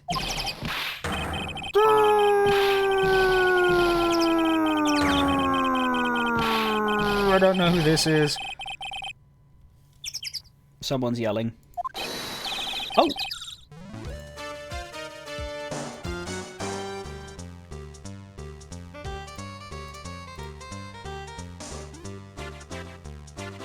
Just doing with my bike. Go again. Cut off the first half.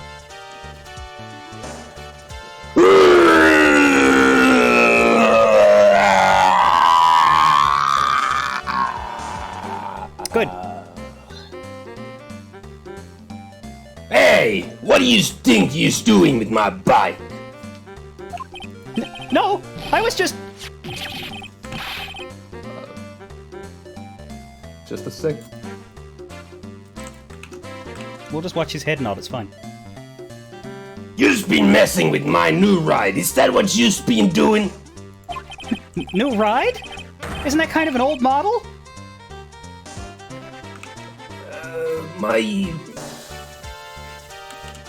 Somebody get this man a script!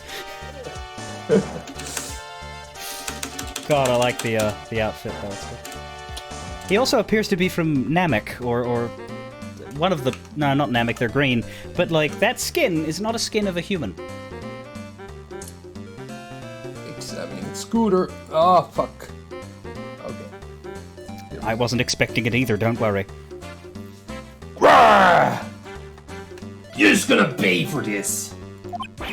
It wasn't me, I was just passing by! Hey, then who's the one that covered my settling crap, huh? Rawr! You're just gonna pay, you catch my drift? No, wait a sec, I'm not a pigeon! So I couldn't have done it. A wise guy, eh? Jesus. I had to beat you so hard, it'll feel like you were smooching the express train. Uh-oh. You better watch your back. This ain't over. I'm gonna round up a group of lawyers and then you's gonna pay. Actually, I'm a lawyer myself. What do you say? I'm Phoenix Wright, attorney at law.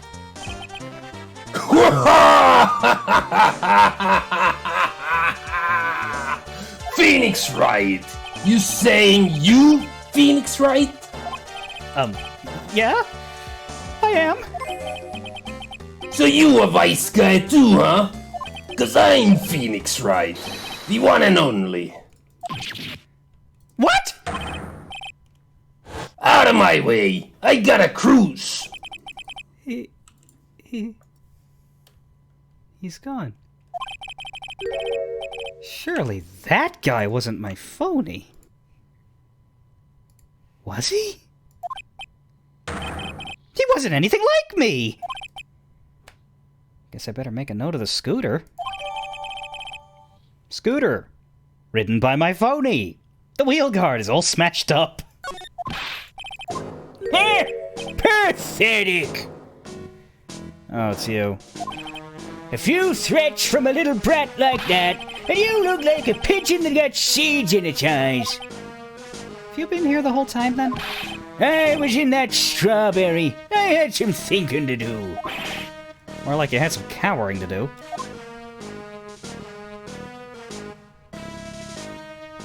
So what do you reckon, friends of the stream? How do you reckon his nose managed like that? Like is that an injury or is that just the ravages of age? Like when he touches that, do you reckon it hurts him? Or do you reckon that he has just built up this large red nub just because he keeps battering it while he's thinking? What is the history of that kind of...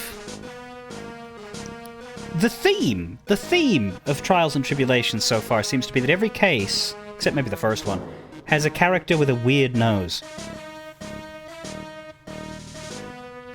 Was there a character in case 1 with a weird nose? We didn't have a lot of people to go by. I don't remember Dahlia's nose, and I don't remember Grossberg's nose. Maybe. Anyway, thank you for leaping into action there. For context, we were sort of both expecting that character to show up much later, but the full cast is here now. Though I don't think we see Furio again today. Sorry, Phoenix again today. Are you a regular at that restaurant, sir? It's just that if you dislike it so much, why would you keep going there? Sir? Here you are, you filthy pigeons! You want food? Here, take that! Hey, you don't say take that at me. I say take that at you, bitch. Shiniope, yeah. I knew it. This old guy's got something to hide. But what could it be? I don't know, maybe it's hiding behind his nose. What have we got this new? We got the Megatama, but I don't know if we should do that immediately. We got the lunch special. Would you like lunch? Excuse me, sir, could I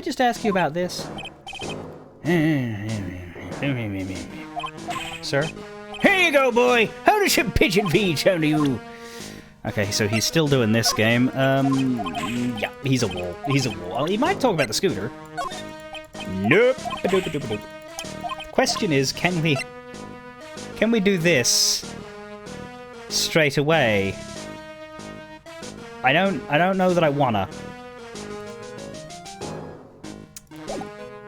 Because I don't really know what we're doing. We're trying to prove that he goes there regularly, and we don't have anything that reminds me of him.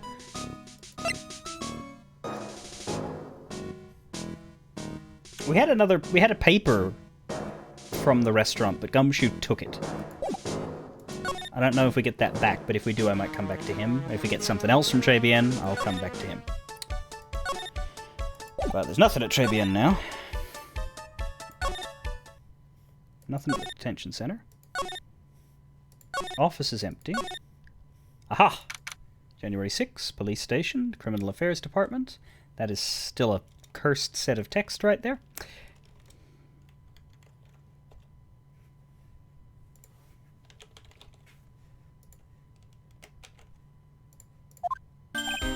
Hey, you're just in time! What is it, Detective Gumshoe? The lab got back to me about the newspaper you gave me. Ah, good. Yes, this is what I wanted. Oh no, we determined this was from the victim, didn't we? Never mind, I don't need that for the old man. You must mean the sports paper with the memo scribbled on it. So, what did they say? Did the analysis turn up anything? They said the doodle was written by the victim, Glenn L., no doubt about it. I expected as much. The victim took the paper with him to the restaurant on the day of the murder.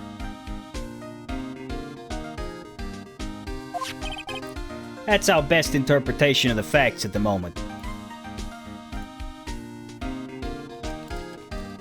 One sec.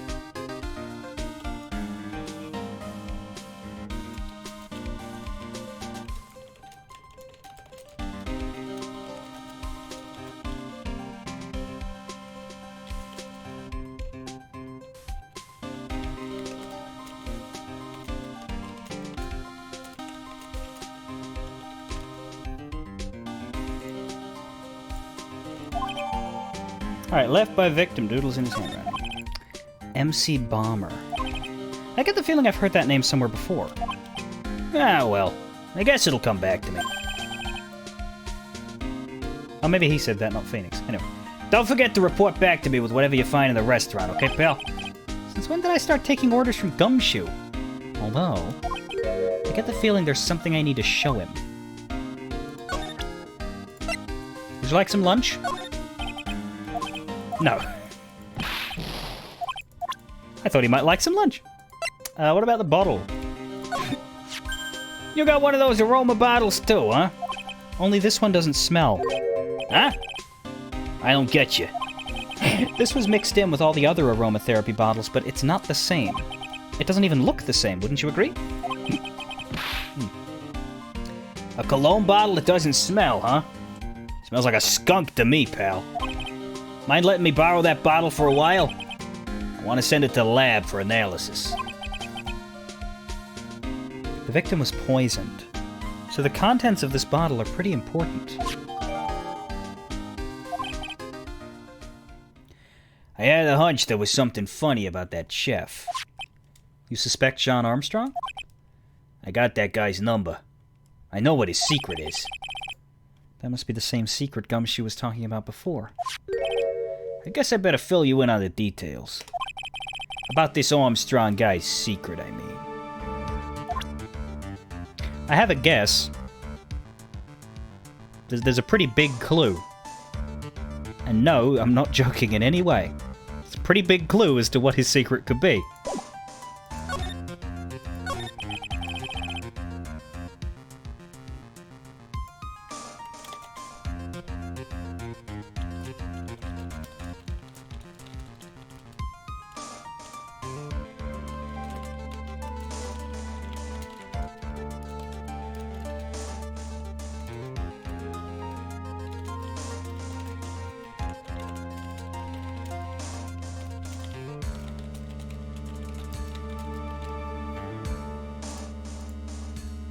So what's Mr. Armstrong's secret?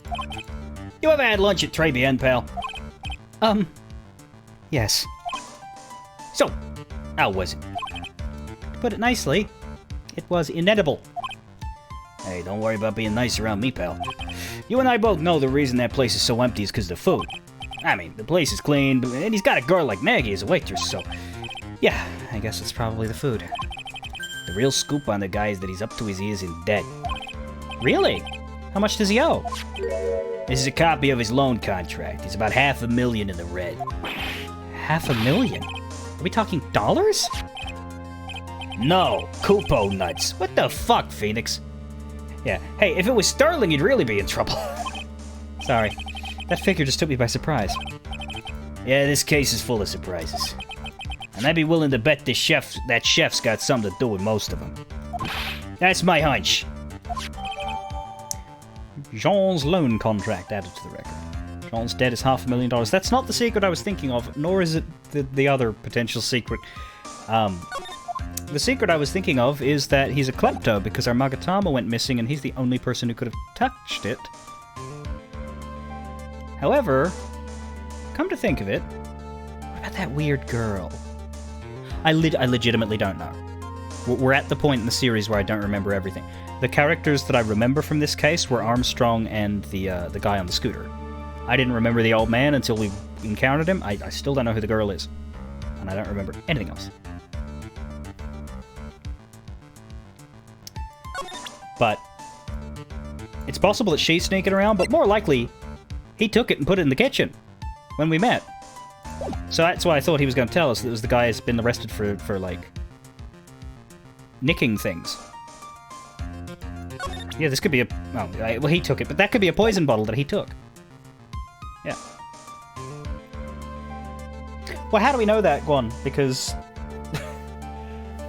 maybe she was there in the background. I don't know. But yeah, no. The logical explanation is that it was Jean. And that's what I thought originally.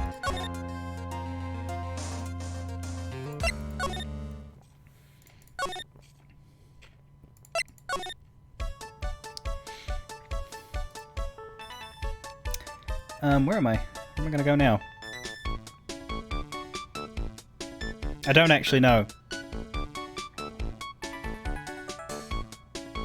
Okay.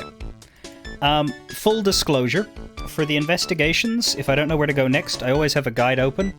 Find the part that I'm at and find the very next step. But I don't look any further than that. It's just so that I don't get stuck traveling from zone to zone, not knowing what to do. In this case, it is time to do a psych lock, which is the hardest for me. I don't know when it's time to do psych locks often. Can't find Armstrong anywhere right now, but at least I should not. Nope. So we need to talk to the bitter old bugger. I like his music. It sounds like a military march. Anyway, let's make it go away.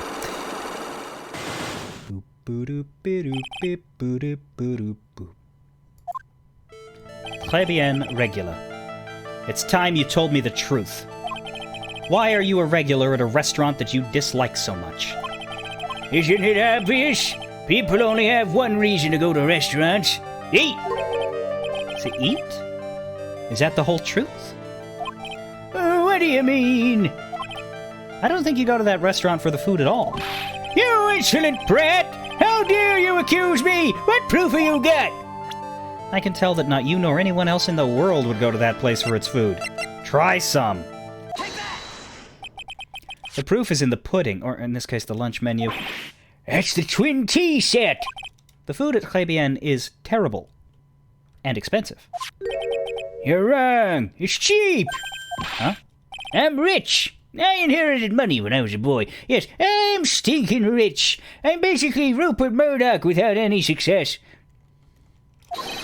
I haven't done a jot of work since I was born, other than feeding the pigeons. What a load of crock. The taste's another story, but the price is nothing to me. So you're saying that you go there because you got bunny to burn? Money to burn. Exactly! I have so much cash, I go for a swim in my money vault every day.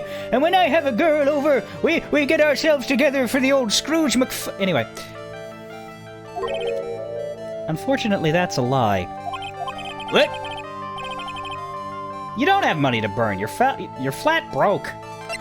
because you were browsing a job listing magazine. This is yours, right? My magazine! Why would a rich retiree be looking for a job? So what? So I was looking for a job. I'm buying a lot at the moment. I need spending money. Oh? I don't go to that restaurant for food. I just go for the Javachino. Yeah, I think you meant a cappuccino. Anyway, how much does a cappuccino cost there?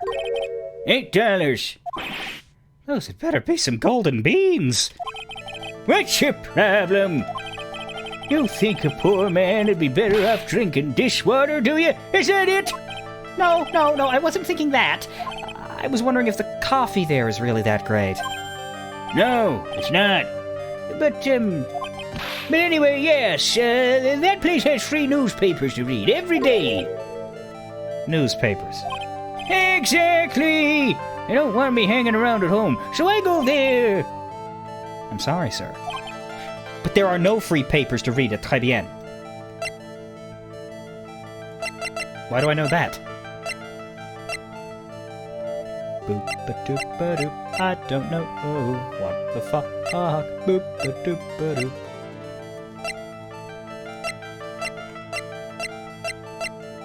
Do I not have this?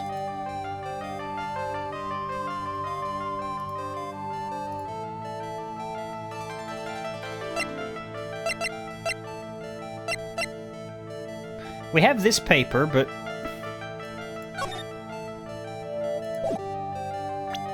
because it was brought in by a customer. Yeah, it's that or go with Nevermoon's idea. Aha! Take a look at this. What is it? It is a newspaper that I found behind the magazine rack at Tribulations. Boom. So, what of it? This was the only paper there, and it's dated more than 1 month ago. What? Do you see what I'm getting at here? That restaurant doesn't get newspapers. This is just one that a customer happened to leave behind. Tell me, why are you so determined to hide the truth? I'm not hiding anything. I'm gonna have to put this guy out of his misery. Listen.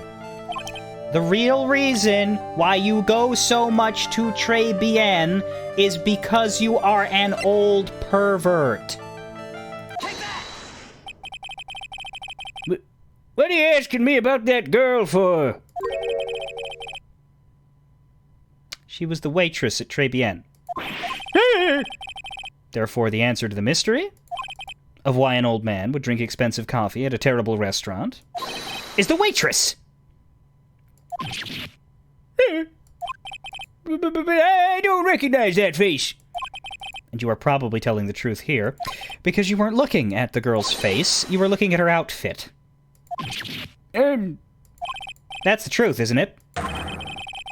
You became a regular at the restaurant because of the waitress's uniform.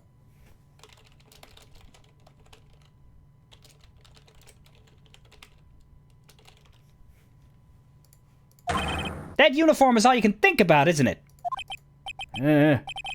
I can't take it.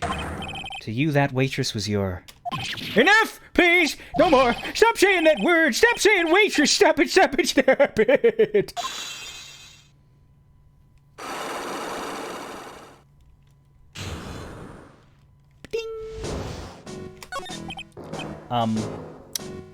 Sir? Yes, it's true. I was there for the young girl. Fine! So I'm a dirty, wicked, sinful old devil. No, I didn't mean it like that. I even get one of those lousy cups of Javachino every time. For $8! All because of the serving girl. Punish me! Lock me up! Really, that's not what I'm here for. You'll be the same. Another 20 years and you'll understand what it's like. You'll know how painful it is to be an old man like me. No, really, listen, sir. Stop calling me that! I have a name, you know, boy, so show some respect, I'm Victor Kudo. Sorry, Mr. Kudo. You young ones think you know it all, don't you? Well, I'm not saying another word. I won't tell you anything more. This guy was in the restaurant at the time of the incident, which means I have to hear his testimony one way or another. I don't believe this. I even broke his Cyclops and everything. I guess we'll have to try and get him when he's in a better mood.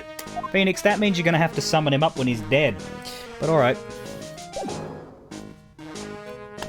Is that it? No evidence?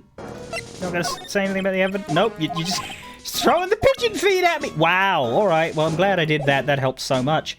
Is that it? Did we just go? I guess we go. Nothing here. Here? Wait. Ah, we got his profile. Hang on.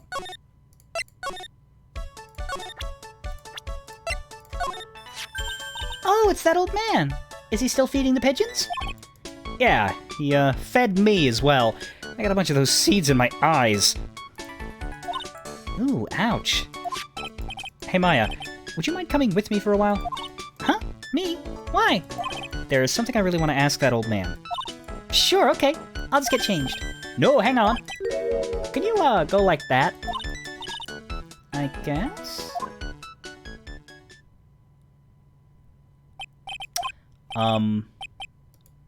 Sir? Huh? You again?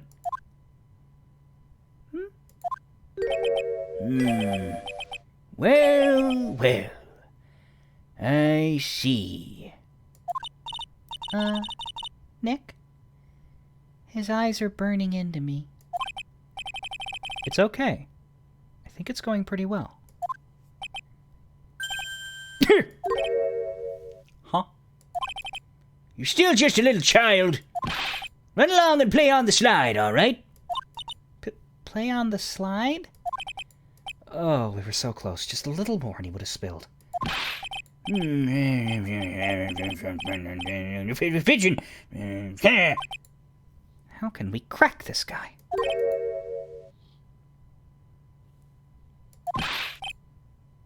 Someone just said, excuse me please, sir. Quiet!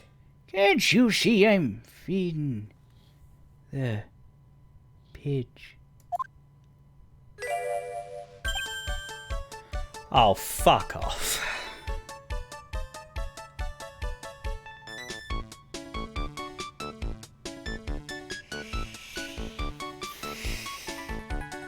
Of all the things to summon a ghost for.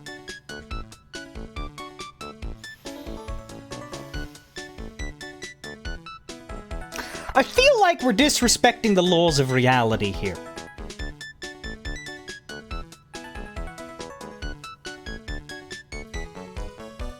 Mia! Well... If you don't mind, sir, I'd really love to talk with you. Yes, of course. Certainly. I'm Victor Kudo.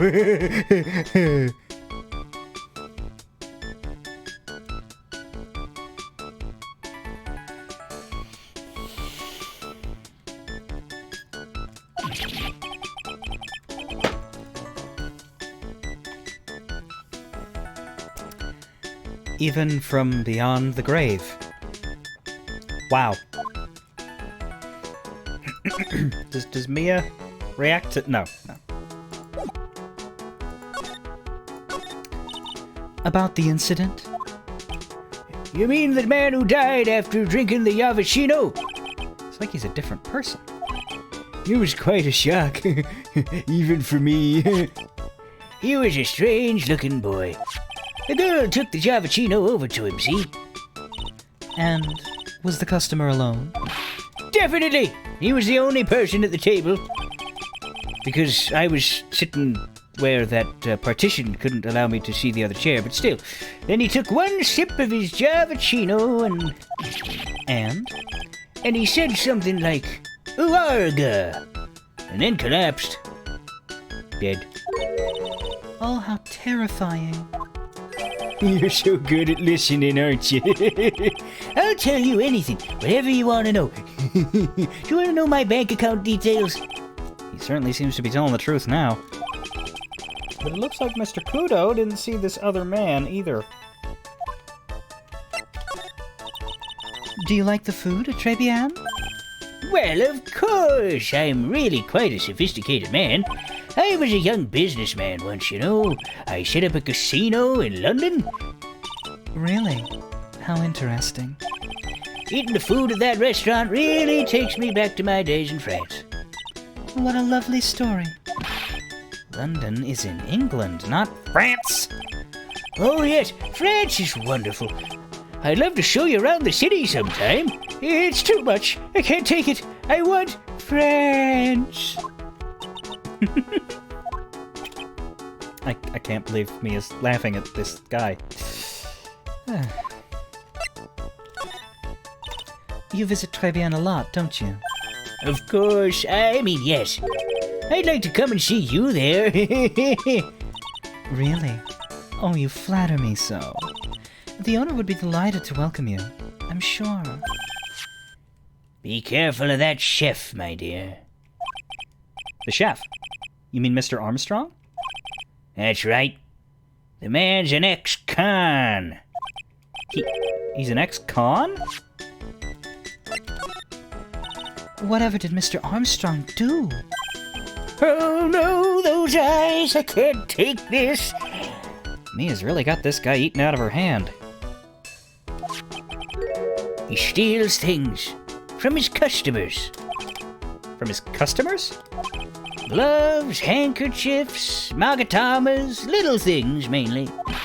He's a pilferer, so you be careful around him, my dear. Are you sure about this? Of course! He was arrested for it once.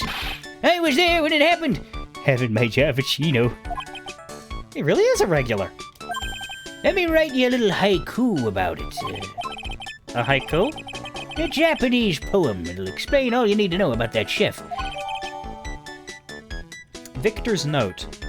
Convicted before. A wicked man or woman. Repeat offender. Now, Guan, you have a point to make about this, right?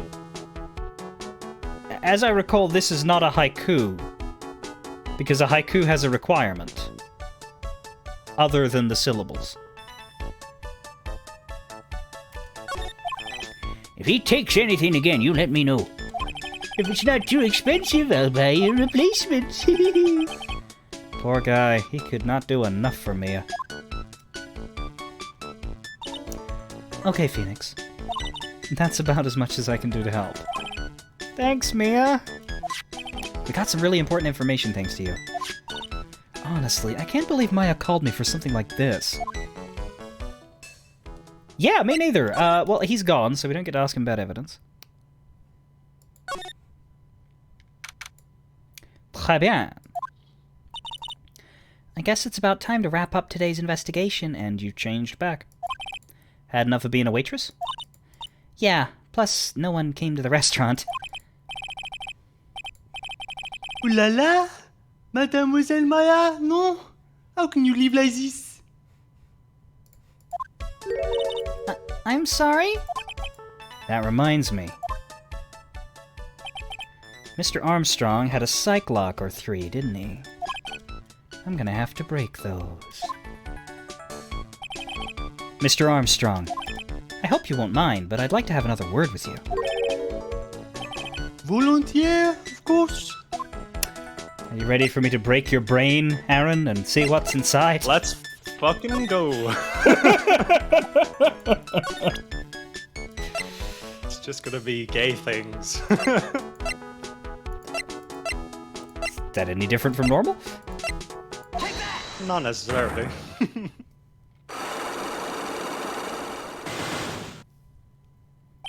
Oh my god, that is a new sprite. Now, if I don't advance this, if I just leave this, his mouth will quiver forever. But his arm will probably fall off after a couple of weeks. Maggie's motive.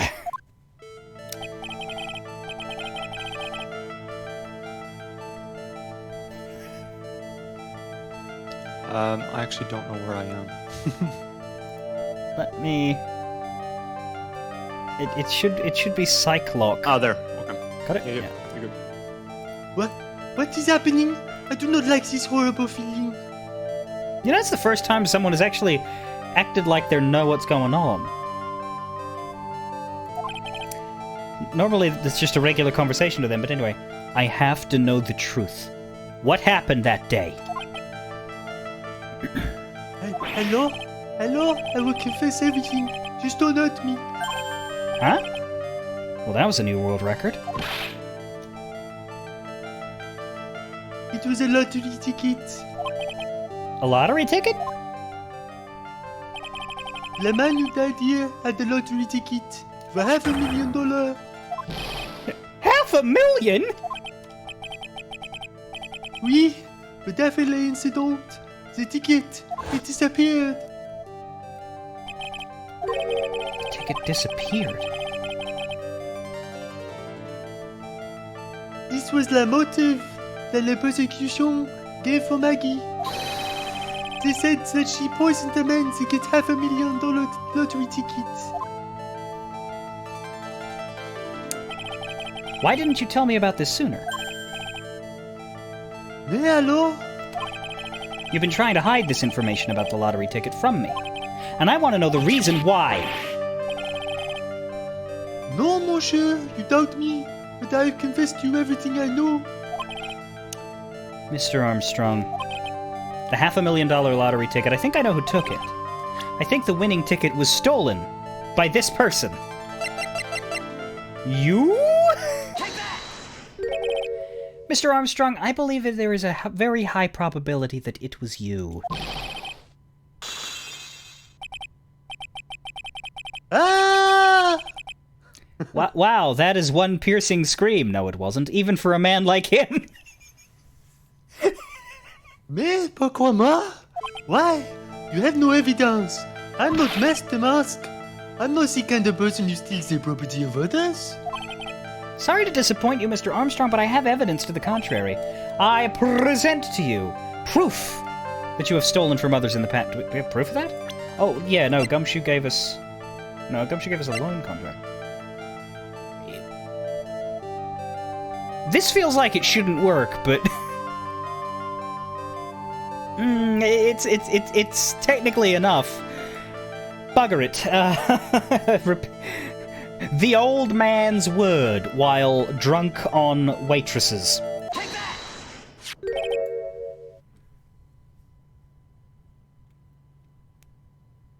What is this? A poem? Oh, monsieur, you know me so well, I adore a poem. Please read it. And put some feeling into it.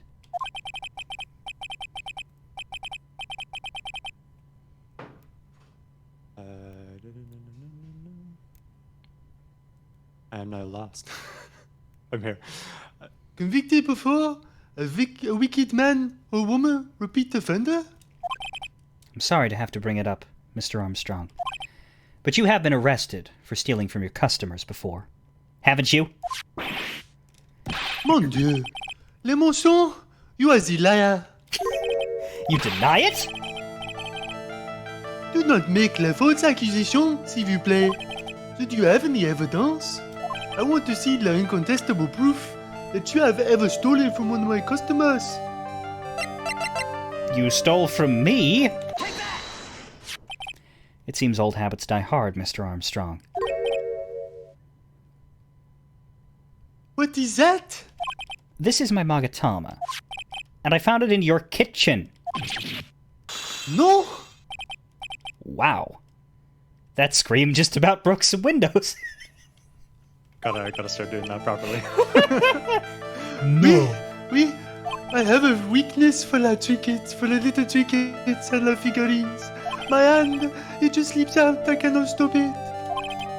You've stolen handkerchiefs, gloves, and other things from your customers, right? Oui, it is the truth. I am just a timid little girl inside, monsieur. A timid little girl. Besides, this time, it was not a small trinketry. It was $500,000. Mais non, why would I steal it? I have no need for such money. Really now? Oh, monsieur, what is it? Isn't it true that you're in some pretty serious trouble?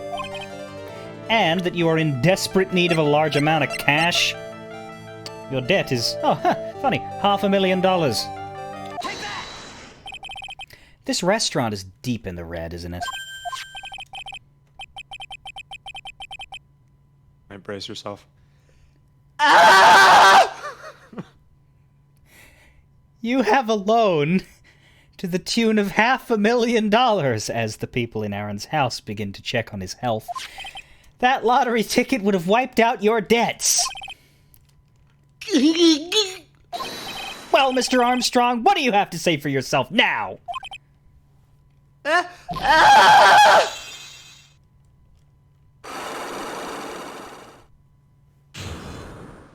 God, he does have big arms. Maggie's motive. Mr. Armstrong. You said that the victim had a winning lottery ticket for $500,000. How did you know he had something like that in the first place? The man, he was listening to the radio with his earpiece. Maggie said something about that too. The winning number was announced on the news, I think. All of a sudden, he exploded. Yes, $500,000, he shouted. He didn't explode, he got poisoned. Anyway, and the ticket? Oui, he had all of his tickets spread out on the table. I was so desperately in need of money, so I... Put the poison in his coffee. No. Oh no, you naughty man. I simply helped myself to one of his tickets. What? The victim collapsed and Maggie passed out. I thought to myself, okay, pa? He had so many of them. Yeah, but only one of them was the winning ticket, right? How could you do that, Mr. Armstrong? Maggie was arrested because of you. No, this is not true.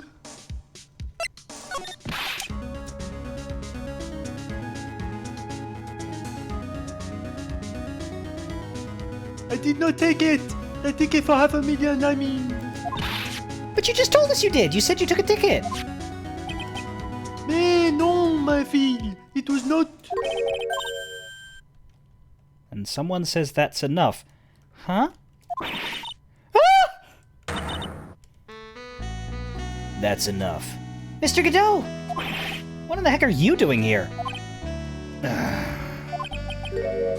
This is without a doubt the worst coffee I have ever tasted, Mr. Armstrong. He came in here for coffee? Does his craving for coffee know no bounds? Perhaps Mr. Armstrong stole one of the victim's tickets on the day in question. I am the airhead known. Just a pretty little girl who everyone is laughing at. But in that case, Maggie shouldn't be the only one under suspicion. He had the wrong ticket. What? Mr. Armstrong made off with the winning ticket's pretty neighbor. So, the ticket he took was worthless? Not quite. He did win something. $1. You see, I am just a pretty face. Without my looks, I have nothing. So, what happened to the winning ticket then? The one he went to steal? Indeed. What did happen to it? I don't like spoiling myself by watching trailers, so... we'll just have to wait and see how the movie turns out tomorrow, won't we?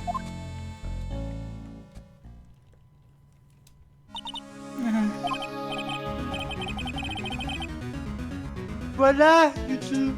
Time to laugh at my pretty little airhead. Looks like I won't be needing this note anymore. Victor's note thrown in the trash. Looks like we got a new mystery now. Namely, where did the winning ticket go? I've got a bad feeling about this. Well, anyway. We can't let Maggie suffer any longer for this. And certainly not again.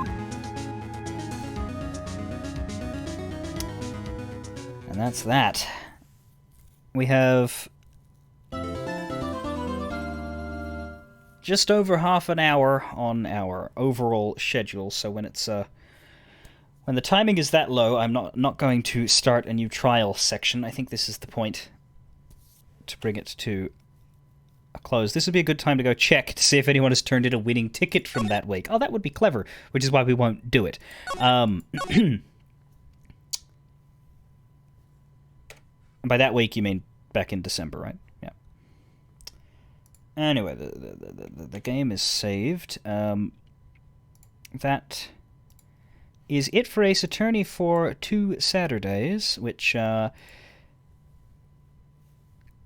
means we'll be back with it on the 25th. I mean, I'll be back doing 14 as well tomorrow and Wednesday to Friday. But we'll have to once again take a longer gap before we get started on the trial,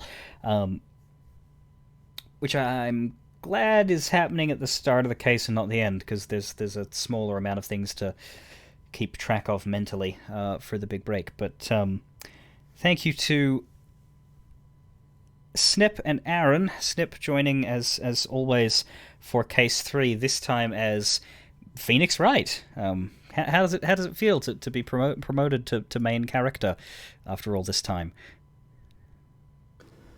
Well, it was about time. Yeah. You've done well first playing an otaku and then playing a clown, and now you're a protagonist in your own right, and I hope that your career continues to soar while you lay down the law. Aaron, I was worried that I was getting typecast too much. That's a fair point. Aaron, thank you for jumping in as Jean Armstrong after I was happy to see your French accent in Vampire the Masquerade. I thought, well, that there is an expert, so I can make use of that, and I hope it doubles as practice for you. You're welcome, my friend.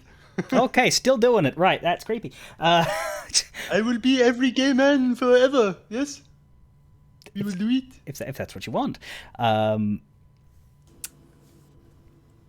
Thank you both, and I imagine that you will both be back next time. I have no idea how big either of your... Well, I'm pretty sure what what Snip's character's role is going to be like, but I don't know how much Armstrong has in the trials, so I'm not going to look that up because I don't want to predict everything. But you probably should, to figure out when you're on and when you're off. Anyway, you're probably both around next week. Everybody else, I'll be back tomorrow, and we will play some more Final Fantasy XIV. So thank you, and fare thee well.